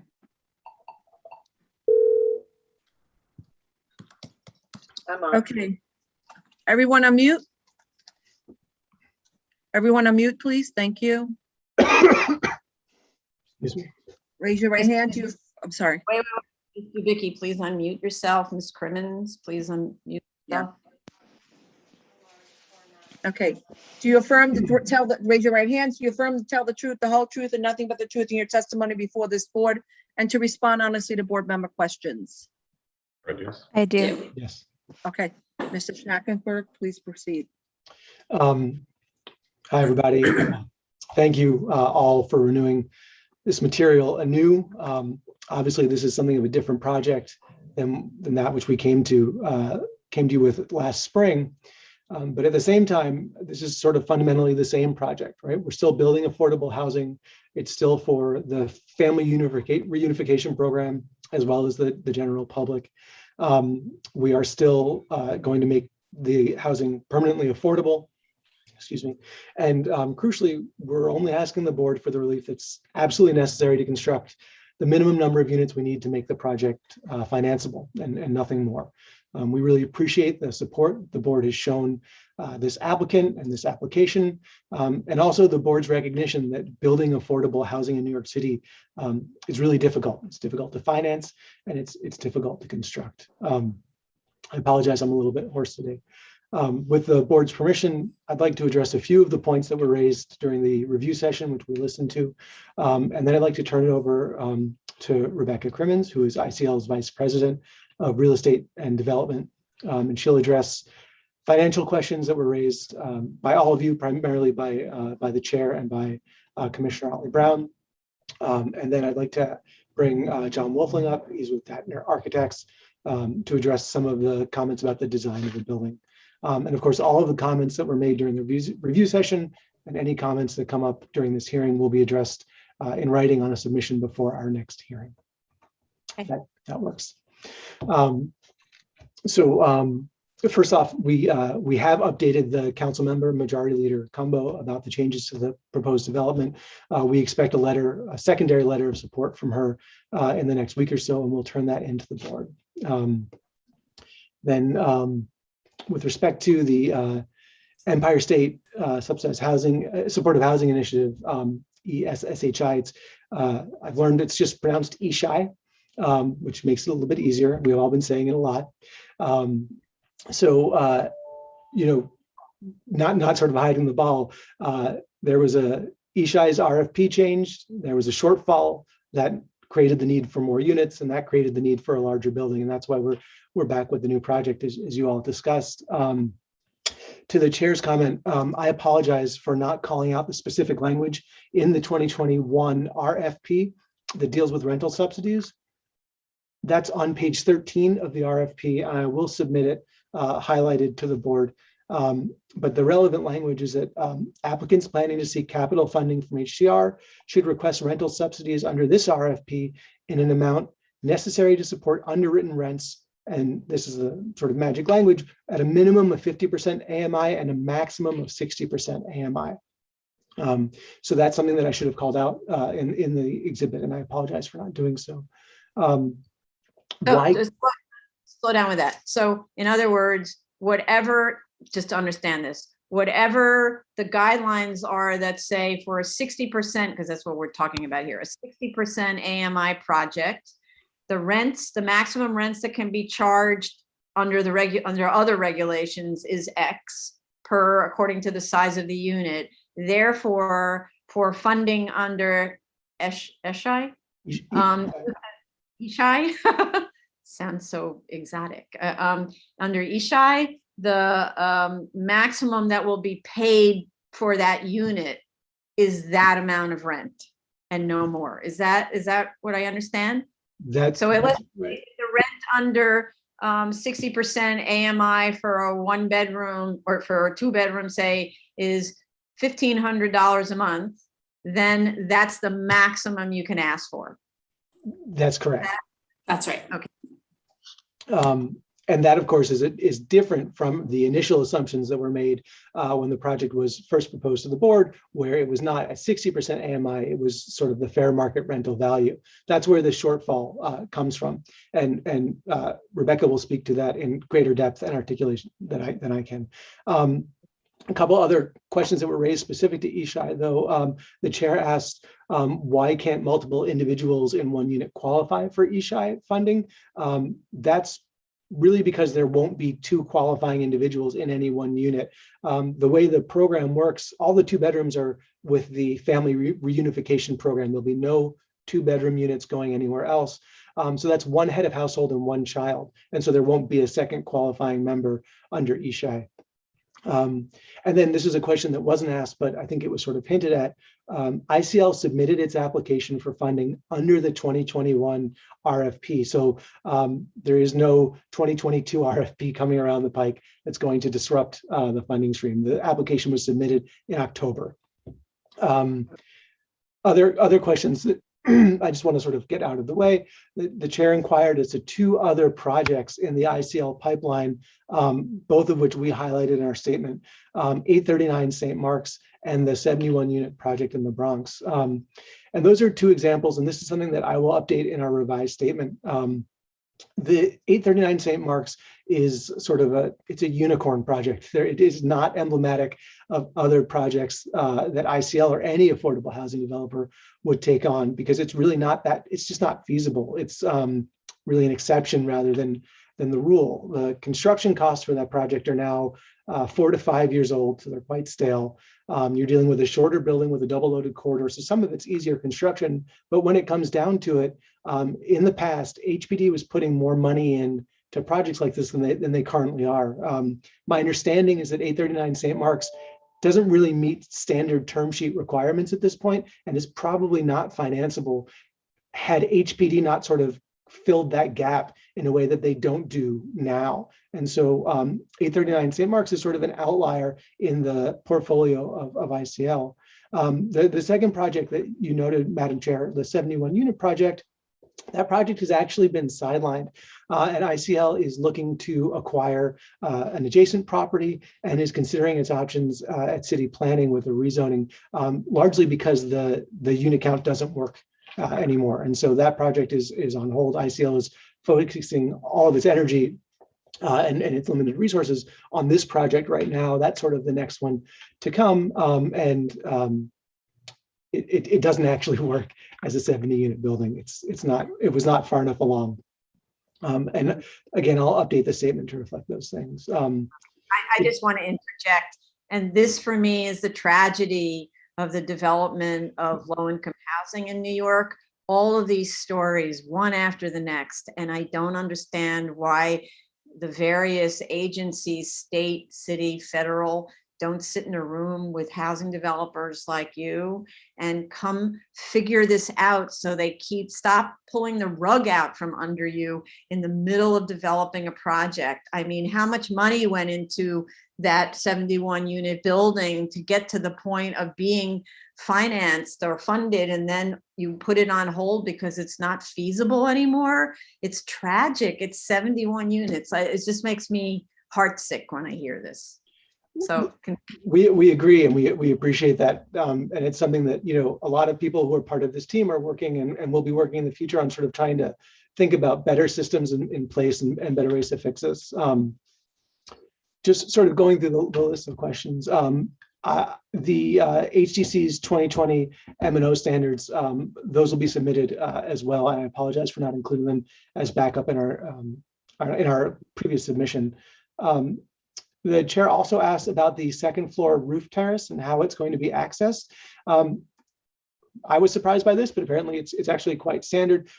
It may be accessed via a tenant's unit, through the window of a tenant's unit, with that being an agreement in the lease. It may also be accessed via a ladder from the first floor, but in either case, it's going to be planted with sort of an extensive green roof. It'll be in compliance with local law 9294. It will not be just a plain gravel roof. And that's something that we can put on the plans. The next issue, which I'll speak to briefly, is a major one. The changes to our construction costs. The initial submission used sort of generalized cost estimate that was based on industry standards and was sort of appropriate to where we were in the development pipeline at that point. But the current cost estimate is it's a true trade cost breakdown that's based on the schematic design of the currently proposed building. I'm sorry that wasn't clear in our submission. The current estimate reflects prices that have been impacted by the global pandemic, and it was prepared by Mega Contracting Group, and they're a leading general contractor for affordable housing developers. And we can submit the full cost estimate for the board's record, and we will do so. Another comment that I just wanted to address, and I apologize for the sound of my voice.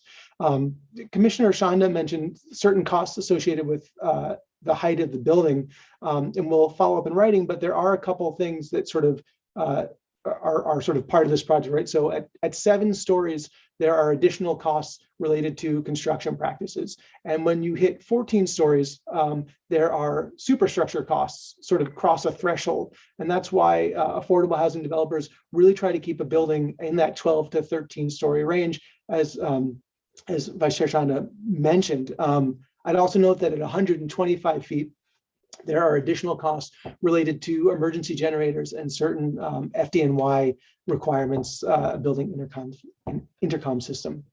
And so that was the easy part. And I will now duck out for the hard part. Rather than sort of go through our whole rigmarole, I'm going to ask Rebecca to sort of take the mic and speak directly to some of the issues that were raised at the hearing. Again, unless anyone has any questions for me at this time. No, that was very thorough, and I'm sorry if your voice is failing in the middle of the year. No, it's worse for you who have to listen to it than for me. But Rebecca is ICL's VP of Real Estate and Development, and I will shut up. Before Rebecca starts, please. I don't need the detailed construction estimate. You don't have to submit it. Okay. What I mentioned in my comments was the difference between the 320 and the 375. If you have a clarification, just put it in a statement and submit it. I don't want to make a precedence for cases like these to submit a detailed construction estimate. Thank you, Commissioner Shadow. We appreciate that. I will provide a narrative, and we will not be submitting the cost estimate. And we do appreciate that not setting a precedent. Thank you. Thank you. Okay, thank you, Commissioner. Okay, go ahead. Okay, thank you, Chair. So I think as David was mentioning, I know there was a question, some questions specifically around the supportive housing funding source. So I want to clarify why we're using the ESHI program and then clarify what their payment standard is compared to, I know I heard a mention of New York City 1515, which is another supportive housing financing program. So essentially ESHI is the state's program.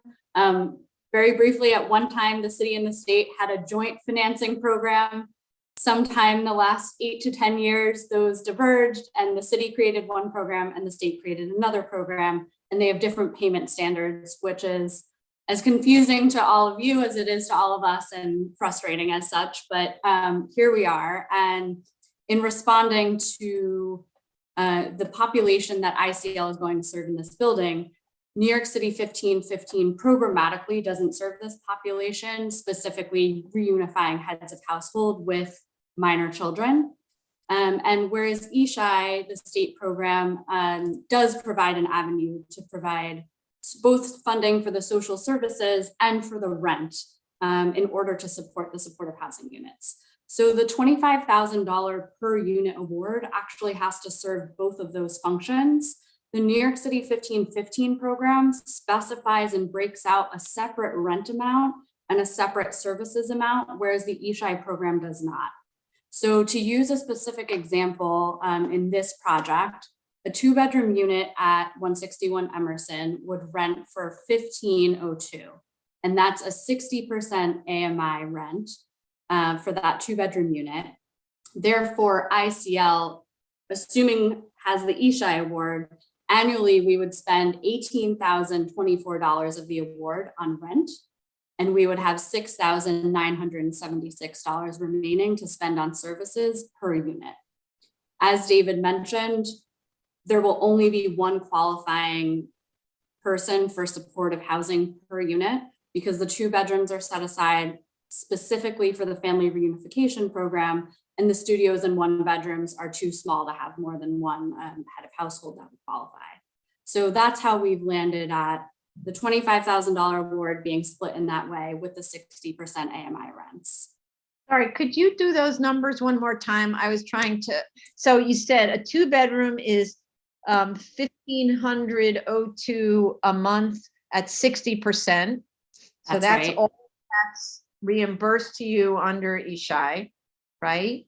So yeah, so we would receive an ESHI award in the amount of $25,000 a unit. And Okay. then ICL has to take that $25,000 and both pay the rent on the tenant's behalf and also provide the social services with that dollar amount. Okay, and the social services. Okay. So the next numbers I provided were the 1502 times 12 months got me the $18,024 on rent. Okay. Oh, I see. So it's a little different than the way it's described in the Ishai RFP. So so the RFP says essentially don't ask for more than 1502 from this unit, but that number is going to be essentially 25,000 maxed. I don't understand. I thought, so you don't get to have both the 1502 a month plus 25,000. No, it's all in. Okay. So why do they even talk about the don't ask for more? Because they're only giving. I guess what they're trying to say is, and because this is a statewide program and it's not specific to New York City, the rent standard under Ishai, quite frankly, just isn't enough money. And the rent goes a lot further in the rest of the state compared to New York 1515, which is specific to New York City. The rent dollars go further, but unfortunately, we don't have a pathway to funding with the population that ICL is serving in this building. Okay, understood. Yeah.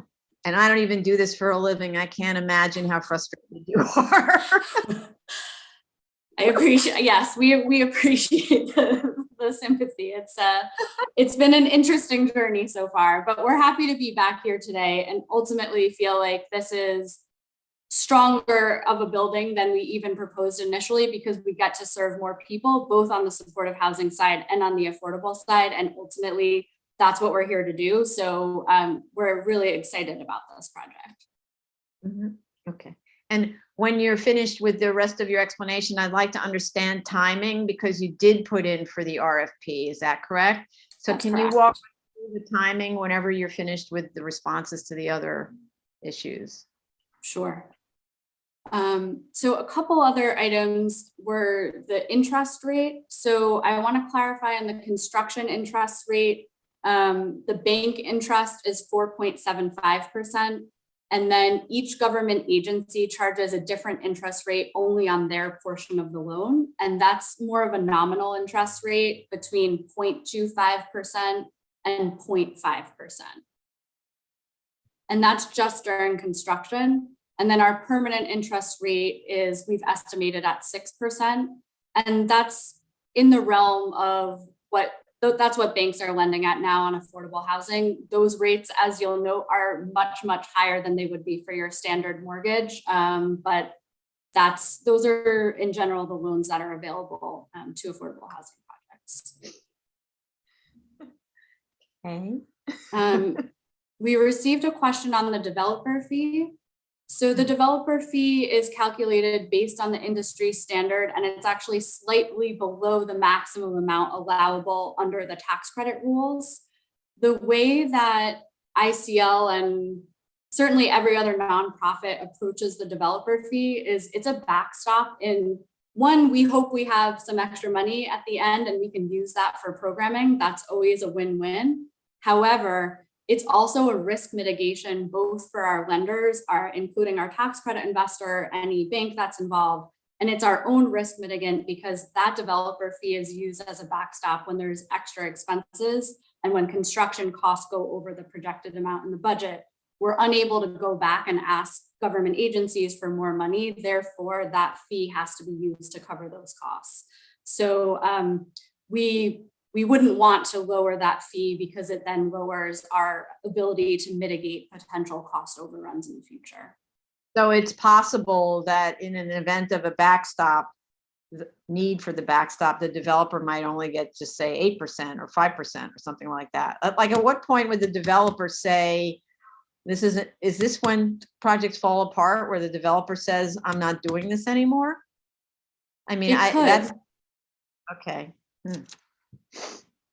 Right. And at what point in the development process might you learn about the need for a backstop? not until construction is almost complete. So when you close on your construction financing before construction starts, you build in that padding and that developer fee, knowing that you might have to use some of that at the end, but everything's fixed the day before a shovel ever hits the ground, the budget is fixed. Right, okay.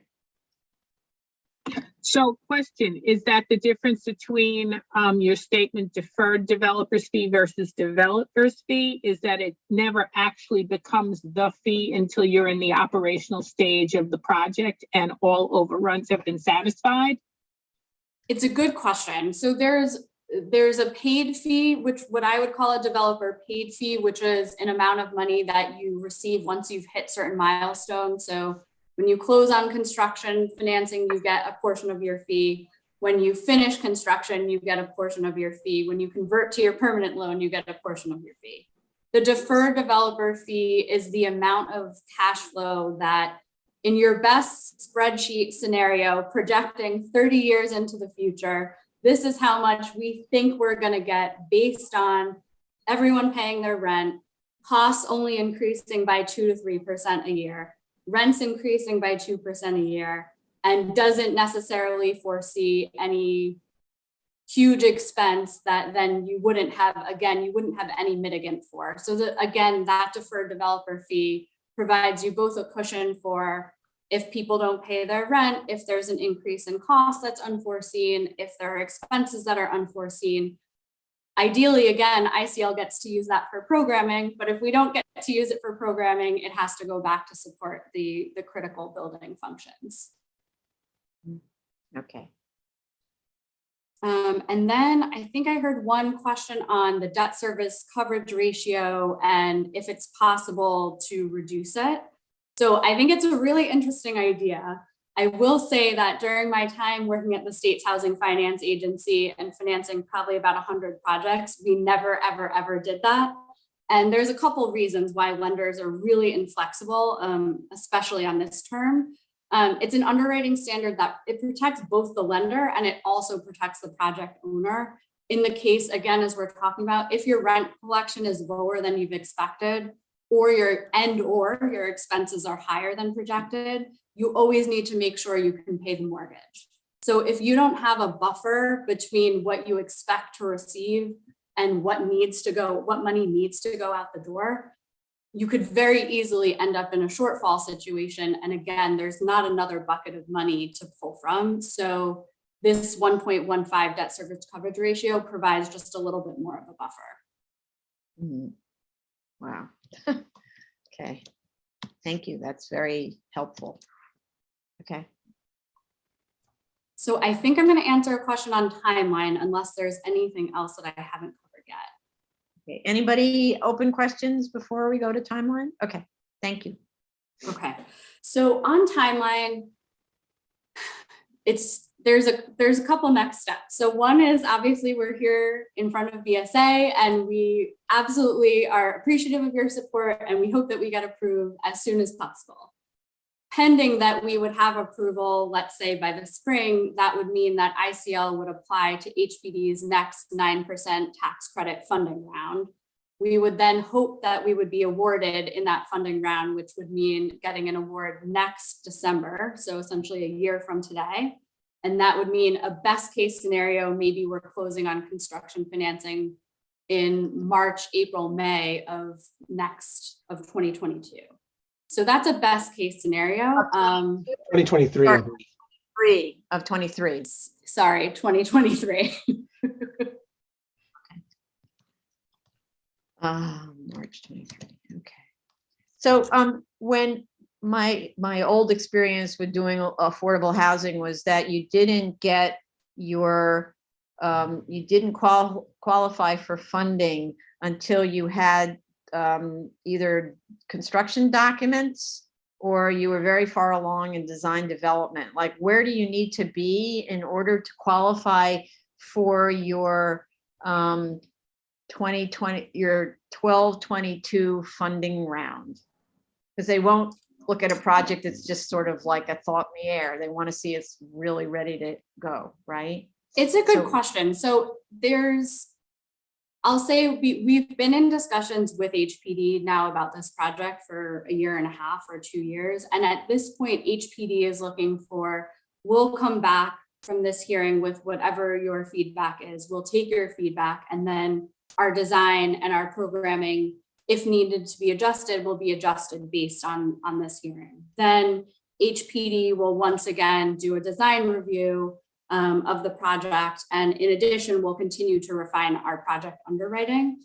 At that point, it's really then that we would need to know that we're proceeding with the design that we are working with, and therefore we would have our architect continue to advance the design documents to get to a place where, let's say, in 6 to 8 months, we're able to have a preliminary set that we're able to submit to DOB. Okay, but is that design development or construction documents that you're submitting ultimately? I'll let John speak to that. That's, I'm just trying to understand the timing on that part. So I can jump in and hopefully answer this. So we would typically submit our to DOB at the end of design development, which is about halfway through the pre-development design period. And as we continue developing the documents through construction documents, we would be making updates to the drawings, to the regulatory filings through that review process that happens with DOB. In our experience, we don't get to the construction finance closing until we get that approval from DOB, from DEP for the site connection proposal, all the services that need to come into the building. So it's fairly late in the process when we have to get very far along before we can get to that construction finance closing. Okay, so, all right, that's construction finance. I'm just trying to see like what needs to happen for you to make it into this HPD funding window that you said is in 12/22. My recollection was they wouldn't even consider it until you had completed design development. That's why I'm asking that question. It's not that then. It's just about the construction funding. Like, what do you need to show HPD for them to say, you win this round, you're in the pipeline, more than the pipeline. We know you have a project.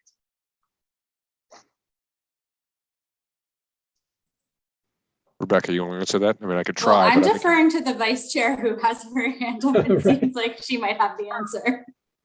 But the thing is, these are moving targets, all these funding programs. That's why I'm asking, the ones with current boots on the ground, but go ahead. Marjorie, if you don't mind, my name is Nikant Ori. I'm the CFO at ICL, and I think Rebecca's been doing an absolutely amazing job of answering the question. What we can provide to you is what we've experienced in the past. I think that probably shows at least some examples of what has worked. And I think that might be a fair way to do it. And then obviously, John, you could also help me with that because the timing, works with the architect. We're actually about to open a mixed-use building in downtown Brooklyn, hopefully in a matter of weeks.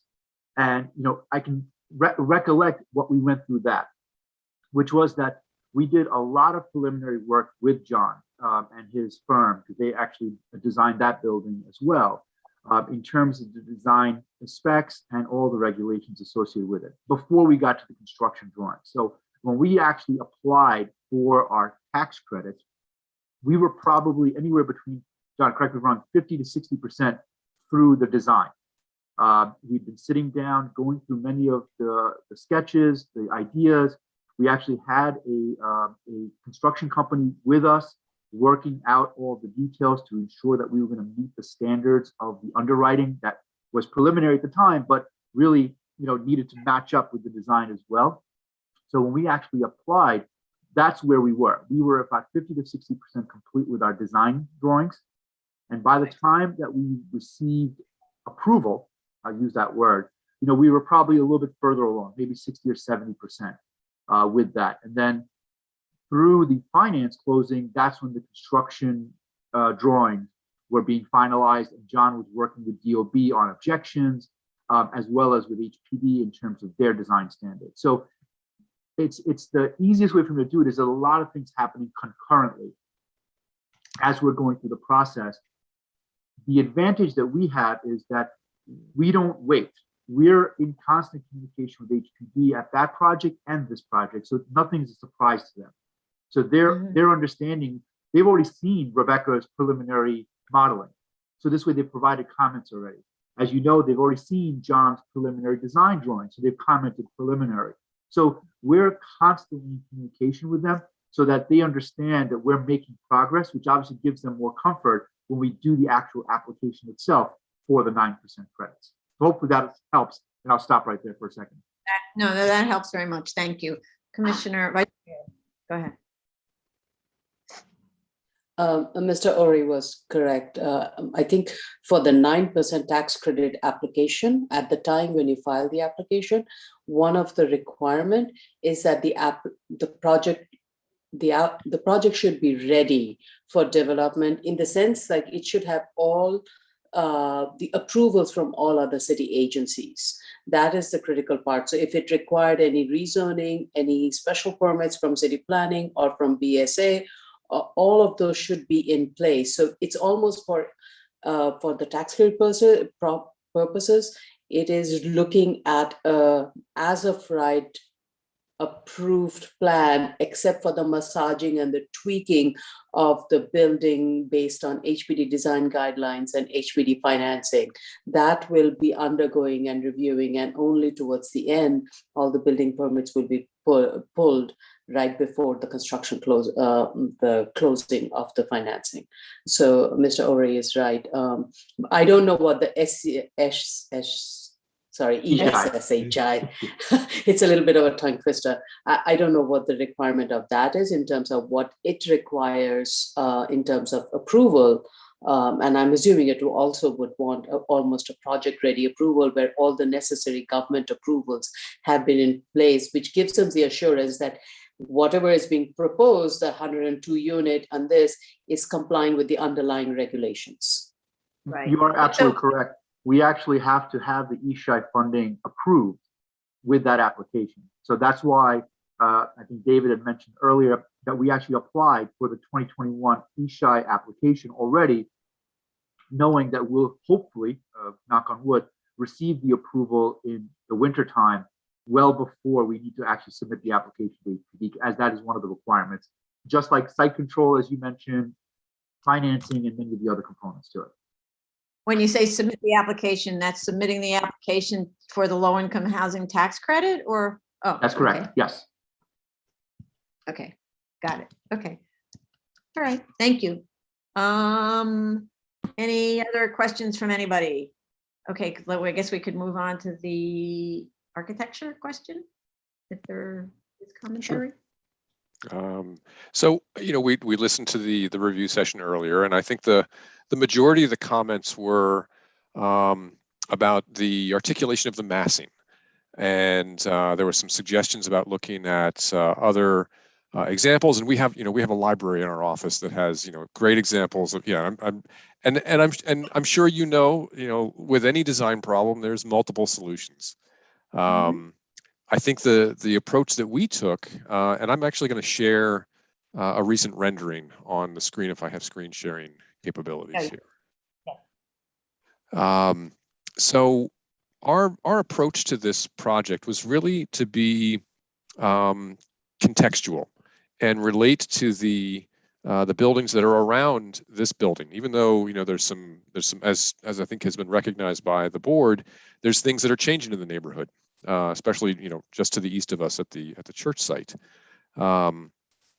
But our intention here is to relate to the neighborhood context. We are, as you've recognized, we're still retaining that stepping down, and I think you really see how effective that is in this rendering with the stepping down and relating to this building just to the north, and this surface play that we're also doing along Emerson. That was another, I think, one of the comments from earlier today, was articulating that, and I think we've actually done that quite successfully. Maybe one of the things that isn't as pronounced, and I think just like the chair commented on the prior designs, the prior submitted design back of the building, the east side, that you don't actually see in this rendering. We focused on that side of the building, and I think really improved it. So similar to that comment, I think this is something that we can work on. One of the things that we're doing here that is probably evident more here in the color, but also is probably more perceptible here is there's intended to be like this kind of Art Deco enhancement of the corner. Now this is as you're all very aware, this is supposed to be as cost-effective a design as possible. We're working within the limitations of block and plank, so there are spans, there are loading rules that we have to play by to make sure the structure is very cost-effective. So we are trying to keep everything in line, but there is some articulation that we can do at these corners where we have these setbacks. Now this could be something that's more it has more shadow play, like maybe we do it as a brick articulation with some rustication. That's a pretty common Art Deco thing. I think this that would not be out of context with this neighborhood. So that's something that we can continue to look at. I think it would be it'd be worth doing that. But our intention here is to have the some of the structural limitations of the system really be part of the architecture and have that inform the stepping and the massing. Articulate these corners and grab the corner with this darker mass. As you can see, we've got this 2-color brick scheme where we've got the darker mass that continues as the base of the building, which I think is really that's the street level experience, is that base of the building that we've got some. You can't really see it here very well, but we do have some soldier coursing at each one of the windows. We have these integrated planters. There's an activity space down here at the end. So this whole ground floor is going to be very activated. It's going to have a texture and detail to it. And then the other portions of the building, these masses that we are expressing with these different color bricks and these articulations of the corner, which are also integral with the vertical stepping as well. So I'm very confident that this design is going to fit in well in this neighborhood with this combination of vertical and horizontal stepping that we have.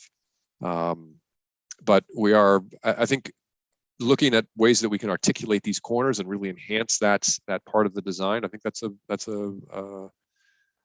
nice comment to receive, and I think it's something we can work on. Okay, I just want to kind of throw in some comments. Don't take this off the screen. Can you zoom in on your far right section, the dark section? Yep. The scale of let's say the proportions of the windows in that section. So when I think of what's going on in neighborhoods where, let's just say there's what's called luxury housing, because everything is luxury housing now. The proportions of the windows in this dark section are closer, more akin to what we're seeing in the sort of luxury housing. There's something about how you're articulating the openings that read as if, for example, they're double height spaces. We are doing this. We're doing a grouping here. We're grouping those two windows together with a metal panel, spandrel panel that's right here. Yes, that's correct. So what it's doing is it is, for me, improving the shadows and improving the articulation of that facade, that little section there, in a way that's not happening in the other sections that to me are reading, and forgive me, but I use the word low-income housing in a way that looks like low-income housing that we've been seeing since it's using a vocabulary on that side of the building that you're not using on this side of the building. And I'm not saying you should use the same vocabulary, but with just those little gestures of grouping, you're actually modulating the facade with the dark section in a way that you're not doing in the light section. And I'm not saying you should copy it, but it seems like an inexpensive way of accomplishing real modulation in the facade and a possibility to have variety in the shadows. That's one. And then the other part, your stepping is pronounced when you're going from whatever that is, 12 stories to, what's that 10. On that side?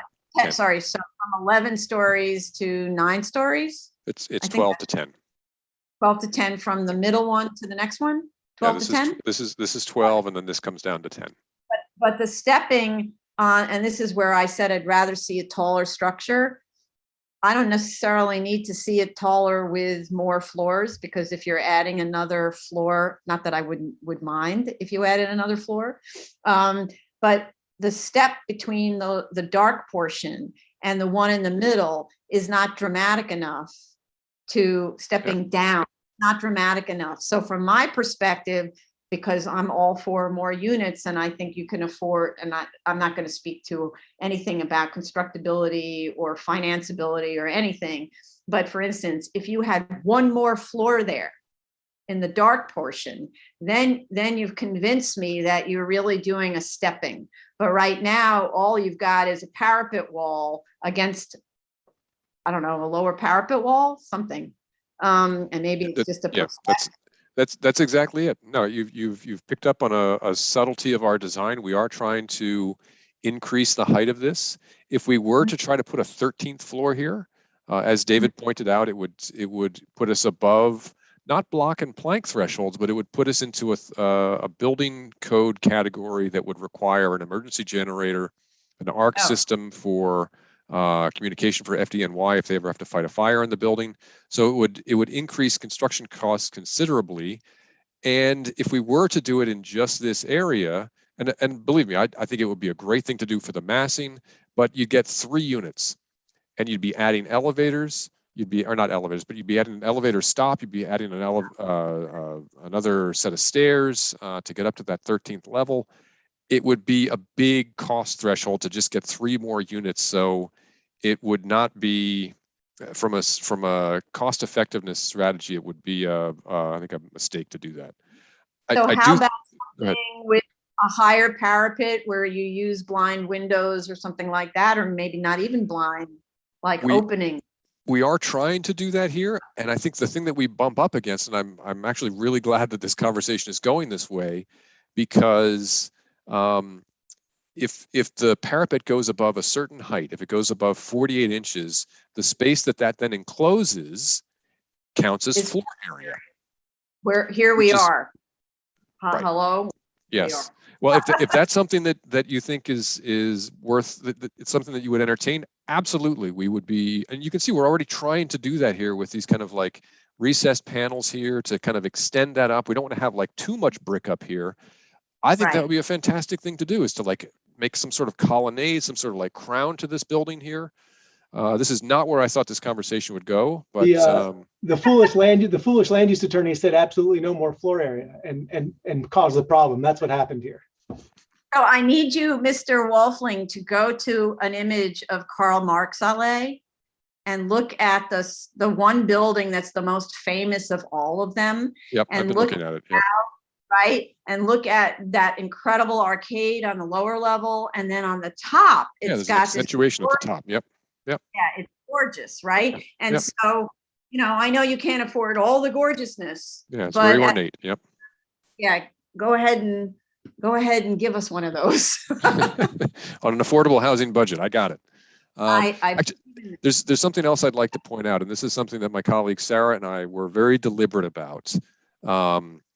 The grouping of the windows that you noted at the corner expression, we were selective about it because for a couple of reasons. One is that there is a cost increment. Whenever you change materials like that, metal panel is actually more expensive than brick, believe it or not, but it's a different trade. So it is a complexity. We were trying to be judicious about it, but also the use of it here helps, and I know it's subtle, but it does help to distinguish this portion of the building from this portion of the building. So it's a subtlety, but I think it's an important subtlety, and I think that's one of the hallmarks of our office's design is that, and you see this with Jonathan Kirschenfeld, who's also practicing in New York City.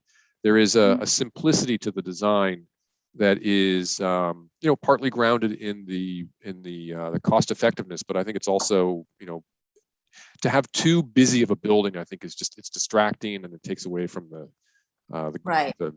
Yeah. I'm not suggesting you go busy.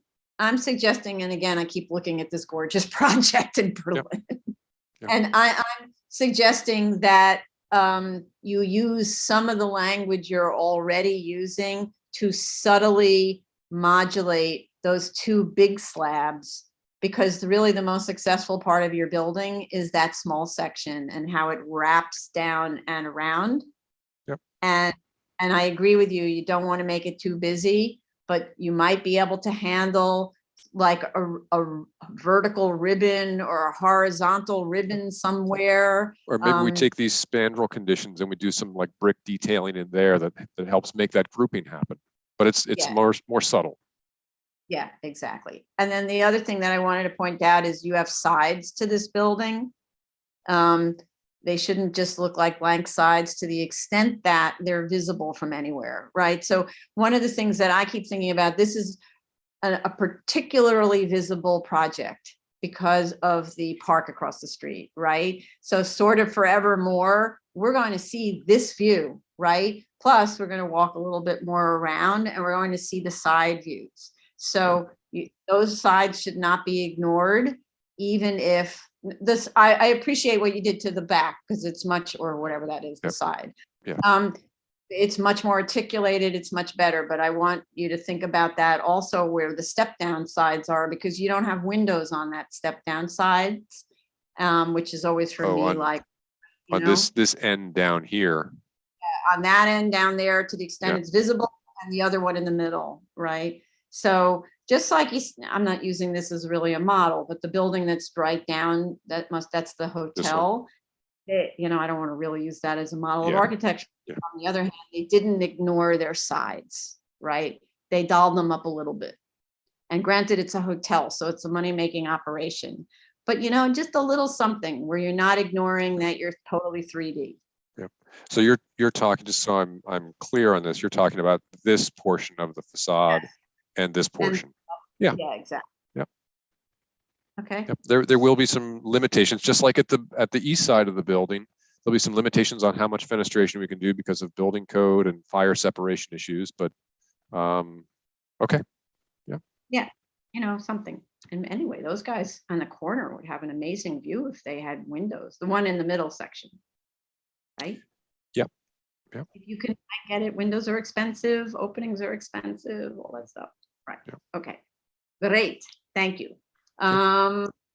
So here's my proposal. Any other questions? Oh, let's go to the public.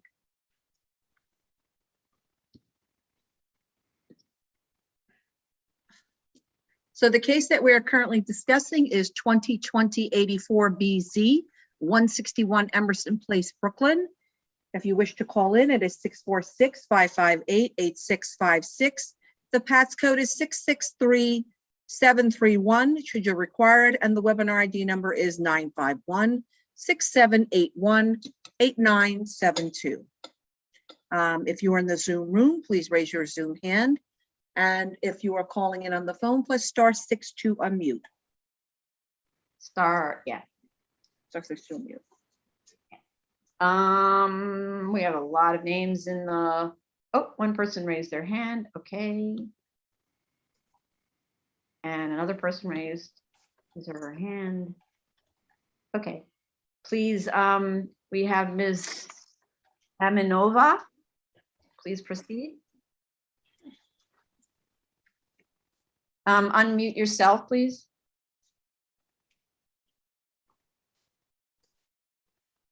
Ms. Aminova, yeah, there you go. Go ahead. Hi, I'm a member of the shul that located on 8104 166th Street. Wait a second. I think, sorry, Ms. Aminova, you're calling about the wrong project. Oh, I'm sorry. I think I This messed is up. 161 Emerson Place, Brooklyn. I'm so sorry. Different project. And the other person who's on, Ms. Pinkasova, sorry if I mispronounced your name. I'm calling it the same. Okay, so we're going to put you back in the waiting room, and that project is come up in a. No problem. No problem. Thank you. Thank you. We'll put you back in the waiting room. Okay. So, Kurt, could you move them back into the waiting room? Thanks. Sure. Закончим? Давай. Делай уроки, потом we're going to talk. Okay. Okay, so I don't see anyone else. So I'd like to, I don't know that we, other than to get from a submission a little bit on, what was it, the maintenance and operating program. I think that was the only submission that we actually asked for, right? That's correct. In terms of the financial issue, I think all of the financing questions were answered. Is that true, Commissioner Otley Brown? Yes, I think you did an excellent job with that and more things than we realized. Anybody else have those kinds of questions? Okay, so the only person who needs to respond to comments is Mr. Wolfling. How much time to put together a response? A revised design. We will need just a few weeks. I would certainly say before the end of the year, we can be prepared. So I'm going to give perspective. So we have a hearing in 2 weeks in December. And other than that, we break until the second week of January. Is that right? 15th. Yes. So in the interest of supporting this project, when could you get it in to understand? We need time to review your application materials. So let's just say we need it right after the New Year's. I don't want to ruin your vacation. Well, I mean, unless I'm mishearing you, or maybe I'm misinterpreting what you're saying, you have a hearing in December. Right, but that's in 2 weeks. So okay. I mean, I don't want to like overcommit it, but okay. David's saying no. Okay. I'll take David's advice. David knows. Yes. So we can certainly be ready before the end of the year and be ready for a January hearing if that's what the next possible date is. Right. Carlo may have something to say about this. Go ahead, Carlo. I'm trying to open up the hearing schedule. Yes, Madam Go Chair, ahead. I'm sorry. I just, what is the status of the environmental reviews, just as a matter of coordinating? I forgot about that. Yeah, environment. Thank you, Carlo. Sorry. So Jella, yeah, go ahead. So it's currently under review for noise, hazmat, and shadows impacts. And those should be done by mid-December. Oh, really? Well, the hazmat gave a promise date of December 20th though, so that's the latest one. So the other ones, it should be mid-December. Okay, so I had this whole idea about closing, but I can't close when I have open environmental. So, and then the other option, but I don't think it's needed if you're going to finish with environmental by December. Sometimes what we say is an E designation, so we don't have to wait, but it sounds like it's going to quickly, right? Yeah, Jella, go ahead. The policy has changed on E designations, so it's not. Sorry. We understand that's not an option anymore. Not an option anymore. Right. Potentially, right. It's, Jella's correct. There's been a shift in policy and we just have to see how it finalizes. Okay. We also note that we're waiting from DOB for a renewed objection. There's an additional waiver for lot coverage. I don't know that we have a promise, but I think mid-December, John, is when we expect it. Yeah. So to our mind, end of December as a submission is ideal. We'll make sure that we have everything in. Okay. Madam Chair? Yeah, go ahead. I'm sorry. As part of any of the discussion today, is there anything that's going to change that would require an updated DOB objection, or we're still within the parameters? Yes. Oh, maybe. Well, you already have a floor area objection. So if floor area by increasing the parapet wall, it wouldn't make any difference. No. And otherwise you have lot coverage. There isn't any place else to go on the site. Like, that's right. What else could you possibly need? And I apologize, Mr. Schackenberg. I didn't mean to throw in so many things. I just want to make sure that we correctly coordinate the timing of this so that we're not delayed further. No, we appreciate it, Carlo. Thank you. Yeah, and if I can also Madam mention Chair? that the revised restrictive deck needs to be done. I think you wanted to. No, I know. Madam- That's not That's easy. hard. Hold on just one second. The restrictive deck I didn't want to talk about it at the hearing because there wasn't any need. We have standard language. So the restrictive deck can be revised council to council. Yep. And we have a standard, really well done RD already in play in another application. We'll just replicate that now that I get the feeling we have been satisfied with the number of units. Am I correct, commissioners? Commissioners, 103 units, yes? Yes. Height of building, okay, therefore we don't have to reduce the unit count because of the height of the building. Totally Right. believable about the financial system. So now we know there are 103 units. We didn't know that an hour ago, right? So we can go ahead with the restrictive deck. Yeah, Vice Chair, go ahead. Just a question, a subtle question. If the parapet wall is going to be raised, will that in any way affect the secret review with regards to shadow on the parkland?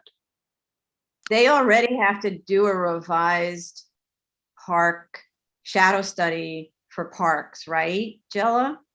That was recently submitted and sent to the Parks Department. Okay, so what I would recommend is do a quick new one, even if you decide not, even if for some reason the parapet wall doesn't work out, just update the shadow study. Thank you. Just update the shadow study quickly with a thing that casts shadows, and whether you use it or you don't, it'll be the lesser, it'll, you know, in other words, at least you'll have the study already at play. We can do that. Thank you. That's a great idea. Okay, just get it in fast. 1, 2, 3. Okay. Absolutely. So I am unable to, is there anything else? Did I leave anything out? Anybody? I'm unable for some reason to open up. Oh, it just So the opened. January, you want the calendar dates for the January hearings? No, I wanted more than the calendar date. I wanted to see what our calendar looks like. Oh. I wanted to see how. January's kind of tight. Yeah. Hold on a second. It finally decided to open. I don't know why it wasn't opening all this time. The thrills of modern science, and on and on and on. 1 second, the little dial's going around and around. Okay, here we go. So, January 10. So January 10 is our next hearing, 10 or 11. And normally there's a submission date of December 22nd, but in the interest of the project, I'd say submit by, how do we do this with enough time to review? Just looking at the calendar. Submit by January 10th.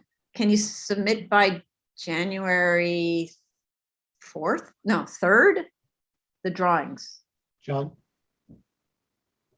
Yes? We'll be able to do that. Yes. Yep. If you can submit earlier, that would be great. But Okay. if you can't, Yep. 3rd. Okay. And commissioners, be on the lookout. You're not going to see this submitted at a normal time. It's going to be submitted late. Okay, so Jella, make note, et cetera, et cetera. Okay. Then let Thank me you. just look. A little, so what I would like to do is have, if we're right about seeker review, January 10th, you come back. We'll squeeze you on the calendar, even though it's killer. And then there's another hearing 14 days later, which could be, therefore, we close on the 10th, we vote on the 24th. Okay? Thank you very Because much. what we're really looking at is design modification, right? Okay. So, Mr. Wolfling, do a great job. Thank you. I hope to do Madam that. Chair, just a note from Mr. Schackenberg. Once we've coordinated all the environmental reviews and have all the sign-offs, please make sure that your team updates the final EAS so that there's no delays in that as well. Absolutely. Thank you, Carl. Thank you. So I'm making a note. So January 10 for the next, and then we're going to put a hold on January 25th for the vote. Okay. Okay. We really appreciate it. Thank you so much. We appreciate very much your project. So thank you for what you do, all of you. It's important. Okay. Thank you. Thank you. Thank you, Thank you everybody. so much. Thank you. And now we need to take a break because I think we're exhausted. Let's take a break. 3:40, 3:50, we may come back, okay? Excuse me, what time? 3:40? 3:50, so 3:50, okay. more or less. Okay.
Okay, if everyone could come back, please.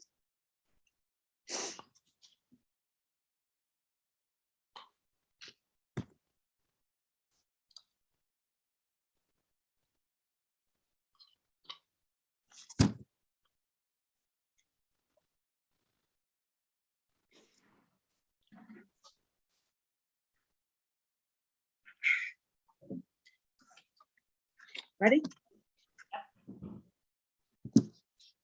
New cases, item number 25, 2019-264BZ, 3568 North Nostrand Avenue, Brooklyn. Hi. I should have a bunch of people on this call. I should have Kevin Williams from Equity. Good. And then I should have Russ. I don't think I could pronounce his last name. He's the architect. Russell Lynn. Yeah. I don't want to screw it up, so I'm just saying Russ. And then whatchamacallit, I should also have Lynn Friedman.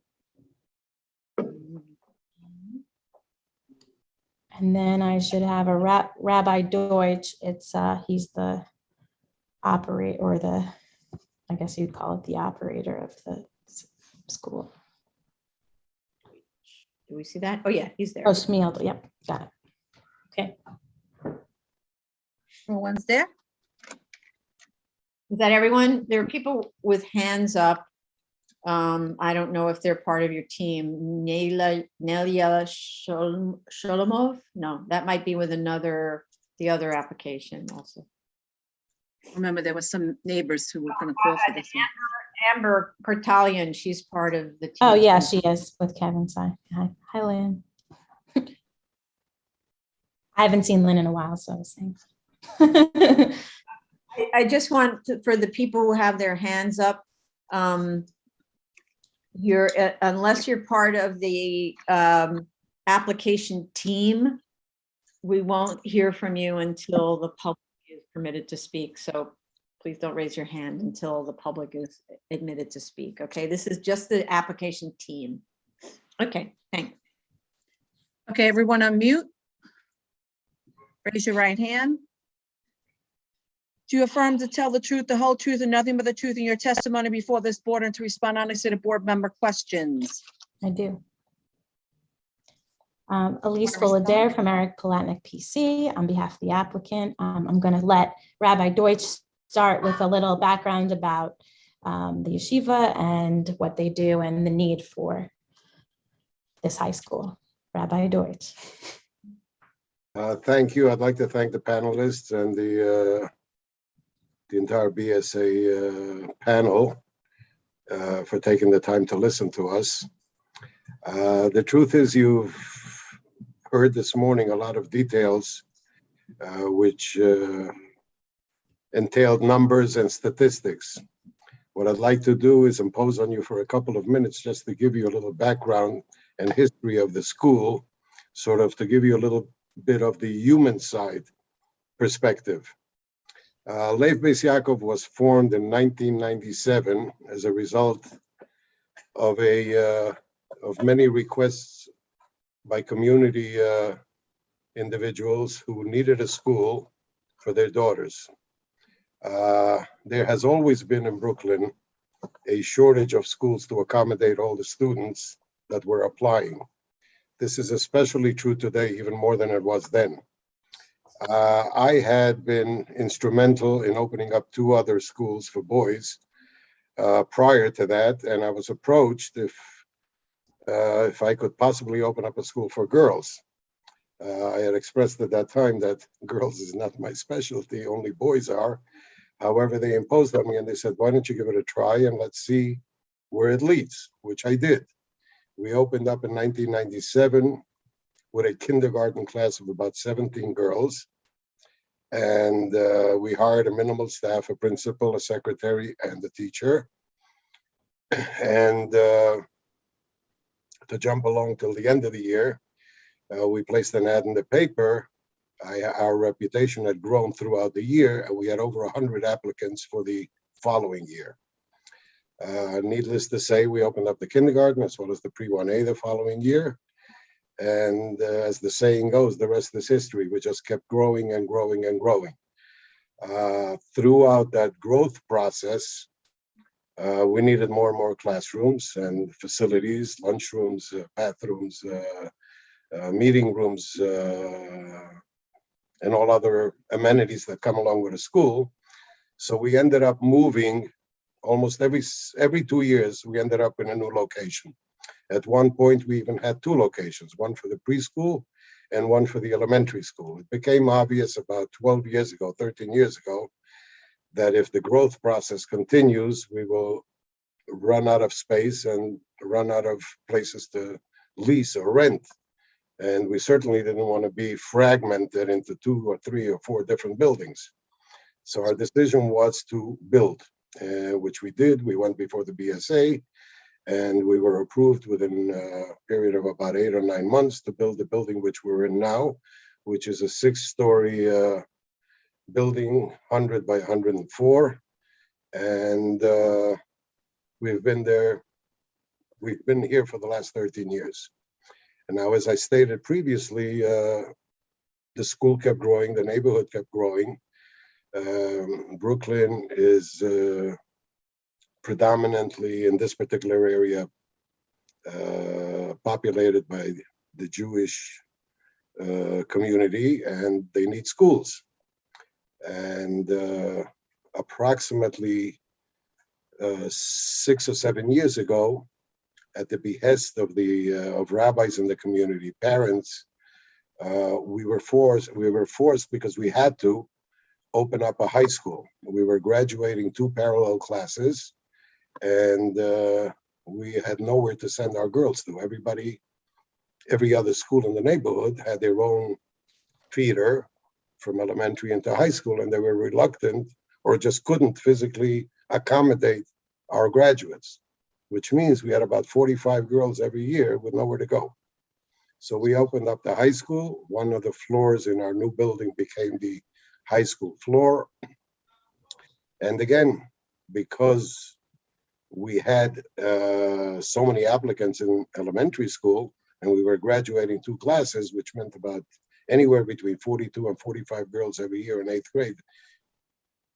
Going into 9th grade, one class in high school did not solve the problem.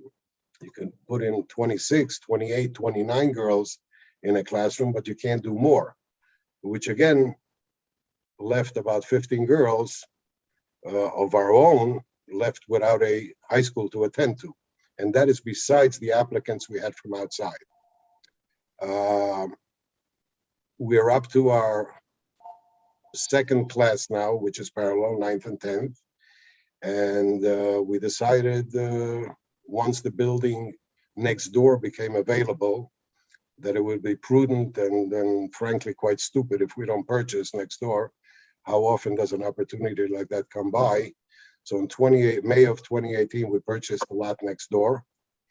And our purpose and our goal was to create a separate standing high school and vacate the floor that they're in the current building, as you called it this morning, the 131 building, and move them into their own building next door. For personal reasons, I was sick at that period, hospitalized and surgery for quite a long time, and then COVID came along, and this project has been dragging for 2.5 years. We hope to now that everybody's on board and I'm a bit healthier, and the situation as far as the need for high school students to attend, which is very scarce right now. Most schools are not taking in our students at all. It has become imperative to build, to have 2 parallel classes on each grade, and hopefully alleviate the problem that has been happening in our community. Our goal and our mission statement in the school is to prepare the girls both from a secular point of view as well as a religious point of view from the Jewish studies aspect, and prepare them either for seminary in Israel or to attend universities and colleges throughout, which we have been doing. Our girls are mainstreamed into all colleges throughout the United States, starting from Brooklyn College to Cooper Union, et cetera, et cetera. So we do provide a basic and very thorough education, allowing the girls to go into different higher educational institutions. We need that building in order to accommodate all these young ladies. And hopefully the board will understand our problem and the community problem and work with us to be able to accomplish that goal. Having said that, I'd like to address some of the points that were made this morning, which actually could be answered by anybody on the applicant's side, but I will address certain points myself. It was mentioned this morning that the assumption is that anybody who applies to our high school will be accepted. That is not the case. I don't know where that came from. We have our own applicants from our own school, which should fill up both of our classes, never mind the fact that we have outside applicants as well.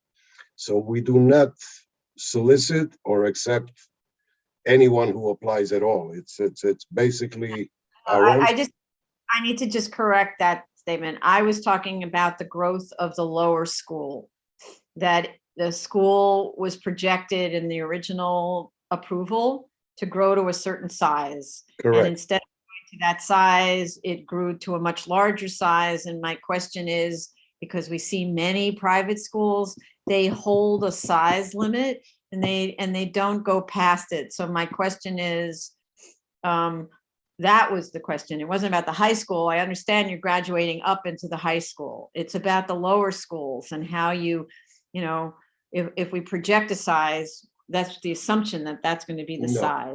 Well, due to the fact that we have our personnel in place already for many, many years, most of our staff stays with us and have been with us since day one. There's very little mutiny, so to speak.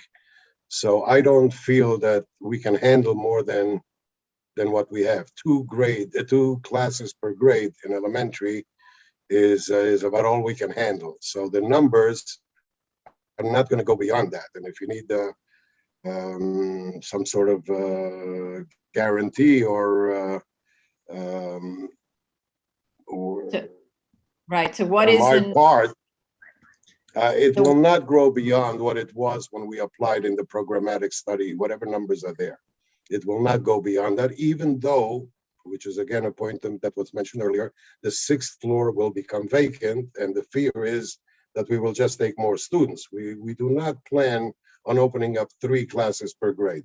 It will stay at 2 classes per grade, which means it's about 40, 45 kids, girls per grade. And the projections that were made in the programmatic study are factual and they will stay that way. If need be, I will consent to put a cap on it. I have no problem with that because we have no intention of going beyond that. Our personnel cannot handle it. okay, so that's true for all of the lower school grades and yes, for the yes. Whatever you see in the programmatic study, we're willing to maintain those numbers and stay that way.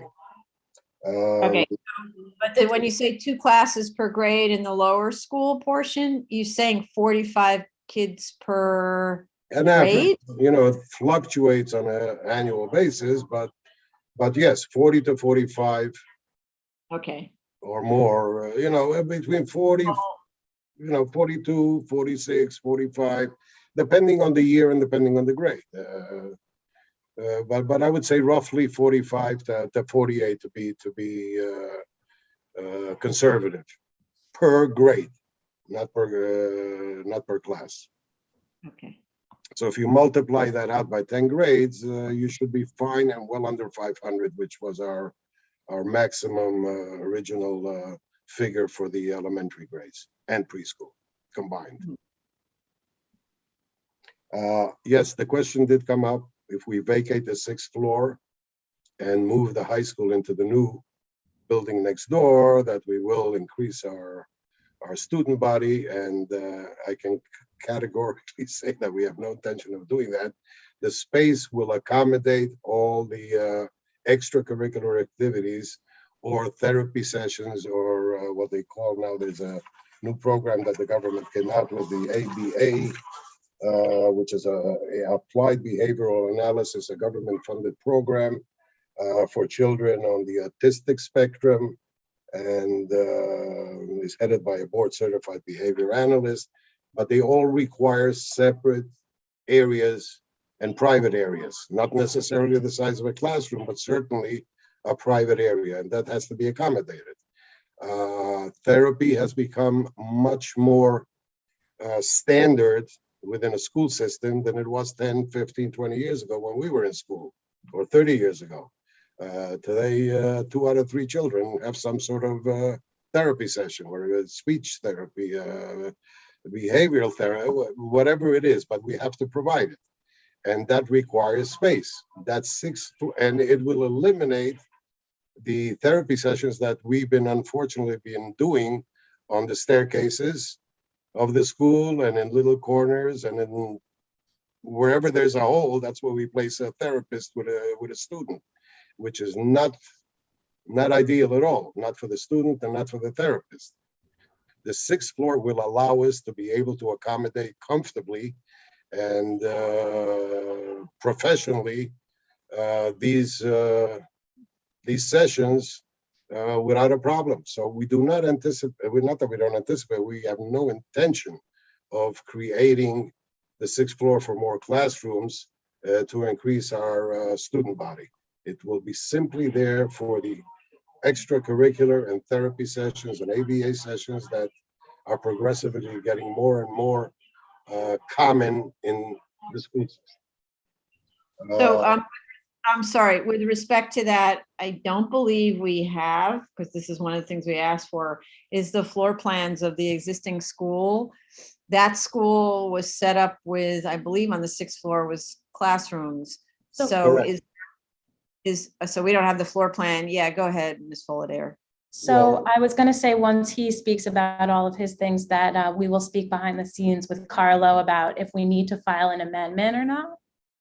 Right. Okay. And this is a question, but go ahead. Yeah, finish. Oh, sorry, because that goes hand in hand. And if we do, we will, no matter what, you'll get the plans, but you might also get a new set of proposed plans with new classroom layouts, potentially. Yes, thank you. So that was my question, is if the 6th floor is going to be used as therapy rooms, for argument's sake, because that's what you've told us so far.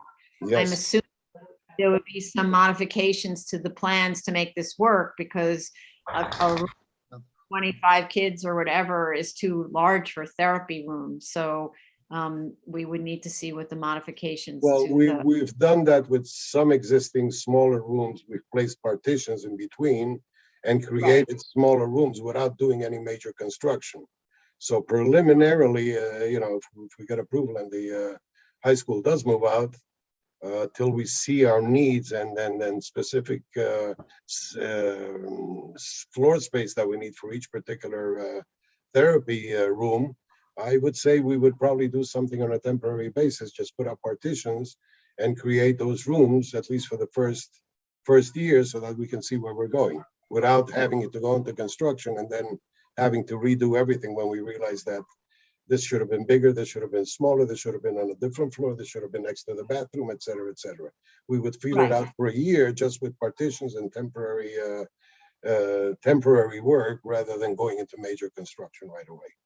Right, but partitions, either they're movable partitions where you go to the store and you buy movable partitions, or they're we create our own. We have that already in place. Yeah. Okay, so that's something we would like to see, like once the high school relocates, what would be the floor layout approximately? Of course, whatever, approximately. Yes, that can be done. I don't think that requires major energy, and it can be done. I happen to mention, not in jest, but certainly, I don't know how it's going to be taken, but I mentioned this morning to my team that if Ms. Perlmutter would take the time out to visit our school for just 2 hours, maybe an hour and a half or 2 hours, 3/4 of your questions would be resolved, both with the transportation issue, square footage issue, therapy rooms, et cetera, and the buses, whatever questions you had would be resolved once there's a presence here and somebody would see it with their own eyes. Okay, well, all of our I know commissioners, that's not realistic, but I thought I'd mention.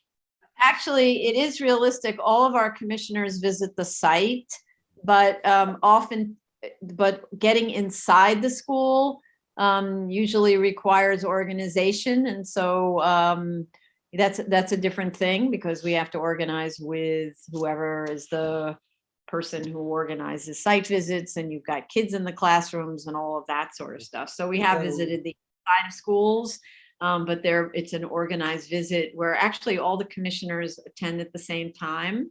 They're not allowed to discuss the project, but they can visit sort of closed mouths or ask questions. I'd be more than happy to host whoever wants to come. Okay, thank you. Thank you.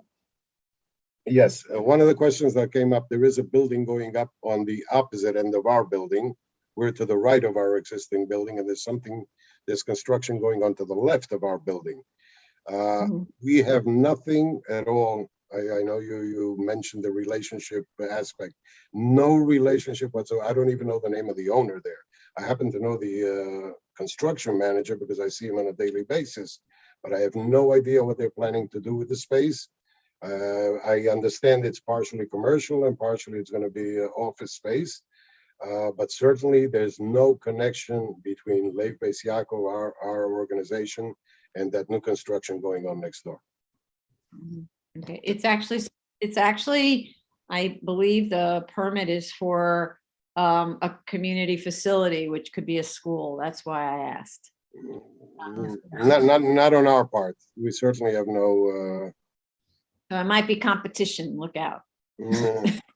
I heard rumors that they're looking to do a childcare there. That's as far as the educational aspect that I heard.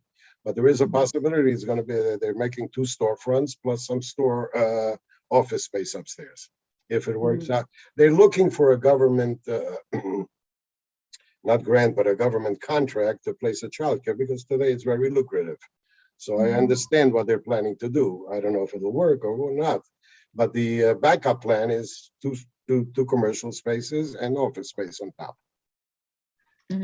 Okay, thank you. My pleasure.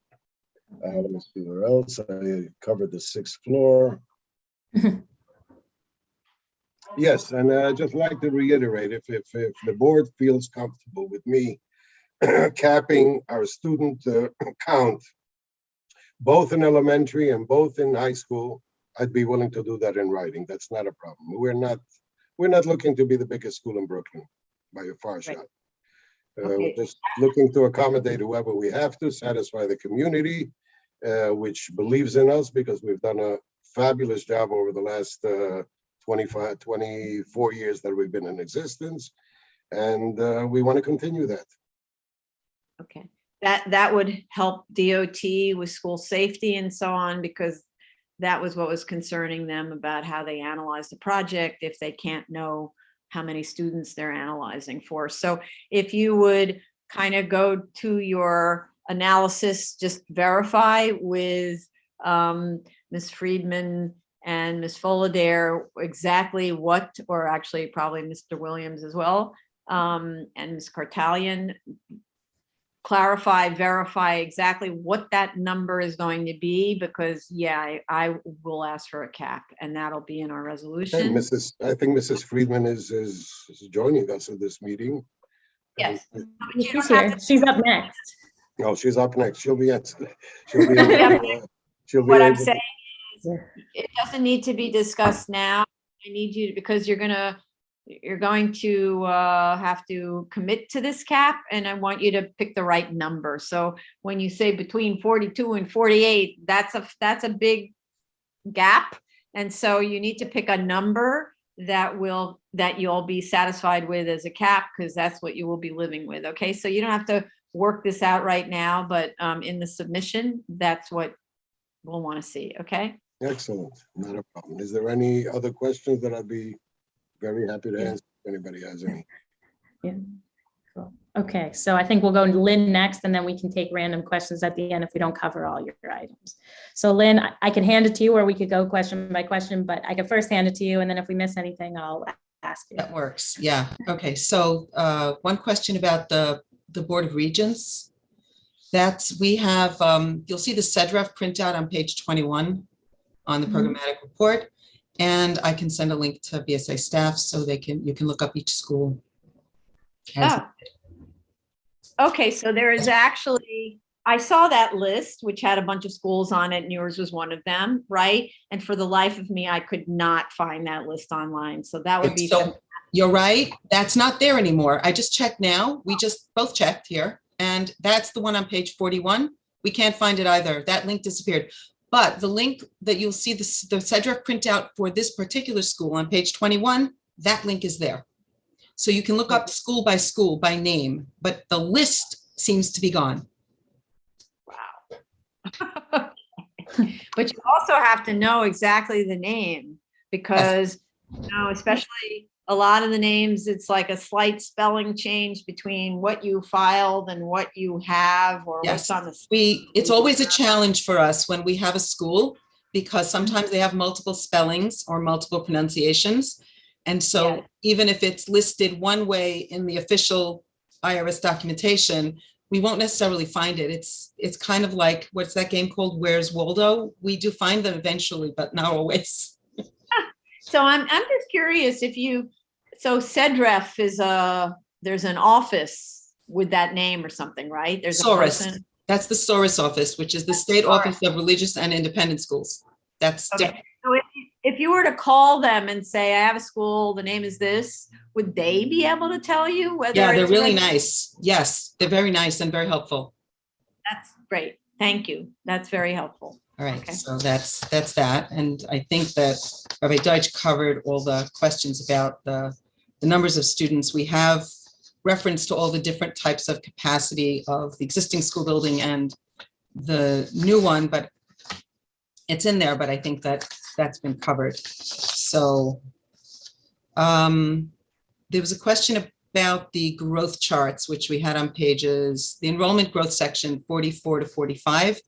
So we did list the 8th grade numbers only so that we could project for the 9th grade. And then all the high school grades were capped at 55, which is parallel grades. When we started working on this project in 2019, I think there was a 9th, 10th, and 11th grade, one of each. Rabbi Deutscher, we just spoke now, and he said that currently there are parallel classes in 9th and 10th grade, which I would assume next year will be the 10th and 11th grade. And for the 9th grade, they would like to have parallel classes. He's just trying to figure out where that second classroom will be.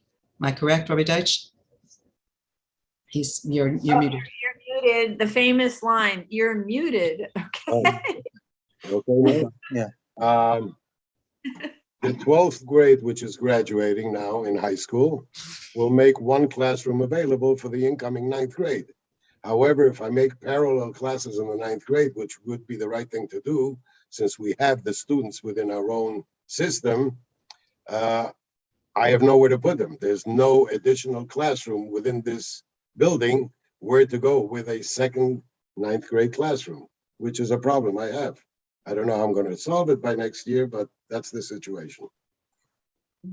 Okay, understood. So that might explain for Commissioner Shetta why the percentages seem to skyrocket, because we're talking about going from beginning of high school, a 9th grade, then a 10th, then an 11th, and then now doubling up. So the numbers are higher. When we do the growth percentages, you can see in the enrollment growth section how we estimate growth percentages, which are fairly high. It gets even higher when something like this happens. And I think that the school saw the growth, the need, once the high school was just outgrowing its space and the additional needs for the lower grades. That's why this whole project began. Okay. Shared program between the two buildings, shared functions. So the idea here is that administrative offices, let's say the nurse's office, and the large auditorium, which is in the existing building, are the uses that the high school would share. The high school building itself is self-contained. It has the high school administration, the principals. It has the classrooms and the support rooms that the high school students need. So they're not going back and forth between the buildings. Some of the administration maybe, Rabbi Deutsch, with the teachers, as far as I understood, not. They're separate teachers, am I right? Correct. Okay, so the teachers are all just the high school teachers. The elementary school and middle school teachers, preschool teachers stay in their building. So, and the large auditorium has uses, you said the Hanukkah party is tonight? Okay, so things like that, where There's 140 girls in high school, plus the staff, it's another 22 people. It would not happen in the new building because of space constraints. That would end up being in this building even when the new building is up. There's no reason why not to use the auditorium when it's comfortable and spacious and can accommodate everybody. So functions like those will remain in the main building. The classrooms and the support support classrooms and teachers' room and science rooms, et cetera, will be in the new building. Okay. So are there any administrators or anybody that need to go regularly between the high school and the lower school building? Regularly, no. We had an incident last week where the copy machine in the high school broke. We have 3 copy machines in our regular building in the main office, so they came down to use the copy machine for the copies that they needed for that particular day till the machine was fixed. But otherwise, there's no reason, there's no need to cross buildings at all. Okay. One reason that I'm asking this is because, and I don't know, because again, I don't have the floor plan of the main building. Building a covered passageway that's enclosed between the 2 buildings would require a variance. You're not allowed to obstruct the side yards with anything other than what's on a list, right? And little passageway is not on a list. So if it's something that you think you might need for convenience of operation, you should ask for it now. It may be helpful. It's definitely my financial officer, let's say, would need to go across a building once in a while. I would certainly want to go back and forth a few times during the day just to check up on the high school and back again to the elementary. So there is a need to have a covered passageway between both buildings. It would be certainly very beneficial. I don't want that to hold up the entire process and set me back another year because of that passageway. However, if it's part of the entire plan and it can be done together, I would certainly welcome the opportunity. Okay, so, and you could also do it in a way, I mean, I don't really know, again, I don't know what happens in the cellar, so it could also be something that's going on underground, which therefore maybe is less expensive, maybe it's more expensive, I don't know. But anyway, one of those things that you should take a look at, and I don't think it would hold up the application, except you might need another objection from DOB because it's a side yard obstruction, right? So I would take that into account when the time comes. If it's a hindrance as far as the time element, I would consider it at the time to see if I want to go ahead with it or not. It would certainly be welcome. Don't get me wrong. It would certainly help. Okay, the kitchen, there's no kitchen in this building because we describe it in the report on page 82.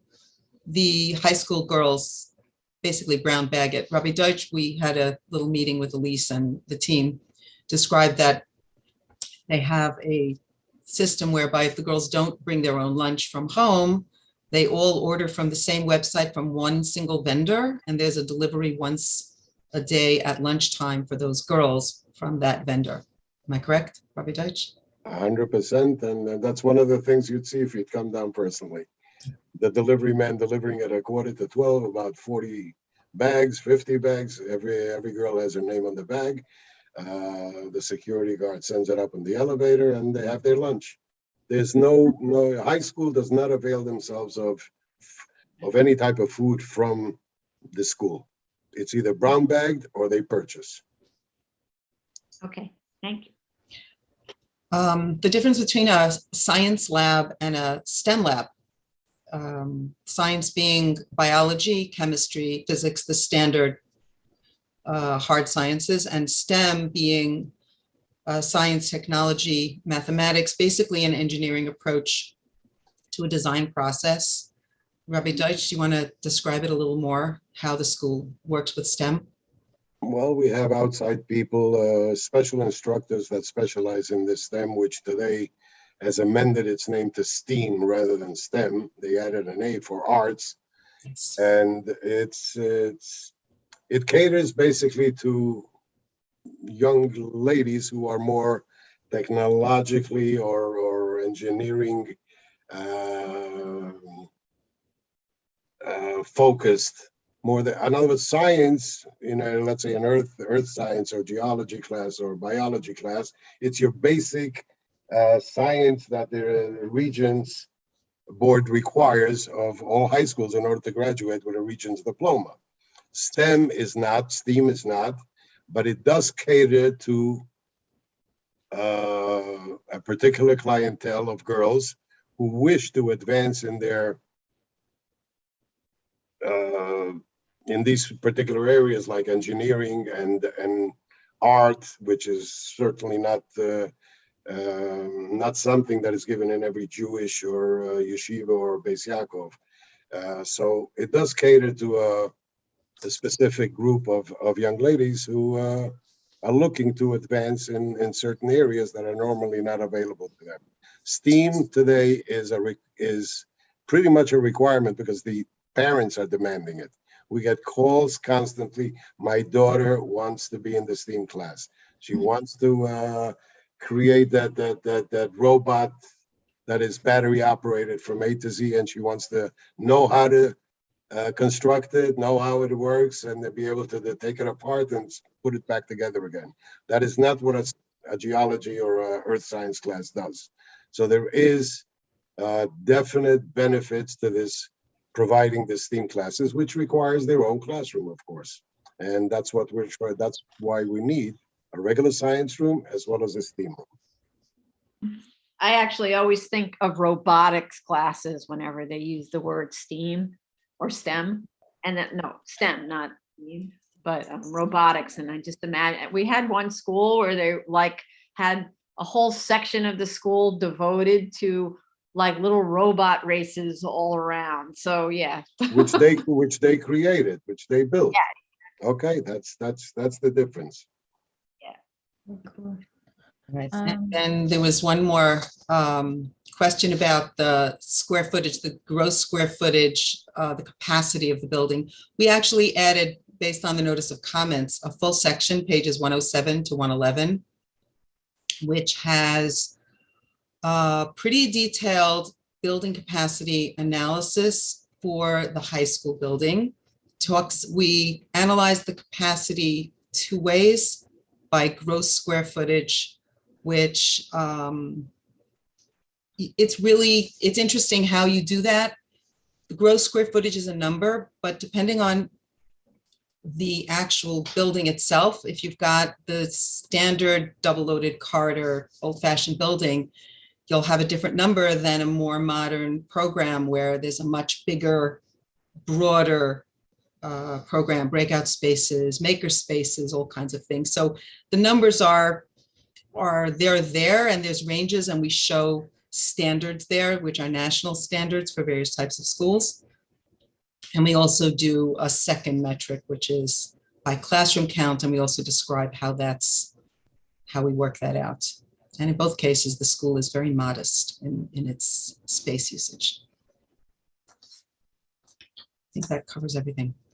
Thank you. I think that was Commissioner Sheta's comment. If you have more questions, please ask. Okay. Okay. Well, if we're ready to move on, we can next go to Kevin to discuss traffic and noise.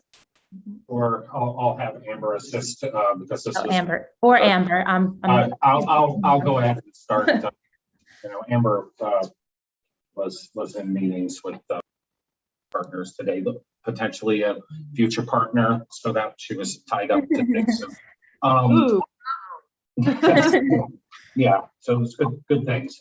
So I think I identified 3 specific matters, and so the first one regarding the buses parking in front, the private buses, and I definitely recognize the chair's concern and comments, because of course we've seen buses alight as long as they desire, but Rabbi Deutsch has assured me that this is not the case here. So that's the first response, and also Rabbi Deutsch indicated, any time that any member of the board wishes to go by, off the drop-off peak, please do so. Having said that, those are simply statements. The third thing, he's willing to commit and to put in the resolution that buses will not idle off of drop off and arrival periods. So we're sensitive to that, but there will be no new buses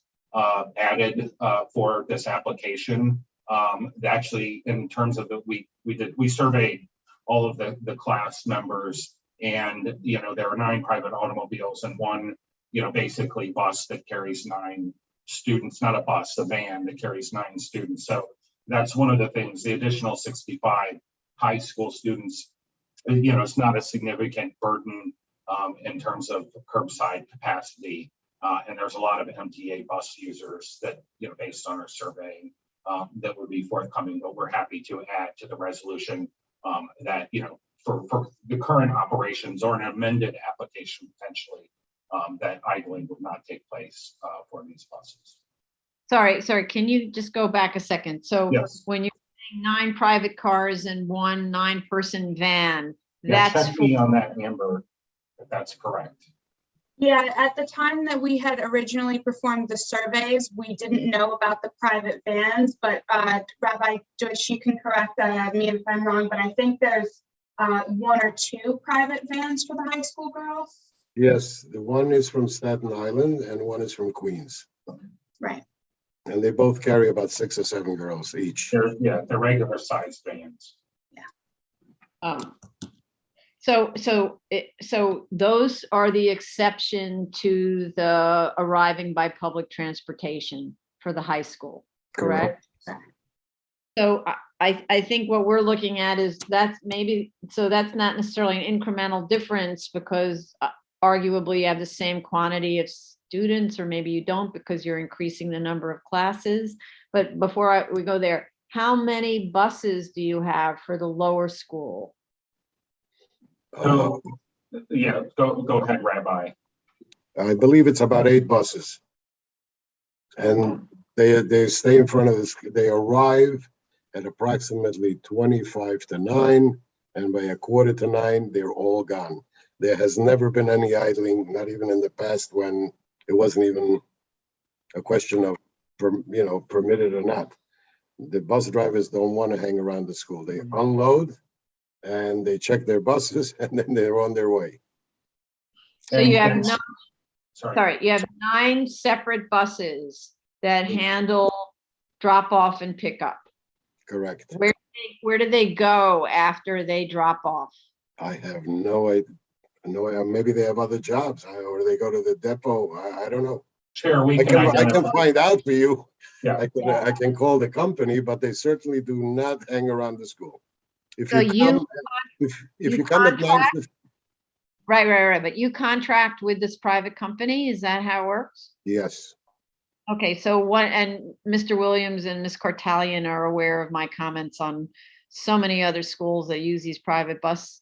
The issue is that some of them go nowhere. They drive around the corner and they park. And what they end up doing is crowding all the parking spaces with all of these buses parked and double parked that make life pretty unpleasant for residents in the neighborhood. So I'd like to know, where do the 9 buses go?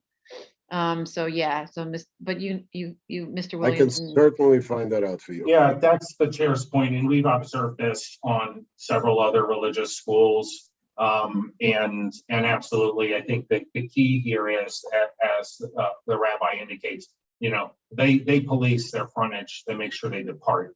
And so, clearly, I think in this case, in terms of the communication with them, to let them know they have to vacate the neighborhood and go back to, where they store the vehicles to avoid being a nuisance. And it's probably something that the rabbi is, that maybe the neighbors are familiar with around the block, but, he's busy running the school and is not aware. So we'll get to the bottom of that. So that and by the way, as far as the number of buses, we're engaged in a survey on the lower school right now. So we didn't have that information, and that was at the request of DOT. So the two pieces to complete, we basically got a very positive letter from DOT. They just wanted us to identify that no new additional students would be added to the lower school beyond a certain level. And now that we'll agree to that, we'll be able to finalize the traffic section. And we're also surveying the students to get the mode of arrivals, the number of pedestrians and private autos and that sort of thing. So we can, even though that's approved, they can understand that capacity is not going to increase, and this is what's going on present there. So those are the final two matters to close that out. But there were no specific concerns addressed from school safety. All of the sidewalks, so there's been tactile ped ramps with 15-foot wide sidewalks, and as well the net 65 additional students doesn't cross any traffic thresholds, but they do want to see the combined schools. School safety predominantly wants to understand the travel characteristics of the lower grades to determine the length of the proposed no standing school days, how far that should extend, because it would be extending in front of the adjacent site, but they want to determine basically based on the number of vehicles, what that needs to be and size it appropriately. Yeah, is it necessary? Yeah, exactly. So that kind of transitions to the second matter regarding, I think it's Vice Chair's comments on crossing guards and safety, and forgive me if it was from another member of the board. So a lot of the future student body. So currently there's two, a series of staff members, 2 or 3, multiple staff members and a security personnel to sort of steward operations in front of the school. There are no crossing guards that are currently present, that they've operated, without them to date. Given that this is a high school, and students primarily that have been attending the school, and given the volume of foot traffic, which is relatively modest, those haven't been appointed or requested by DOT. And so there's no additional proposals. And of course, the high school would have additional staff, to greet students coming in, and making sure there's no incidents with drop-offs, as they do now. So, at this point in time, as DOT school safety is particularly sensitive to such matters, particularly on lower grades. Here, we've had no comment requesting, the placement of crossing guards specifically. We're not adverse to it, but, there's very nice sidewalks, high visibility crosswalks, controlled intersections in this neighborhood, and relatively low foot traffic given the amount of drop-offs. Primarily the foot traffic comes from the MTA bus stops, and that can be surveilled by staff. So I'm open to comments on that. And so one of the other matters was playground noise. So there's a comprehensive playground noise analysis in the environmental assessment. We did receive comment letter back. There are no questions about the analysis. They just requested the backup, and that we further annotate. So there's 3 residential buildings behind that are basically within a line of sight of the lower terrace. The upper terrace would not have a line of sight, but there's also a 4-foot parapet and a 6-foot steel fence And, you know, the distance to those receptors based on our analysis didn't result in any impact. Is literally like 0.1 decibel, 0.4 decibel increase without any attenuation being considered. So that analysis, we just have to follow up with the backup to DEP, but you know, it's all editorial comments. And then there was other one just in terms of the final gating items. So as noted by Jella, we have outstanding hazmat, but there was a request for an E designation because we have an existing building that it's very difficult to get a geoprobe in that. So the idea is we request the E designation in order to, you know, get to the point where we can at least partially demo the building to do the additional investigation. It should also be noted that our phase one didn't indicate any issues, you know, but DEP requested, you know, the phase two anyway. So we'll follow up with Jella on that matter. The DEP comments on noise and air, very, very straightforward. As I said, merely backup, but also on air, they want to make sure that the flue from natural gas emissions does not impact the use of, you know, any terrace areas. And so all we need to do is reference the plans that it's going through the roof and not the sort of secondary higher level terrace. And then the DOT is simply the remaining comments there are, you know, as I discussed earlier, and I think there was a notion of the WRP issue. And actually there actually is a basin about a quarter of a mile or half mile or so away. And the WRP has been signed off on, and we forwarded that to Jella. Okay. Jella, go ahead. Oh, yeah, that's right. We did get the sign off from the applicant. The WRP division didn't send it directly to BSA, so we weren't aware of it. Yeah, Jella, I'll keep an eye on that going forward because I've seen a couple come in where, you know, the project manager at BSA is not copied. So I'll make sure that if we get those and you're not on them, we'll forward those to you. Thank you. And So you got RP sign off. Okay. If I forgot anything, I work, you know, please, we're open to questions that you might have. Okay. Okay. Okay, so then the next part is we'll go through the design with Russ comments that were made. So firstly, Russ, do you want to explain about the level change on the first floor between one side and another and explain how that works with the elevator and the steps?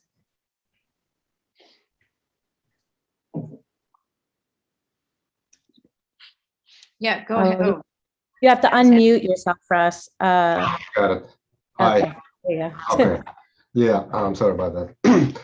Yeah, that lobby is at the sidewalk level just to provide the accessibility to the building. And we could lower the entire first floor to the sidewalk level, but that would make the excavation much more. Right now we're 12 feet below grade, and that's going to be like at the 16 or 17 feet if we don't do it. Right now we're raising the rear portion of the first floor and the cellar, so that we could get the windows into the cafeteria portion, and the excavation is much less. But we can lower the entire first floor to the grade level. Yeah, it's just going to be.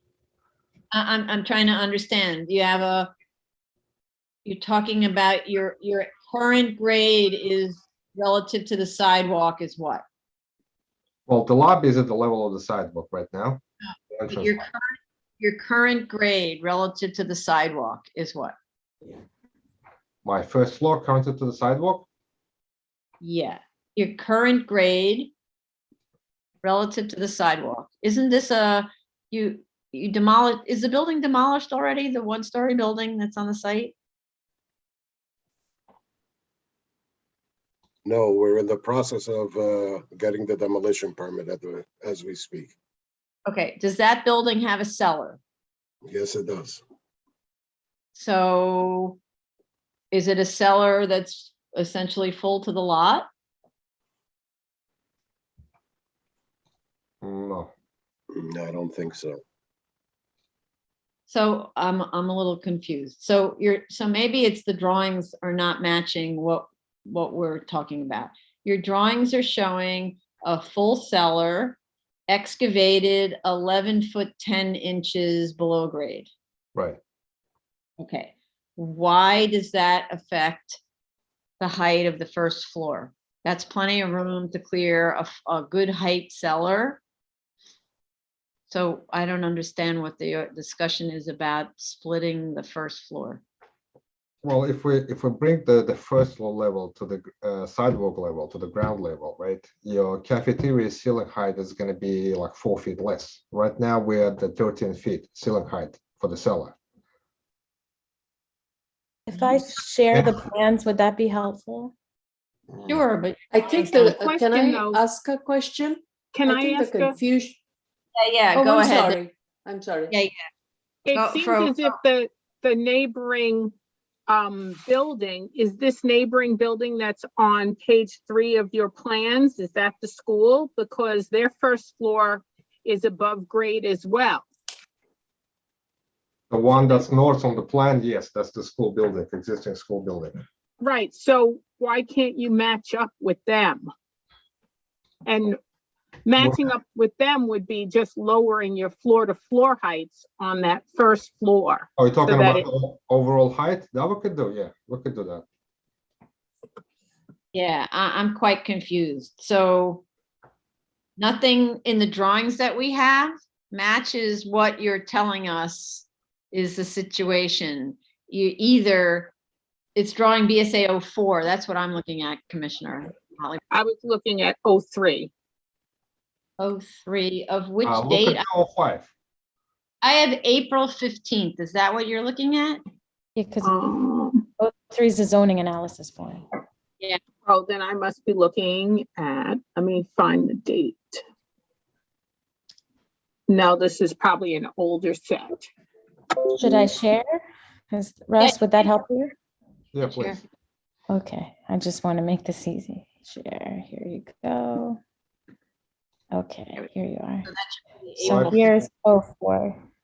Yeah, that's what I was looking at in 03 of the other set of plans. So you were saying that you couldn't line up with the building next door? No, if you go to the 05, section 05, the next page, right? Mhm. 15th. Right now, the ceiling height in the cell is about 13 feet, right? Mhm. To bring the first floor, top of the first floor to the sidewalk level, either we'll have to excavate more to get the same ceiling height for the cafeteria, because cafeteria is a pretty large space, so you don't want to end up with an 8 feet ceiling height. Mhm. I see. Right, but if you go up one more page, go back to that previous page. It seems like your next door building is also above grade, your first floor. Well, no, this section is cut through the lobby area. That's where we have the lobby at the grade level to afford the accessible entrance. Is there another drawing that would show something else that I can do? Russ? Okay, so maybe it's shown through the lobby, but Right. Commissioner Brown's talking about, you've got an existing building to the right that's right up against this one, and I think that's the building that's under construction for a site that's not owned by the school. And then there's a side yard. So, and then there's there's the lower school of this school past that side yard. That's So what I was talking about, the lower school, because it looks like their first floor is above grade. Correct. Right. So my question was, why can't you match up your floor to floors heights so that you're the same height as the neighboring school, since they're also 6 stories? We could do that. It makes sense to do that if you can. So, okay, so It's my the comment, gymnasium height, isn't it? That's the issue. You're trying Yeah. to get a full basement and cellar, and you're trying to accommodate the roof height to be identical. Right, so it matches the first floor. That's that extra height first floor.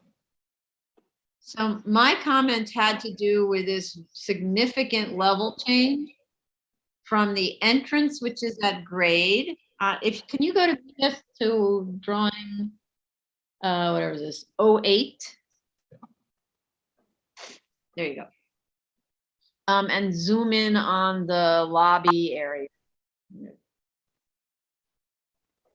There you go. Okay, that's good. So you've got the lobby area entering at grade.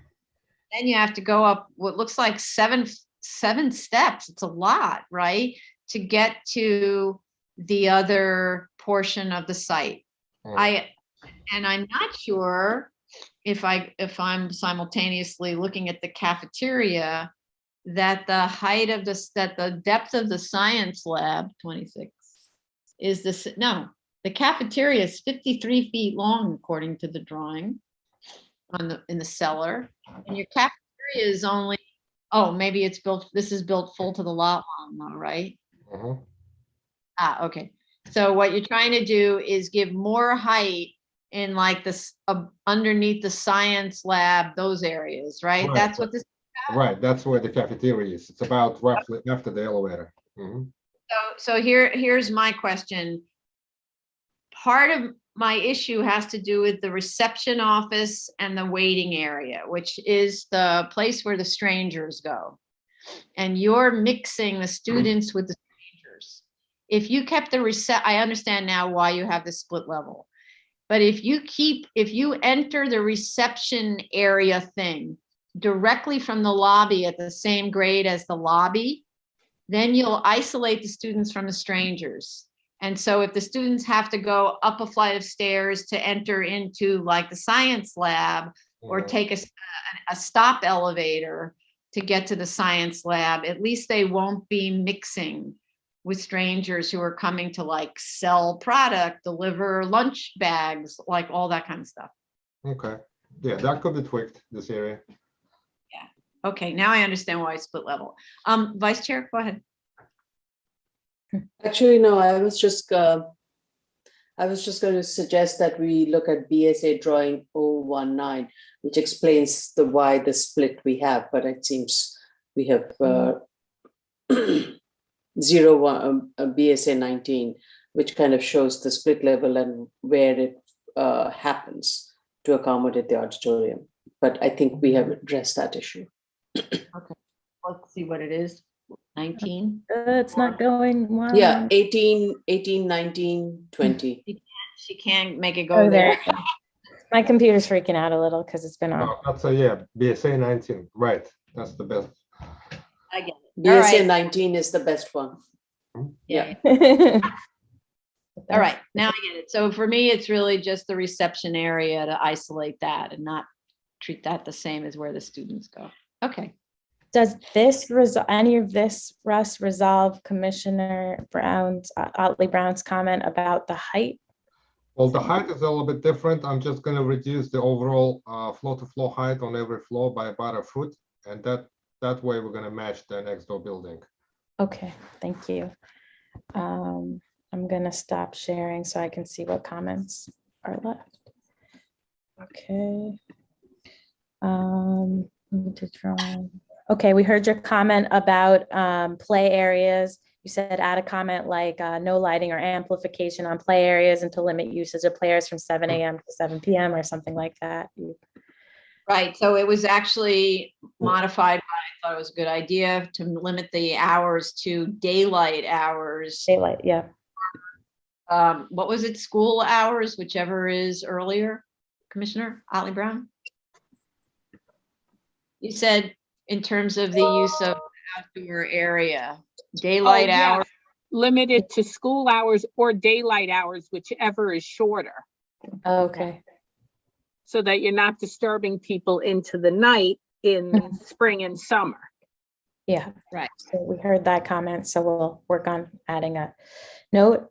And then we also heard the comment about the zoning chart and the statement of facts with the incorrect depth. We'll fix that.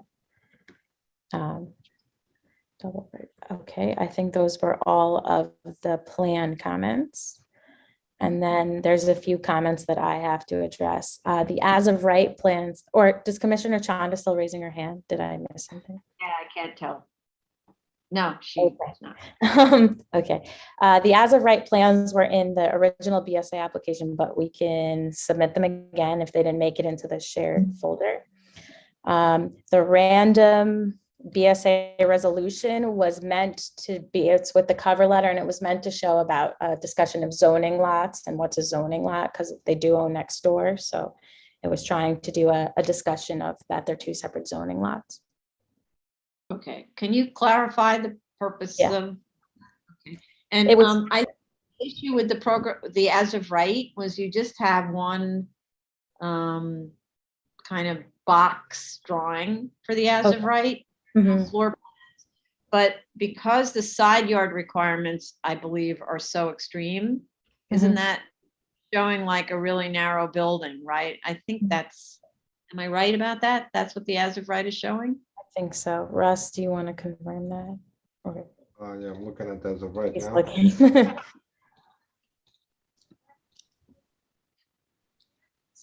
Uh, And then I guess while he's looking, the last thing I should say is also, like I said before, I'll speak with Carlo. Maybe we can do this a letter of substantial compliance if we're not changing too much, or maybe we'll do it as an amendment. I'll have a conversation with Carlo. But still, you know, I would say, obviously, we want to see the plans of the neighboring building and Yeah. comparison between what was approved and what we have. And So- no matter what happens, I would ask if they could travel together so we could get this all done together. Of course, Yeah. travel together. But- Mhm. Russ, did you find that or? Well, it's mostly the side yard requirement that's gonna Yeah. affect the building. So it's right, it's the side yard that regulations that limit the width of the building. So there, I believe there is an as of right. Yeah, here we go. It's the top one that submitted on September 12th, 2019. Right? Well, it's a commercial overlay, so the side yards won't be triggered here, actually. Oh, so wait a minute. So this as of right, maybe I'm misunderstanding. Yeah. So Commissioner It's a Chung- floor area. It's a 3-story building as of right. Same footprint. You get the same footprint. It's just gonna be a 3-story building. So I think, oh, it does have. So if you look at 9/12/19 submission, there is a set, it's called 29/9/12/3568 Nostrand. So are we in the right place? As of right. And it shows the same cellar as we've got. It shows the same first floor as we've got, except they're classrooms. Here we go. Right, that's the one. And then it's got a second floor with a setback. I don't know why, when I downloaded it, I did not get it. Okay. That's a weird hap- name. I think. No, that's but it sometimes what happens when we review the cases, we download the folder and then the folder decides, nah, not going to show you that one. So we don't know it's there. So that's why we ask, why didn't you give us that? And then someone else was able to find it. So that's what happens, unfortunately. Okay, thank you. So we do have the as of right submission. So Okay, forget. thank you. Okay. I think that covers everything. Okay. No. No? $200,000 in ECB. Oh, yeah, bond. yes. So that, sorry, I forgot the rabbi didn't cover it. So he heard your comment, obviously, and that is something we understand. We can't get a grant without resolving the violation. Okay. So, and he understands that we'll look at, a payment plan or you negotiating something, however that works with the school, I don't know how the negotiations work, but we'll accept. If I may just cut, am I on? Yes. Yes. Okay, these violations obviously came about right after we bought the building, because the building started deteriorating. It wasn't in use, it rained in, it was in bad shape. And this all occurred while I was unfortunately in the hospital. And most of the violations that are on record are duplicates and triplicates and quadruplicates of the original 2 violations. So we're in the process of doing it. I've already expended a large sum of money in civil penalties to the DOB, and some have been already dismissed, and we have an expediter working on the balance. I believe shortly. I don't know how long it takes, but he's working on it and quite rapidly as well. Either by payment or by dismissal, everything will disappear, God willing. Now that I'm back in the game.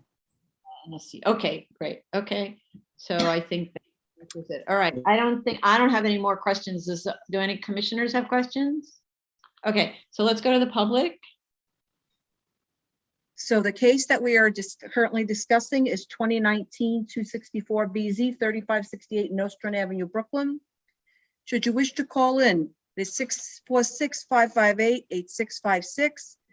The Zoom webinar ID number, excuse me, 951-6718-8972. The passcode, should you require it, is 663731. If you are in the Zoom room already, please raise your Zoom hand. If you are calling in, please press *6 to unmute. Oh, okay. So Carlo, you raised your hand. And I know there were two neighbors before, I think. I know, Carlo, well, I don't know if that was for this case. Carlo, did you want to say something? Yes, Madam Chair. I think, yeah, if Ms. Folder could reach out to me sooner than later, I think we can get a better sense of how to procedurally proceed with, potentially could be an amendment or some administrative type of application so that we can coordinate the scheduling of these applications, if need be, together. Right. Sounds great. So I'm looking at the people who are in the waiting room. There's two people who called in. If you want to speak on this application, which is the school, then go ahead, Tony. 3568 Nostrand Avenue, Brooklyn. You're only speaking on this case. That's the only case we're on right now. Right, but if you called in and you want to speak on this school case on Nostrand, then raise your Zoom hand if you called in by *9 on your telephone. And if you're in the Zoom room, then just raise your Zoom hand to speak on this school application, okay? In the meantime, while we wait to see if anyone else calls in or figures out how to raise their Zoom hand, how much time do you need to respond to all of these issues? What do you think, team? Because I know we have to resolve EAS no matter what to close, and we have to resolve violations no matter what to close. So, anyone have any thoughts? Well, I'll just throw out the environmental. We need to finish the surveying, but all of the outstanding matters on the environmental, pending getting the student surveys, could be done within 30 days. I'm assuming that's how much time it would take to get the additional survey, but the technical work is relatively minor. I don't know, Russ, how much time he needs to rethink the lobby. But that's where we're at. I think we can have full environmental submission on all matters, in December, by the end of December. Okay, and then but that's different than, that's environmental submission, but then we need, obviously, you. So that's another 30 days on a good day, right? So that's 2 months. And so, Rabbi Deutsch, do you think in 2 months' time your violations will be cured? I hope so. I'm very anxious to do that at this point. Okay. And Madam Chair, and Ms. Folder and I should by Friday, let's say, have a better understanding of whatever procedures need to be followed. Yeah, and you know that, Carla, me and you on a Friday, that's always works for me. I can get a lot done on Friday. Yes. Okay. So what I wanted to say, so do we talk about an end of January submission?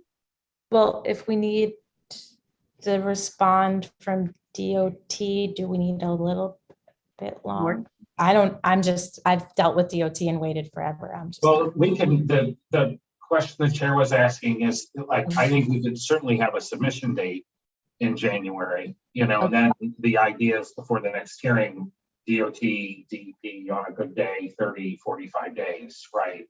So I think we can definitely do this, have the submission date at least, by whatever, third week of January or something. I leave that up to you. But we'll have our materials ready to submit to the board, God willing, by the end of the month. So.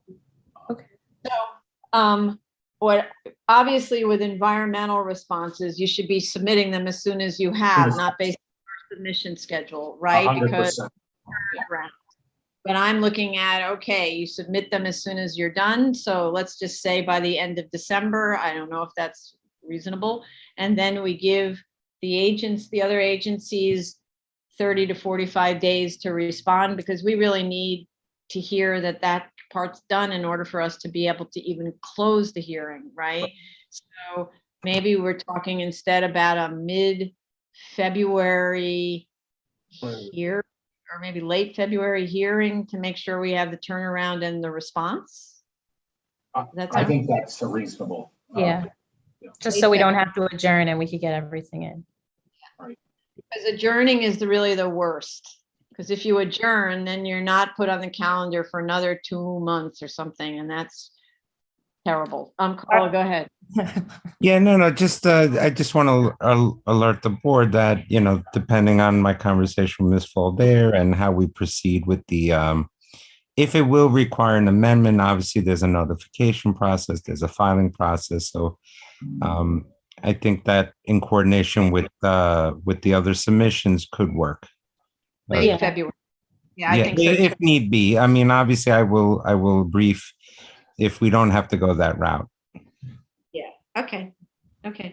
So actually, you know what might help a lot is if you could submit the existing floor plans of the current school immediately. So that would have it, right? And to the extent you have even a proposal for how you might divide the 6th floor, submit that immediately, immediately as you can. That'll inform how we look at whether or not the school has to be amended, right? Okay, great. All right then, late February hearing. All right, thank you everyone. Appreciate the team's work. Good job, and we'll see you next time. Thank you. Bye. Item number 26, 2019-277BZ, 8104 166th Street, Queens. Happy Hanukkah to all. Thank you.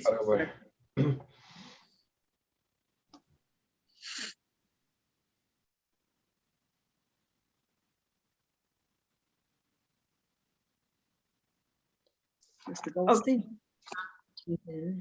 Let's see. Yep, he's in. Okay. Jay, you by yourself? I'm by myself for now. Yeah, I assume there are many speakers, but I'll be by myself for now. Do you affirm to tell the truth, the whole truth, and nothing but the truth in your testimony before this board, and to respond honestly to board member questions? I do. Proceed. Good evening. Jay Goldstein for the applicant. I attended the review session, which seems like forever ago. In an effort, the hour's late, in an effort to keep this moving, I believe most of what was mentioned at the review session are things that require me to go back and explore. There were 4, I think, overarching themes to the comments by all the commissioners and the chair and the vice chair. Number 1 was really explain or flesh out the growth that we anticipate for the synagogue, then show an as of right for the existing, and an as of right based on enlargement of the existing building versus a new building, justify the waivers. And then the most important point, or the biggest point that all the commissioners seemed to mention, was to revisit the design of the building to try and perhaps be a little less aggressive on the ask, with focus on the 3rd floor of the building. Obviously, with any subsequent plans and with subsequent statement of facts, Madam Chair, I'll incorporate the other housekeeping, the street names and the finishing materials and the statement of facts with regard to the A and the E. And also we heard the comment about the ECB violations, and we understand that. So I really think, unless there's something the board wants me to discuss right now, I think without going back and really exploring the options that were discussed this morning, it would just be a waste of our time at this point. Okay, I just want to make sure when you say the as of right based on the enlargement of the existing, we're also talking about taking advantage of the first floor that has non-complying Correct. yard. So an enlargement of the existing building to try and meet the needs of the community facility, or alternatively give the as of right plans for a new building. The floor plans were requested for a new Right. building. Exactly. So Okay. I think that's the best course of action, given the comments that were raised today and the seemingly uniform comments from the members of the board. Okay, great. All right then. So any additional questions, comments from the board before we go to the public? No? So I Yeah, think Chair, almost, yeah, go ahead. Yeah, is there any parking requirements for House of Worship in this area? There is, but we waive based on the size of the room. Because the size of the room is kind of small. Because it's based on occupancy of the largest room, and we waive based on the allowable waivers in the district. Yeah. I read that in Right, the I mentioned it in my facts, yeah. statement. I can amplify it again if you'd like. Okay, thank you. All right, so there are a lot of people in the waiting room. Anybody who would like to speak on this application, but Tony, maybe make an announcement. There may be more people listening in YouTube. The case that we are currently discussing is 2019-277BZ, 8104 166th Street, Queens. If you wish to call in, it is 646-558-8656. The Weber ID number is 951-6718-8972. And the passcode should you require it is 663731. If you are in the Zoom room, please raise your Zoom hand. If you are calling in, press *6 to unmute. And *9 to raise your hand if you want to speak. So there are 2 people who called in. If you want to speak on this application, which is the synagogue, please raise your Zoom hand by pressing *9 on your telephone. Okay, so I'm going to admit the first person allowed to talk, Ms. Boris Balkiev.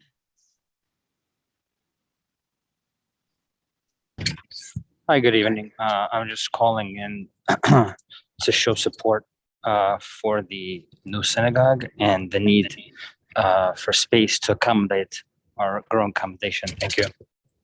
Okay, thank you. The next is Kevin Forrestal. Or maybe it's Jackson Forrestal. No, Kevin Forrestal. Did we get that person in? I allowed to talk and then, okay, so. No, I see Jacqueline Forrestal. Okay, so Jacqueline Forrestal, unmute yourself and go ahead. Good afternoon. Thank you very much for hearing us. From the start, this application has been flawed with errors in lot size, the allowable floor area ratio, the missing entrance along 81st Avenue, a missing bulkhead, errors that we had to find because the DOB never issued a notice of objections because the original plans were seen by a DOB plan examiner only one time in March of 2019 and they disapproved it because of obvious errors. Some of the errors were noticed by the BSA. Some of the errors were corrected. The plans before us now were seemingly never seen by the Department of Buildings. At the public hearing held by the Community Board in October 2020, a rather significant error was found by one of the Community Board members. A commercial kitchen is not 308 square feet as the applicant indicated, but is in fact 433 square feet. Has there been a correction in the architectural drawings? And is there a new statement of facts? During this morning's review session, you mentioned a bulkhead. The bulkhead that is shown on today's plans are contrary to zoning resolution 2451F, which states that bulkheads cannot be larger than 60 square feet. In fact, the ones on the plans, the total bulkhead is 126.3 square feet, and the total mechanical equipment is 61.8 square feet.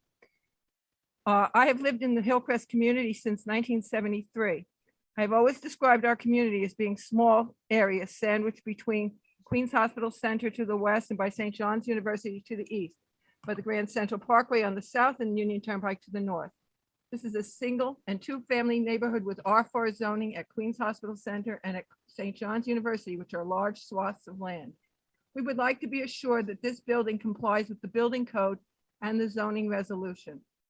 The attorney has used the wrong parking resolution. You cannot waiver 140 seats in the main sanctuary. He is showing 99 fixed seats, and the parking waiver is necessary. I'm very nervous, as you could tell from my voice. Can this beautiful building be modified in size so that it conforms with the character of the neighborhood? We appreciate your comments this morning that noted that the size is a problem. Thank you so much. You shouldn't be nervous because we can't see you. It's just a voice, right?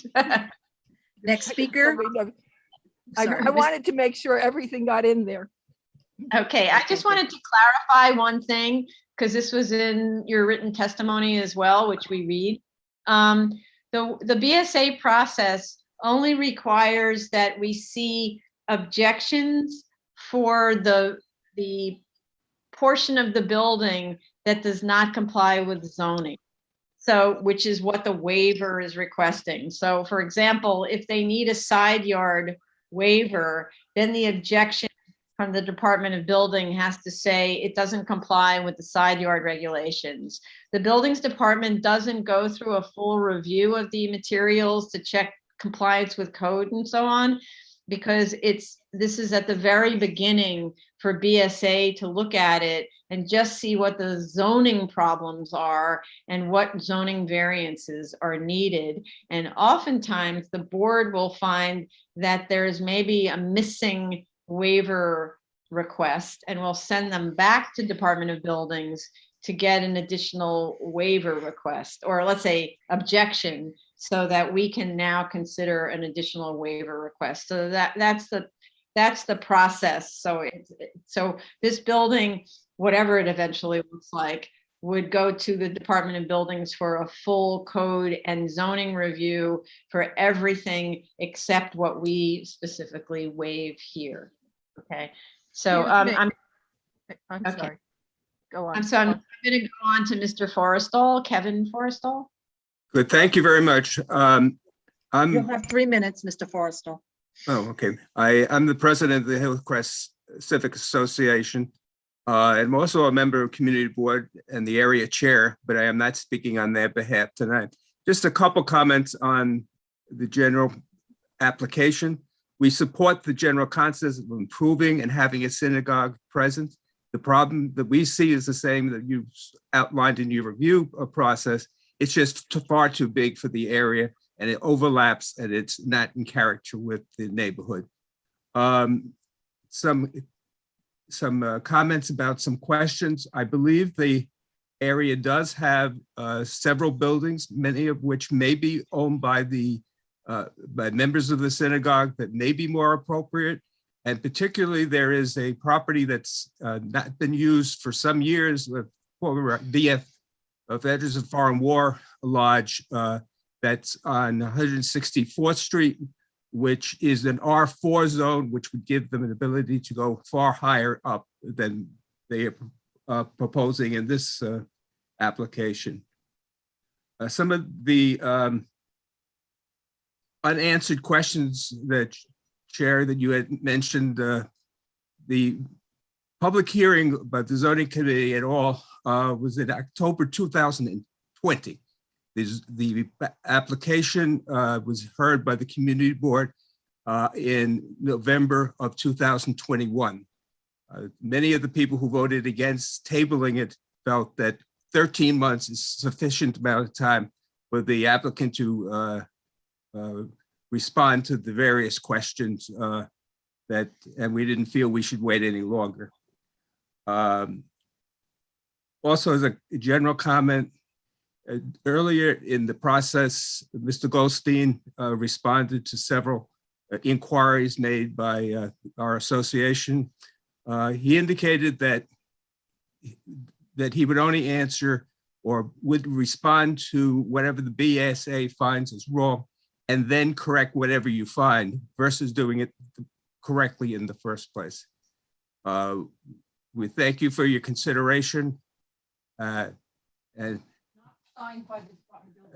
yeah, and it's and it was not signed by a member of the Queens Borough Commissioner, as required by charter. It was signed by someone in an office in Manhattan, and we don't think the referral was made inappropriately. Thank you for your time. Okay, thank you. Commissioner Can I- Shetta. Yeah, go ahead. Yeah, I do have a question for him. You mentioned that there are other places that are owned by members of the synagogue. If other places are owned by members, for us, it doesn't actually make significant change. But if it's owned by the entity that operates the synagogue, that's a different story. Can you clarify in your statement, please? I know that at least one property, which would be an improvement, is for sale and is by a member of the association, but not necessarily one of their offices. I don't know all their board members. I know that the president of the synagogue owns several houses in the area, one of which is at 164th Street, which is a main, and would potentially have 164th Place, I'm sorry. So there are some potentials. You're talking about private properties owned by members of Yes, the private okay, property. not properties that owned by the synagogue itself. Correct. Thank you. Yeah, which is a really different thing. So thank you. Right. Thank you Yes. for clarifying that. Yes, okay. Thanks, Commissioner. Okay, we also have, who else has, Vadim Alayev will allow to talk. Unmute yourself. There you go. Hi. Hopefully everyone can hear me. My name is Vadim Alayev. I'm a CPA working at a large CPA firm for the past 20 years. More importantly, I am a volunteer and a regular congregant of the synagogue that is under consideration for being expanded. And I live in a very short distance from the synagogue, a couple of blocks away, actually. My family and I are residents at the location near the synagogue for well over a decade. Overall in the neighborhood, we are already about 25 years. I wholeheartedly support and look forward to this expansion at 8104 166th Street.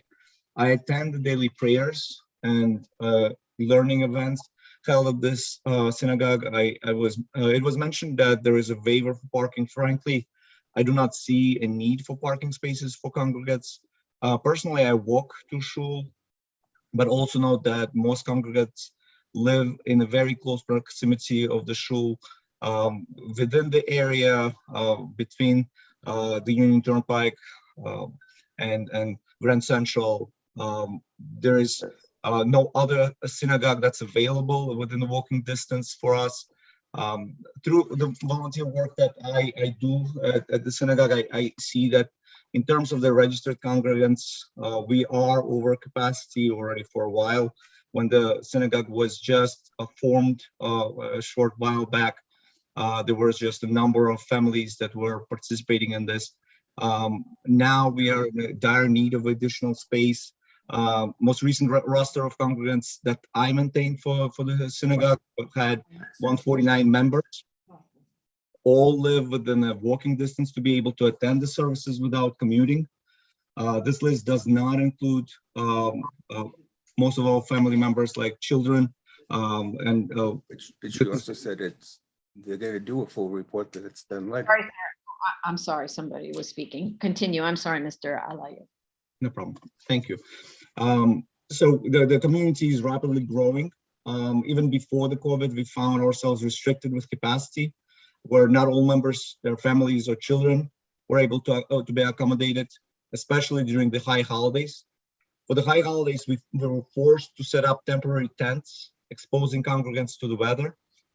Additional space is needed to ensure that all family members and kids of the congregants are accommodated during the services.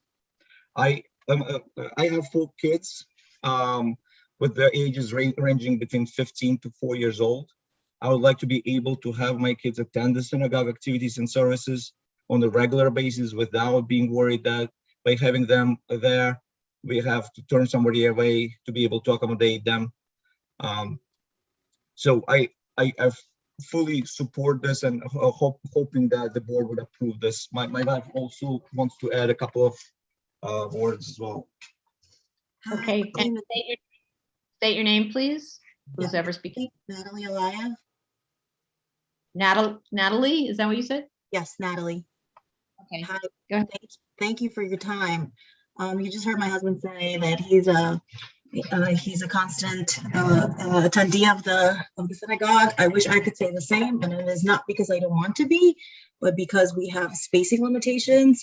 In fact, I and a lot of my friends who are in the area and who belong to this synagogue feel that we cannot attend, not feel, we know we can't attend a lot of times because there's a spacing issue, especially around holiday time, especially on Saturday. My husband mentioned we have 4 kids. Only one of our boys attends on a more regular basis, although has to miss a lot of events because there's a spacing issue. Whatever events we run at the shul, at the synagogue, we have to be conscious of picking certain groups that can attend only. When we moved into our current home, we only had 1 child. We now have 4 kids. My friends, my neighbors in the neighborhood, also growing families, moved here when they had no kids, just newly married, or a kid or 2, and now have 4 or 5 kids, have kids who married and live in close vicinity and who are also members of the synagogue, but because of spacing issues cannot attend, we can't have our kids attend because there's no space for them. So I think it's important to have our kids attend because of the lessons and values taught through religious observance. I feel because, especially because I now have 2 teenagers at home, I feel that this is so important, not just for adults, but for teenagers. And it's important to start when they're little kids, to show them the value and the importance of respect, of helping others, of being a valued member of the community and to society. So I really wish that my kids and I had the opportunity to attend all functions, holidays, and all prayer services and all lectures that the shul provides. And I'm hopeful that I'm very much in support and hopeful that we can make this happen. Thank you for your time. Thank you. Thank you for both of your calls. Now I'm going to Moshe Rafailov. Excuse my bad pronunciation. Hello, my name is Moshe. I do thank you. You actually are one of the first people to actually pronounce that correctly on first try. So thank you for that. So yeah, I've been a longtime member of the synagogue in question. I've lived in the area almost the entirety of my life. And I'm currently actually a student in pharmacy school. And I recently got married to my wife, who is actually also a member of the community. And fortunately, I was able to meet her in the synagogue itself. So I'm very grateful, and I owe a debt of gratitude to the synagogue for what it has changed in my life. And I agree with everyone who has spoken in favor of this expansion, because for about 1.5 years now, it is clearly visible and growingly visible that we have no space. And this is not an understatement to say that we are squished like sardines. It's not even a question of fitting enough chairs anymore. It's a question of having people stand shoulder to shoulder like in a train car. So I'm heavily in support of this expansion and approval and anything that goes with it, because at the end of the day, this center has been a growing force of good in the community. It has attracted many children and teens off of the street and into the shul. And thankfully to God, we're able to accommodate up until 1 year ago. And now, thankfully, it's time to improve, to grow and expand, because our community gravely needs that. And I really appreciate the time you've allotted me to speak. And I hope that you all can see and understand that the need for space is real. And I appreciate everything that you guys are doing and the time you've given from your day. Thank you. And I'm done. Thank you so much. Thank you. Thank you. Now we go to Ilana Kravitz.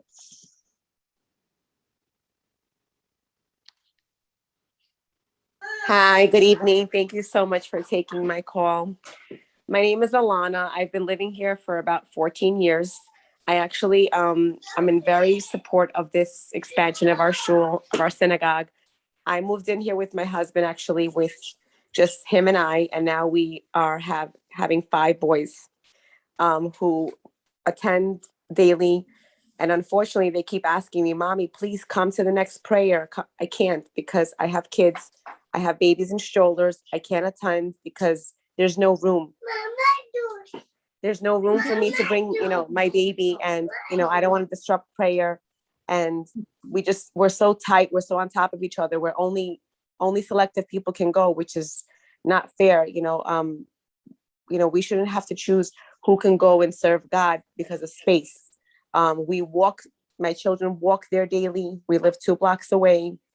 We're very in favor of this, and we're very tight. We're growing our community. We're very polite to our neighbors, and we're just anxiously awaiting for this project to go through so we can really have more prayer services, for our children, and have a place where we can call our second home.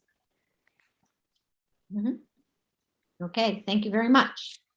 Okay, then there is a person with the hand up with the last 3 digits, 777. In order to unmute you, you need to dial *6, okay? Because I can't unmute you. So *6 for the caller, the person who called in, and in a second we'll recognize the next person. State your name, please. Hello. Hi, state your name. Say what? My name is Oleg Nassat. Okay. Could you spell your last name, please? Miss Kravitz, could you mute, please? Yeah, let's mute. Oh, sorry, maybe that's the problem. So, okay. Hold on 1 second, sir. Okay. Can you spell your last name, please, sir? Matat, M-A-T-A-T. Okay, great. Thank you. Go ahead. Hi. So I've been a member of this community and the synagogue ever since the establishment of it in 2015. Since then, we've grown a lot in this community with new families moving into the neighborhood, with kids, families like just spoke earlier, just getting married and growing families and having kids here. And I've seen how the synagogue has grown in population, but unfortunately inside it has not. And like it's been mentioned before, we are limited in space in this synagogue. And at times I can't take my children. I have 3 children. I can't take my children to the synagogue to pray with me. The rabbi of the synagogue and the community, they always are striving to build new programs and establish new programs, but I can't bring my kids over because there's not enough room, and we can't really have the programs in here because the room is small. Upstairs we have where we pray is the main hall. It's just one hall, and downstairs we have a very, very small basement where sometimes we hold small gatherings where not every child can attend.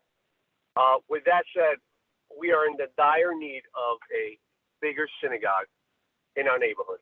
And we're entitled, just like any other religion, for a bit of a bigger space. And with COVID around, we can't really be squished like sardines in one little small room. And we don't want to jeopardize, anybody's health with that, So with that said, I am in total support of this new synagogue being built in our community so everybody can attend. Okay, thank you very much for your call. Thank you. Now, thank you.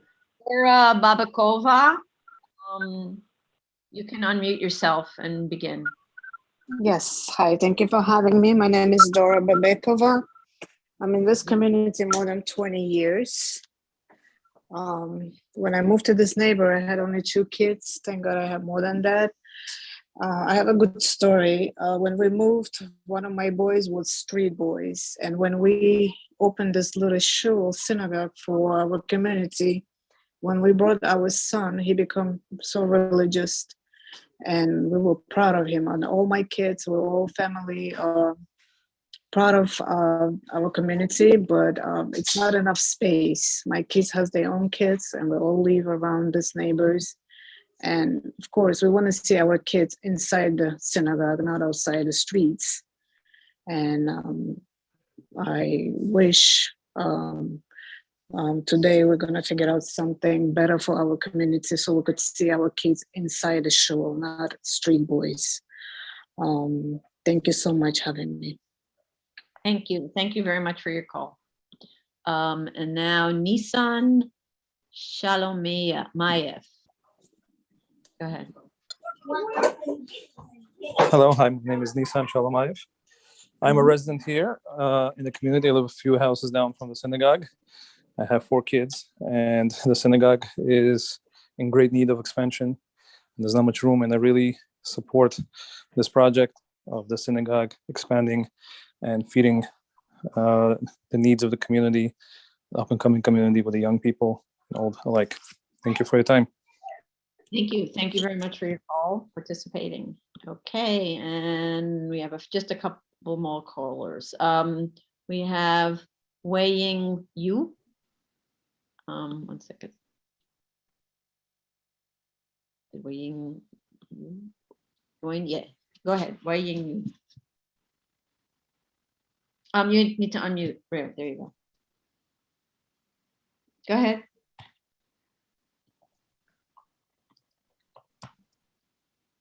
Wei-Ying Yu. You can speak now. Can you hear? Miss Yu, you can speak. Can you hear us? Okay. Oh, hand is up, hand is down. Oh, maybe you don't want to speak anymore or something. If you don't want to speak, we're going to move on to the next person, and you can come in after. Hello. In case you... Oh, there you Hello. go. Okay. Okay, great. Go ahead. Is you? Can you hear me? Yes. Oh, okay. May I Go talk ahead. now? Yes. Okay. I'm next door neighbor, Wing Yu, and we are against the proposal because it creates major problems affecting my property and change the character of the neighborhood.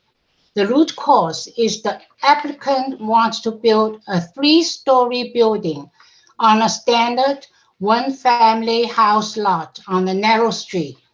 That's why they're asking for way too much variances. Our house is 21 foot tall. New building is 42 foot high and 87 foot long. And this is like a giant over us. We are also very much concerned about their cellar floor plan. They want to build cellar floor the same size of the lot size. They would dig along all 4 property lines with depth of 13.5 foot and 16 foot. That means they would dig like a very deep and only 5 foot away from my house wall. Very, very dangerous for me. And even worse for our living. Who can endure the terrible vibration, loud noise, only 5 feet away from your house wall? No. I talked with a lot of nearby neighbors. They all said no. And to a 3-story building proposal, extra tall building with narrow sidewalk yards on narrow street, block driver's view and create traffic safety problems. We signed a petition. So far, 59 house owners and co-owners from 44 closest houses signed the petition. We represent about 2/3 of the neighbors within 2 blocks of the synagogue.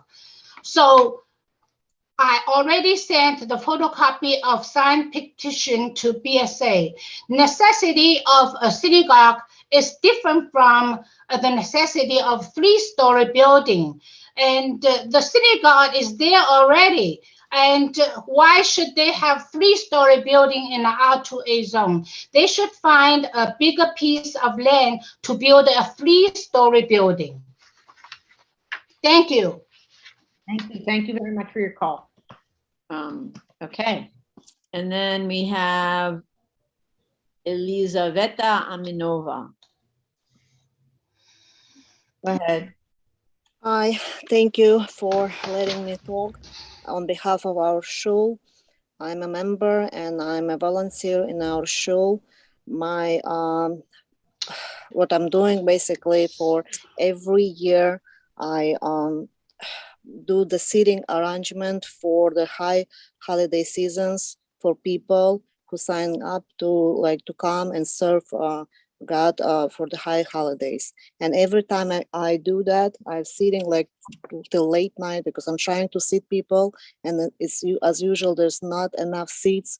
We ending up to eating the tent, and like every year, and the tent, sometimes there's not enough space and people just staying on in the backyard around the tent. So please, we really need a bigger space because we have a growing community, a lot of people moving, and a young generation come and they buy houses, they living, they growing.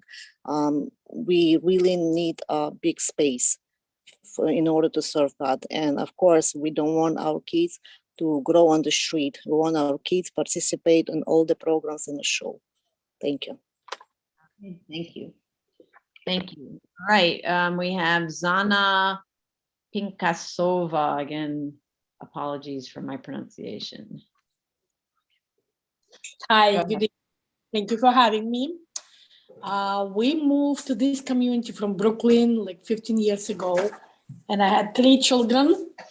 They now they married, they have a children, and we would like to have the synagogue, the bigger place, because the community is growing.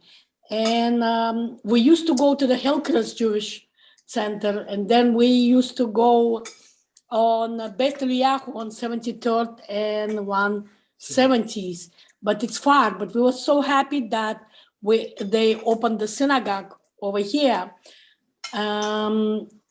And right now it's a little space because our family is growing.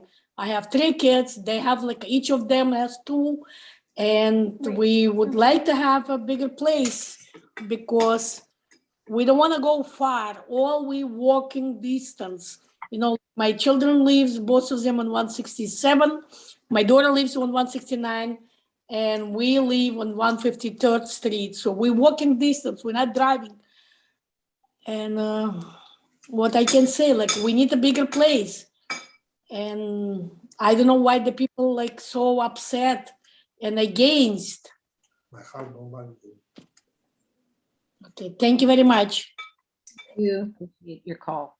All right, let's see if there's anyone else. Nissan Shalomayev. You already spoke. Oh, you already spoke. Speak twice. Sorry. You're right. Sorry. Right? Nissan. Do I have Nissan? Yeah, already spoke. Okay. Everybody else already spoke. So all right, so let me see. I don't see any other hands up to speak. Anybody who spoke already cannot speak again. So please put your hand down if you already spoke. Thank you.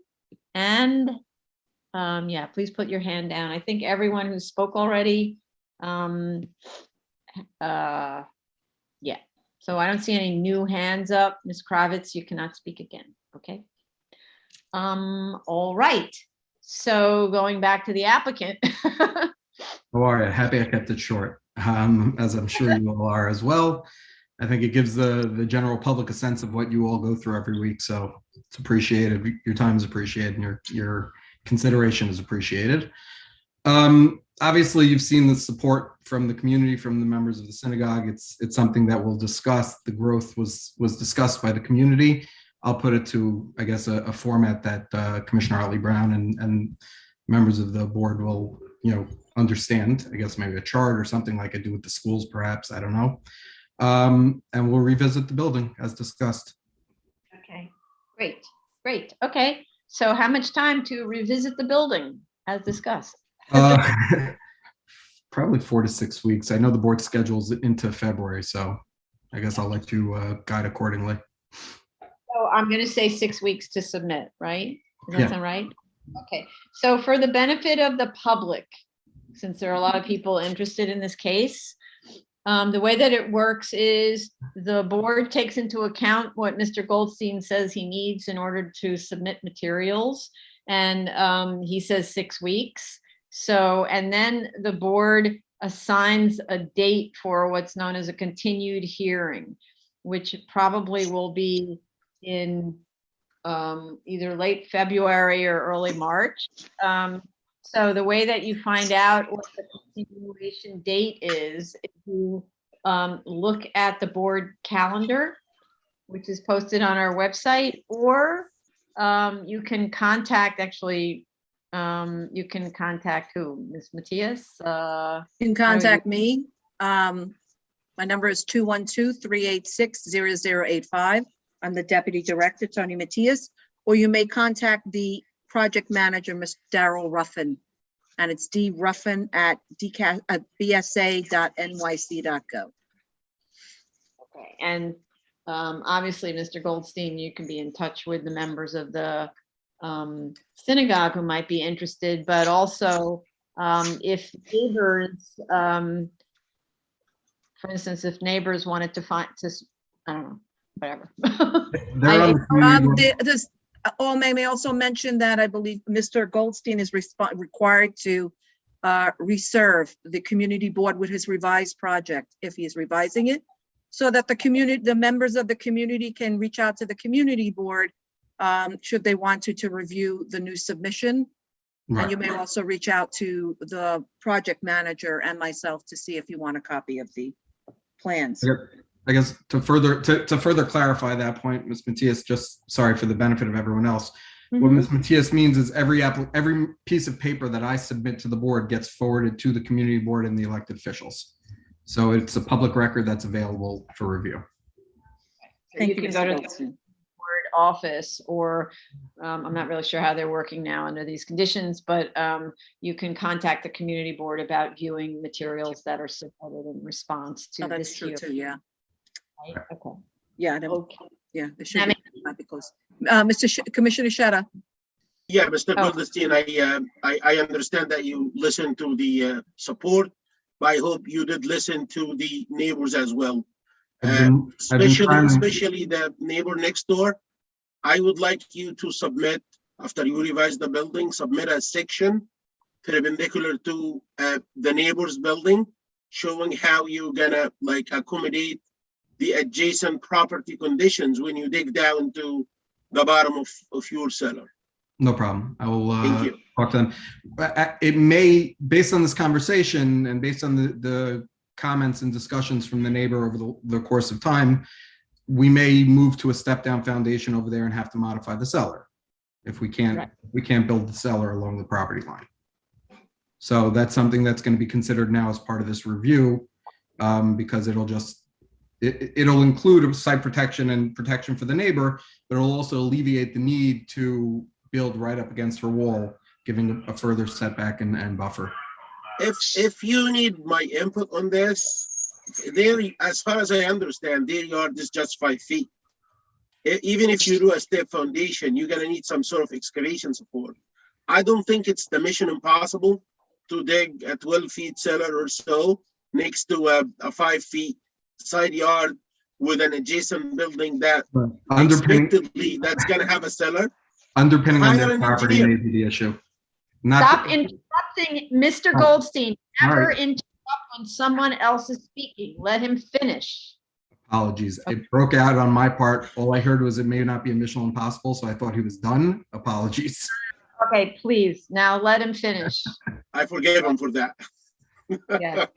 Yeah, just hire an engineer. It's not, look, if this is a private property, I wouldn't be keen to convey my idea to you, but this is house of worship. And instead of you just leaving away some of the cellar area by doing the stepping foundation. Hire an engineer, get it done right. Do not try to cut the corner. Do it right. Right, no problem. Understood, and we'll take care of it. Thank you. Thank you, and I apologize for cutting you off. It's not my That's okay. not my MO. I You know me forgive you better again. than that. Okay. You were excited because you understood about foundations. You know, Always my I grew up in my father's house. He would be super proud. He would be, except always let our super engineer finish his sentence. No, it cut out. I didn't hear him talking anymore, so I apologize. Thank you, Chair. Okay. All right, then. So I hope, oh, we have one more person with their hand up. Should I? No, let- Elena Kravitz already spoke. No, Miss Sigal Sion.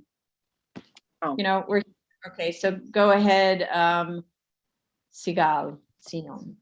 Hi, thank you. So I just want to say I've been living here with my family for about 6 years, and we're very happy to have a synagogue here, and we feel that we need a lot of space. Everyone has spoken and they've expressed themselves very well regarding the space that's needed and the change that it's bringing to the community, bringing everyone closer together, and it's very good for the kids and for the teenagers. So so I'm in support of the building of the synagogue. Thank you. Thank you very much. Thanks. Okay. Uh-oh, we have more people raising. Did we already get Nelia Sholomov? I don't think so. No, right, Tony? No. Okay. What is it again? Nelia Sholomov. No, I don't Yes, see that. yes, Nelly Shalom. Yeah, go ahead. Hello? Yes, Yes, go ahead. Hi, my name is Nelly Sholomov, and I'm here like in this community already more than 17 years. And me and my husband, my kids, and my grandchildren going to the synagogue, and actually we have no space over there, and we are asking, please give us permission to this building. You know, we actually need this. And I have my own business in this area. I have a daycare, and all my neighborhood bring to me, and I'm very happy to have them. And you know, we are very happy that this permission gonna go up, and we're gonna have this place bigger. Thank you so much. Thank you. I have another hand raised. Ruben Gurgov. Go ahead. Hello. Hello. Go ahead. Hi, my name is Ruben Gurgov. I'm the president of this community center. First, I want to say. Давай мне в зуме поговор тоже. If No, you're not people speaking, говорят. please mute. Okay, everyone asked to mute is not asked to speak. Go ahead again, Mr. Gurgov. Sorry about that. Hi, I was saying that I'm the president of this community center. First, I want to say thank you to our members for the support they show to our future extension. And I also would like to say thank you guys for understanding, and hopefully we could build this beautiful building and accommodate the neighbors' issues and the community. And thank you for your time. Okay, thank you. Okay, kind of going once, going twice, because we're going to move on to another case. If you still want to speak on this case, you better raise your hand now. Otherwise, I'm moving on to another case. Okay. All right, we're moving on to another case. Thank you very much. Happy Hanukkah, everyone. And thank you everyone for calling in from the community. That's really helpful. Okay. Item number 27, 2021 31BZ 65 East 83rd Street, Manhattan. Please disconnect. Please disconnect. Thank you. Mr. Why can't I? Okay, somewhere in here we have Mr. Friedman. I know I saw. Here we go. Oops. And is Mr. Harris part of this application? Shelley, Mr. Friedman?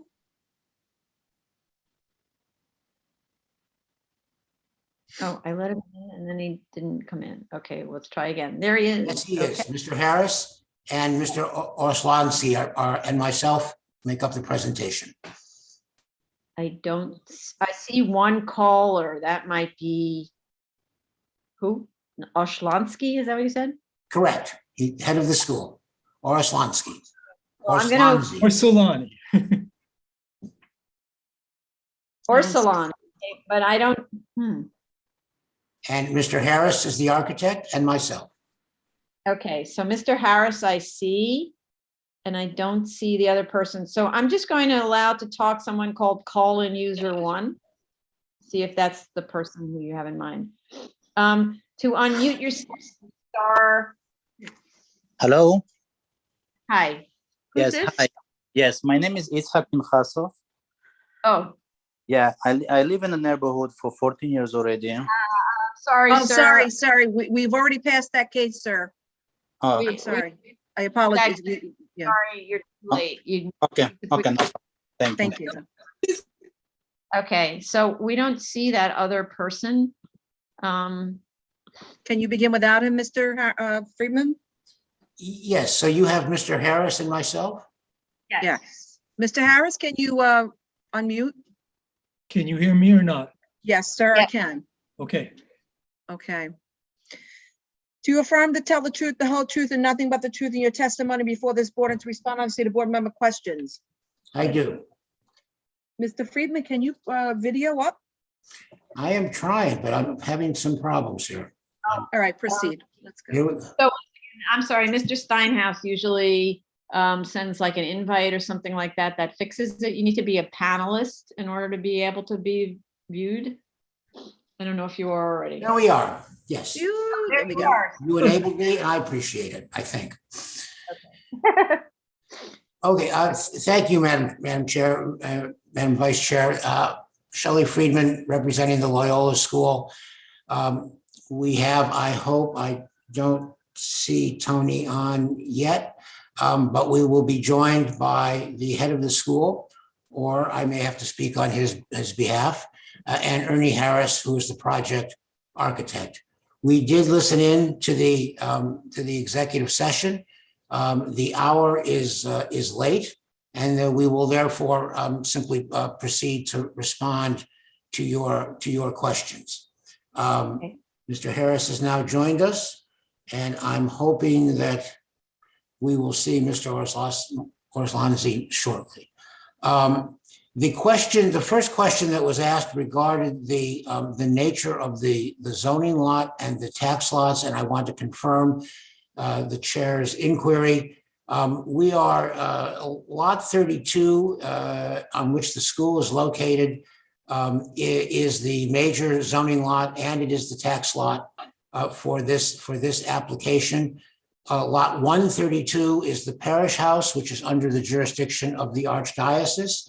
And the other lot is the lot for the Church of St. Ignatius, which is under the jurisdiction of the Archdiocese. There are varying governing bodies here that control various parts of this property, all of them related to the Catholic organization in the city of New York. This site is the Northeast Regional Headquarters for the Society of Jesus, otherwise known as the Jesuits.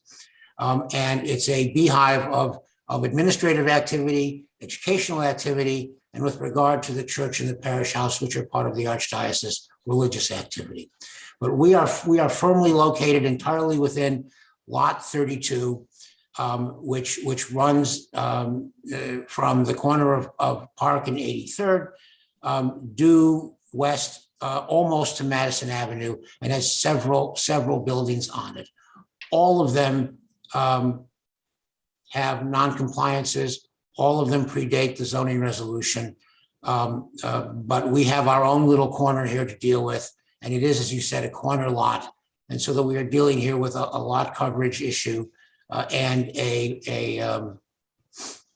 primarily a lot coverage issue, which will provide for the school to be able to expand into the open yard. I want to repeat that the open yard is a cloister. It is surrounded by buildings that are part of this assemblage of tax lots. It cannot be seen or accessed from the public way. A question came up regarding why the school might not be able to utilize the site to its east, which is the so-called annex residence referred to in the application. Site to the west. I'm The sorry, site to the west, excuse me, to the west. And that, as I said, is the building provides a gymnasium for the school, and it involves sleeping quarters for the Jesuits who are not necessarily involved with the church activities, but are part of the bureaucracy of the Society of Jesus and reside on that site. If Tony were available to speak, he would tell you that they originally went to the Society of Jesus and asked if that might be a potential development site. And they were told that they simply could not afford to give up any further space in their building, nor were they prepared to allow an enlargement of that building, which would have taken out I know in the application it's referred to as the tennis court, because that's what the C of O says, but several years ago, it was converted to a play space and an activity space on which the school provides its statutorily required physical education sessions. So that space has a unique and pledged purpose to the educational functions of the school, and was simply not available as a site to provide these additional classrooms. I'm sure that Tony would also have told you that the site is, that the school is accredited as an independent school. It's accredited by the Association of Independent Schools. It is currently fully accredited and fully compliant with its requirements. So to the question about the longevity of the school, it is a member in good standing and fully accredited. I know that there were also questions about, and I'm taking these somewhat out of order, the ADA ramp. And I know that Mr. Harris is prepared to take over the conversation and lead that part of the discussion. Okay, I just have a question about the annex. Could you clarify again how the ownership in the annex works? Who owns that actual building? And is it the school who has rights? It's a question that at this late date could take us well to dawn, but I'll do my best. Make it short. Make it a short evening. The Society of Jesus Jesuits owns all of those buildings. The fee of the school is owned by an entity known as the Religious Property Trust, and leases and provides a ground lease, an infinite and without compensation permanent ground lease, perpetual ground lease to the school, which owns the building. So the annex residence is actually on the properties controlled not by the school, but by the Society of Jesus, the Jesuits. That's the short answer. Okay. All right. So in terms of the school's use of the gymnasium part of it, that's kind of like a license agreement or some equivalent for the. That's correct. Okay. That's correct. All right. But all right. Thank you. Mr. Harris, you want to go ahead? Yes, I'd like to respond to two things. First, the questions that came up earlier about the possibility of accurately drawing the lot coverage, and let me explain how I did it. We got a survey, which was extremely well done. We got a CAD version of the survey, and I carefully outlined all of the buildings and was able to figure out, obviously, the lot coverage. I can assure you that if there's any way that we could have avoided getting a zoning variance, we would have done it. But I can prove to you, however you'd like, that the calculation that we've done is in fact accurate. Okay, so it's not proving to me. I'm trying because, we're Sure. here, right? But the fact is And there was a comment made by some of the commissioners. Isn't it amazing? I think it was Vice Chair Shonda. Isn't it amazing? After 100, whatever, 10 years in existence, the school has never, ever come to anyone, not just the school, the entity has never come to anyone asking for any waivers of anything. And now they come for a waiver of 222 square feet for lot coverage. So sort of the irony is, after all this time, the school will then be married to the BSA, because anytime it wants to, or you want to make a change to the school, the Department of Buildings will say, wait a minute, it doesn't look like the picture. You need to go back to the BSA and make sure it's allowed, right? So in the interest of not having you do that, I'm kind of like, it's one, and I'm very aware of how when you do these outlines and CAD does the calculations, sometimes CAD gives you, let's say, less than accurate calculations. So it might be that CAD's responsible for making you 222 square feet over, as opposed to perhaps a person going actually to the site and accounting for all those little crenellations at the front and at the back. Yes. I don't know. Both of those were done. Both of those were done. Just a I minute, did go can to I the site interrupt? myself. Excuse me. I'm did sorry, go to Mr. the House, site- can I interrupt you? Madam Chair, Mr. Orazani is waiting to come in. I'm sorry, yes, I didn't see emailed, it. I emailed Kurt and. And there he is. There There he he There is. he is. Oh, okay. I'm sorry, Mr. Harris. I didn't mean to. That's okay. Okay. Oh, go ahead. I'm sorry. Go ahead. So you said you made the calculations? Oh, yes, I made the calculations with the CAD, but I also went to the site and measured that corner, the two cutouts in the corner. And they concurred, and I'm confident in the accuracy of what we did. Okay, I was just trying to have. I wish, believe me, if we could have avoided this, we would have. Okay, thank you very much. Are there other- While we have Ernie on, you had a question about the ramp. Yes. Can I share my screen? Absolutely. How do I do that? It's on you my go- end, is it? It's on your Go all end. the way to the bottom. Yeah, All the share. way to the bottom. It says share screen. That's fairly Yeah. obvious, isn't it? Yep. That would be that green Thank you. button. Okay, can you see what I'm looking at? Yes. Okay, good. There's two things here. Number one is a photograph on the left showing where we want to put the ramp. And number two, on the right is a plan, which is from the construction documents of how the ramp will work. In fact, this ground floor, which I agree, Madam Chair, is technically a basement, is in fact a foot basically below the sidewalk. The photograph you're looking at is looking from the door into the ground floor is on the left here. You're looking east toward Park Avenue. And you see that there are two shallow steps going down from the sidewalk, excuse me, to the level of the door.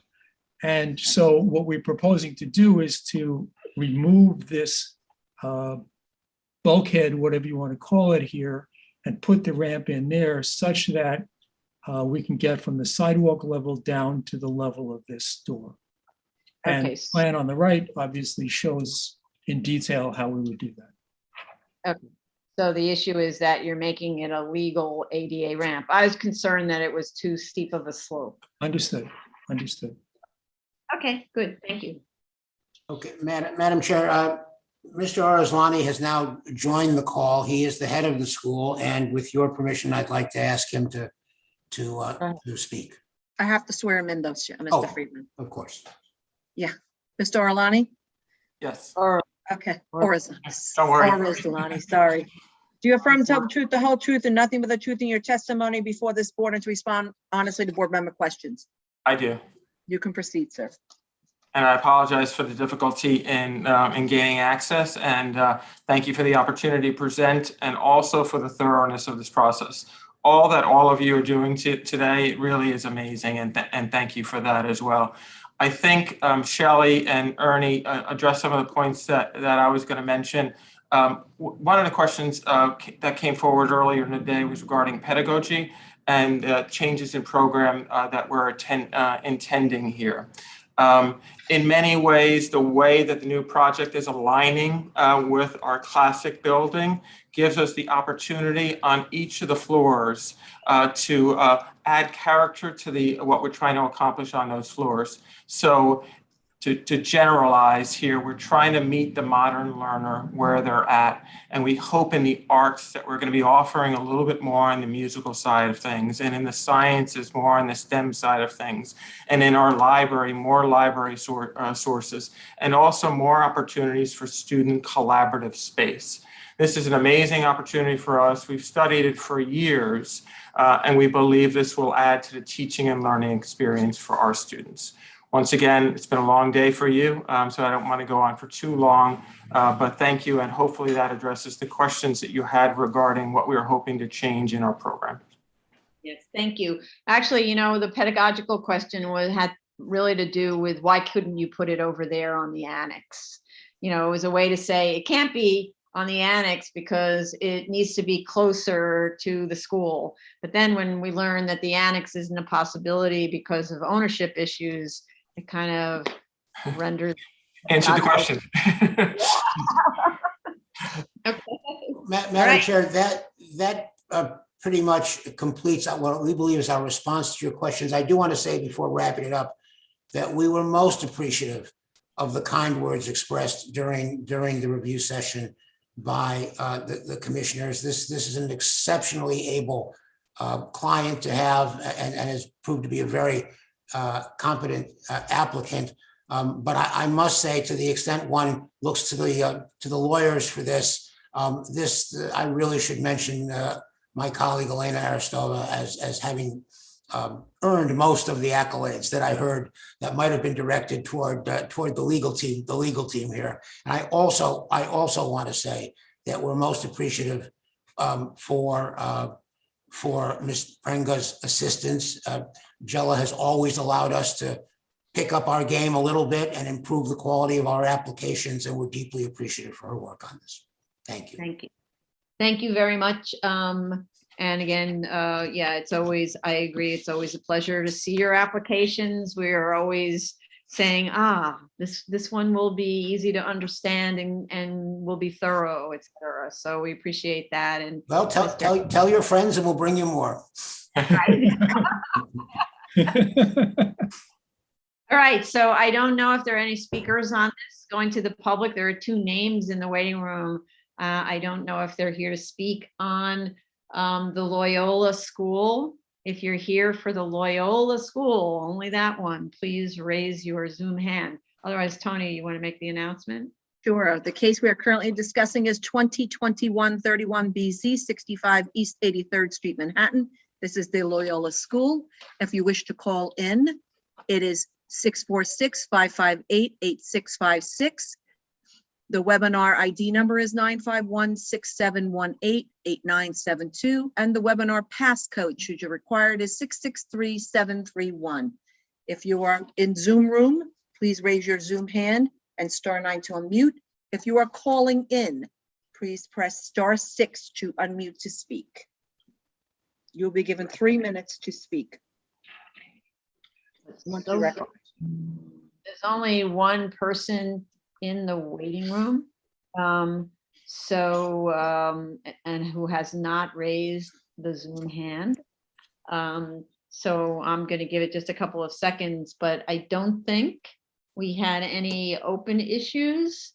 I was just hoping to get that opportunity to say, oh, we found 222 square feet. Couldn't find them. Okay, so then, seeing no callers in, I'd like to make a motion to close, right? Oh, let me just make sure this is the No, type. you have, oh wait, they have to redo the study? What? What? They have to do a shadow study still? No, they did the shadow. Oh, the status study, right, I'm sorry, yes, I apologize. Shadow And study, yeah. School safety, Jella, what's the situation? Indicating they have no concerns about the application. They're reviewing internally to see if they will request the applicant to upgrade some pedestrian ramps, but that's not really, that's like a non-seeker, no? What about the BPP, Jella? No, but that's related to that, right? It's also, Okay. this is an alteration type 2, not an alteration type 1. Non-seeker, correct. Jella, go ahead. I'm sorry, just moving someplace with less noise. Yeah, school safety did respond to us that as part of the, like what you just read, where they were going to see if the, there would be pedestrian improvements, but then they also responded again, that that there may be some requirements as part of the BPP, Builders Pavement Plan, if there's an Alt-1 application filed for this enlargement. But the applicant did some research and it's actually an Alt-2 application. Okay. Right. Oh, so that fixes everything. Good. Plus, whatever it is, it's non-seeker. So it means we can close even if there were still those kinds of open issues, which is what I'm concerned about, right? So, okay. So I would like, thank you. So I would like to make a motion therefore to close the. Chair Perlmutter, Aye. Vice Chair Chanda, Aye. Commissioner Otley Brown. Aye. Commissioner Sheta, Aye. Commissioner Shabeta. Aye. Okay, it's closed. So we'll put this on for decision as soon as possible. Thank you very much. Okay. Okay, Thank you. Thank you. Okay, that's it. No more speakers, nothing. This concludes the public hearing for November 30th, 2021. Thank you all. thank you, everyone. Have a good night.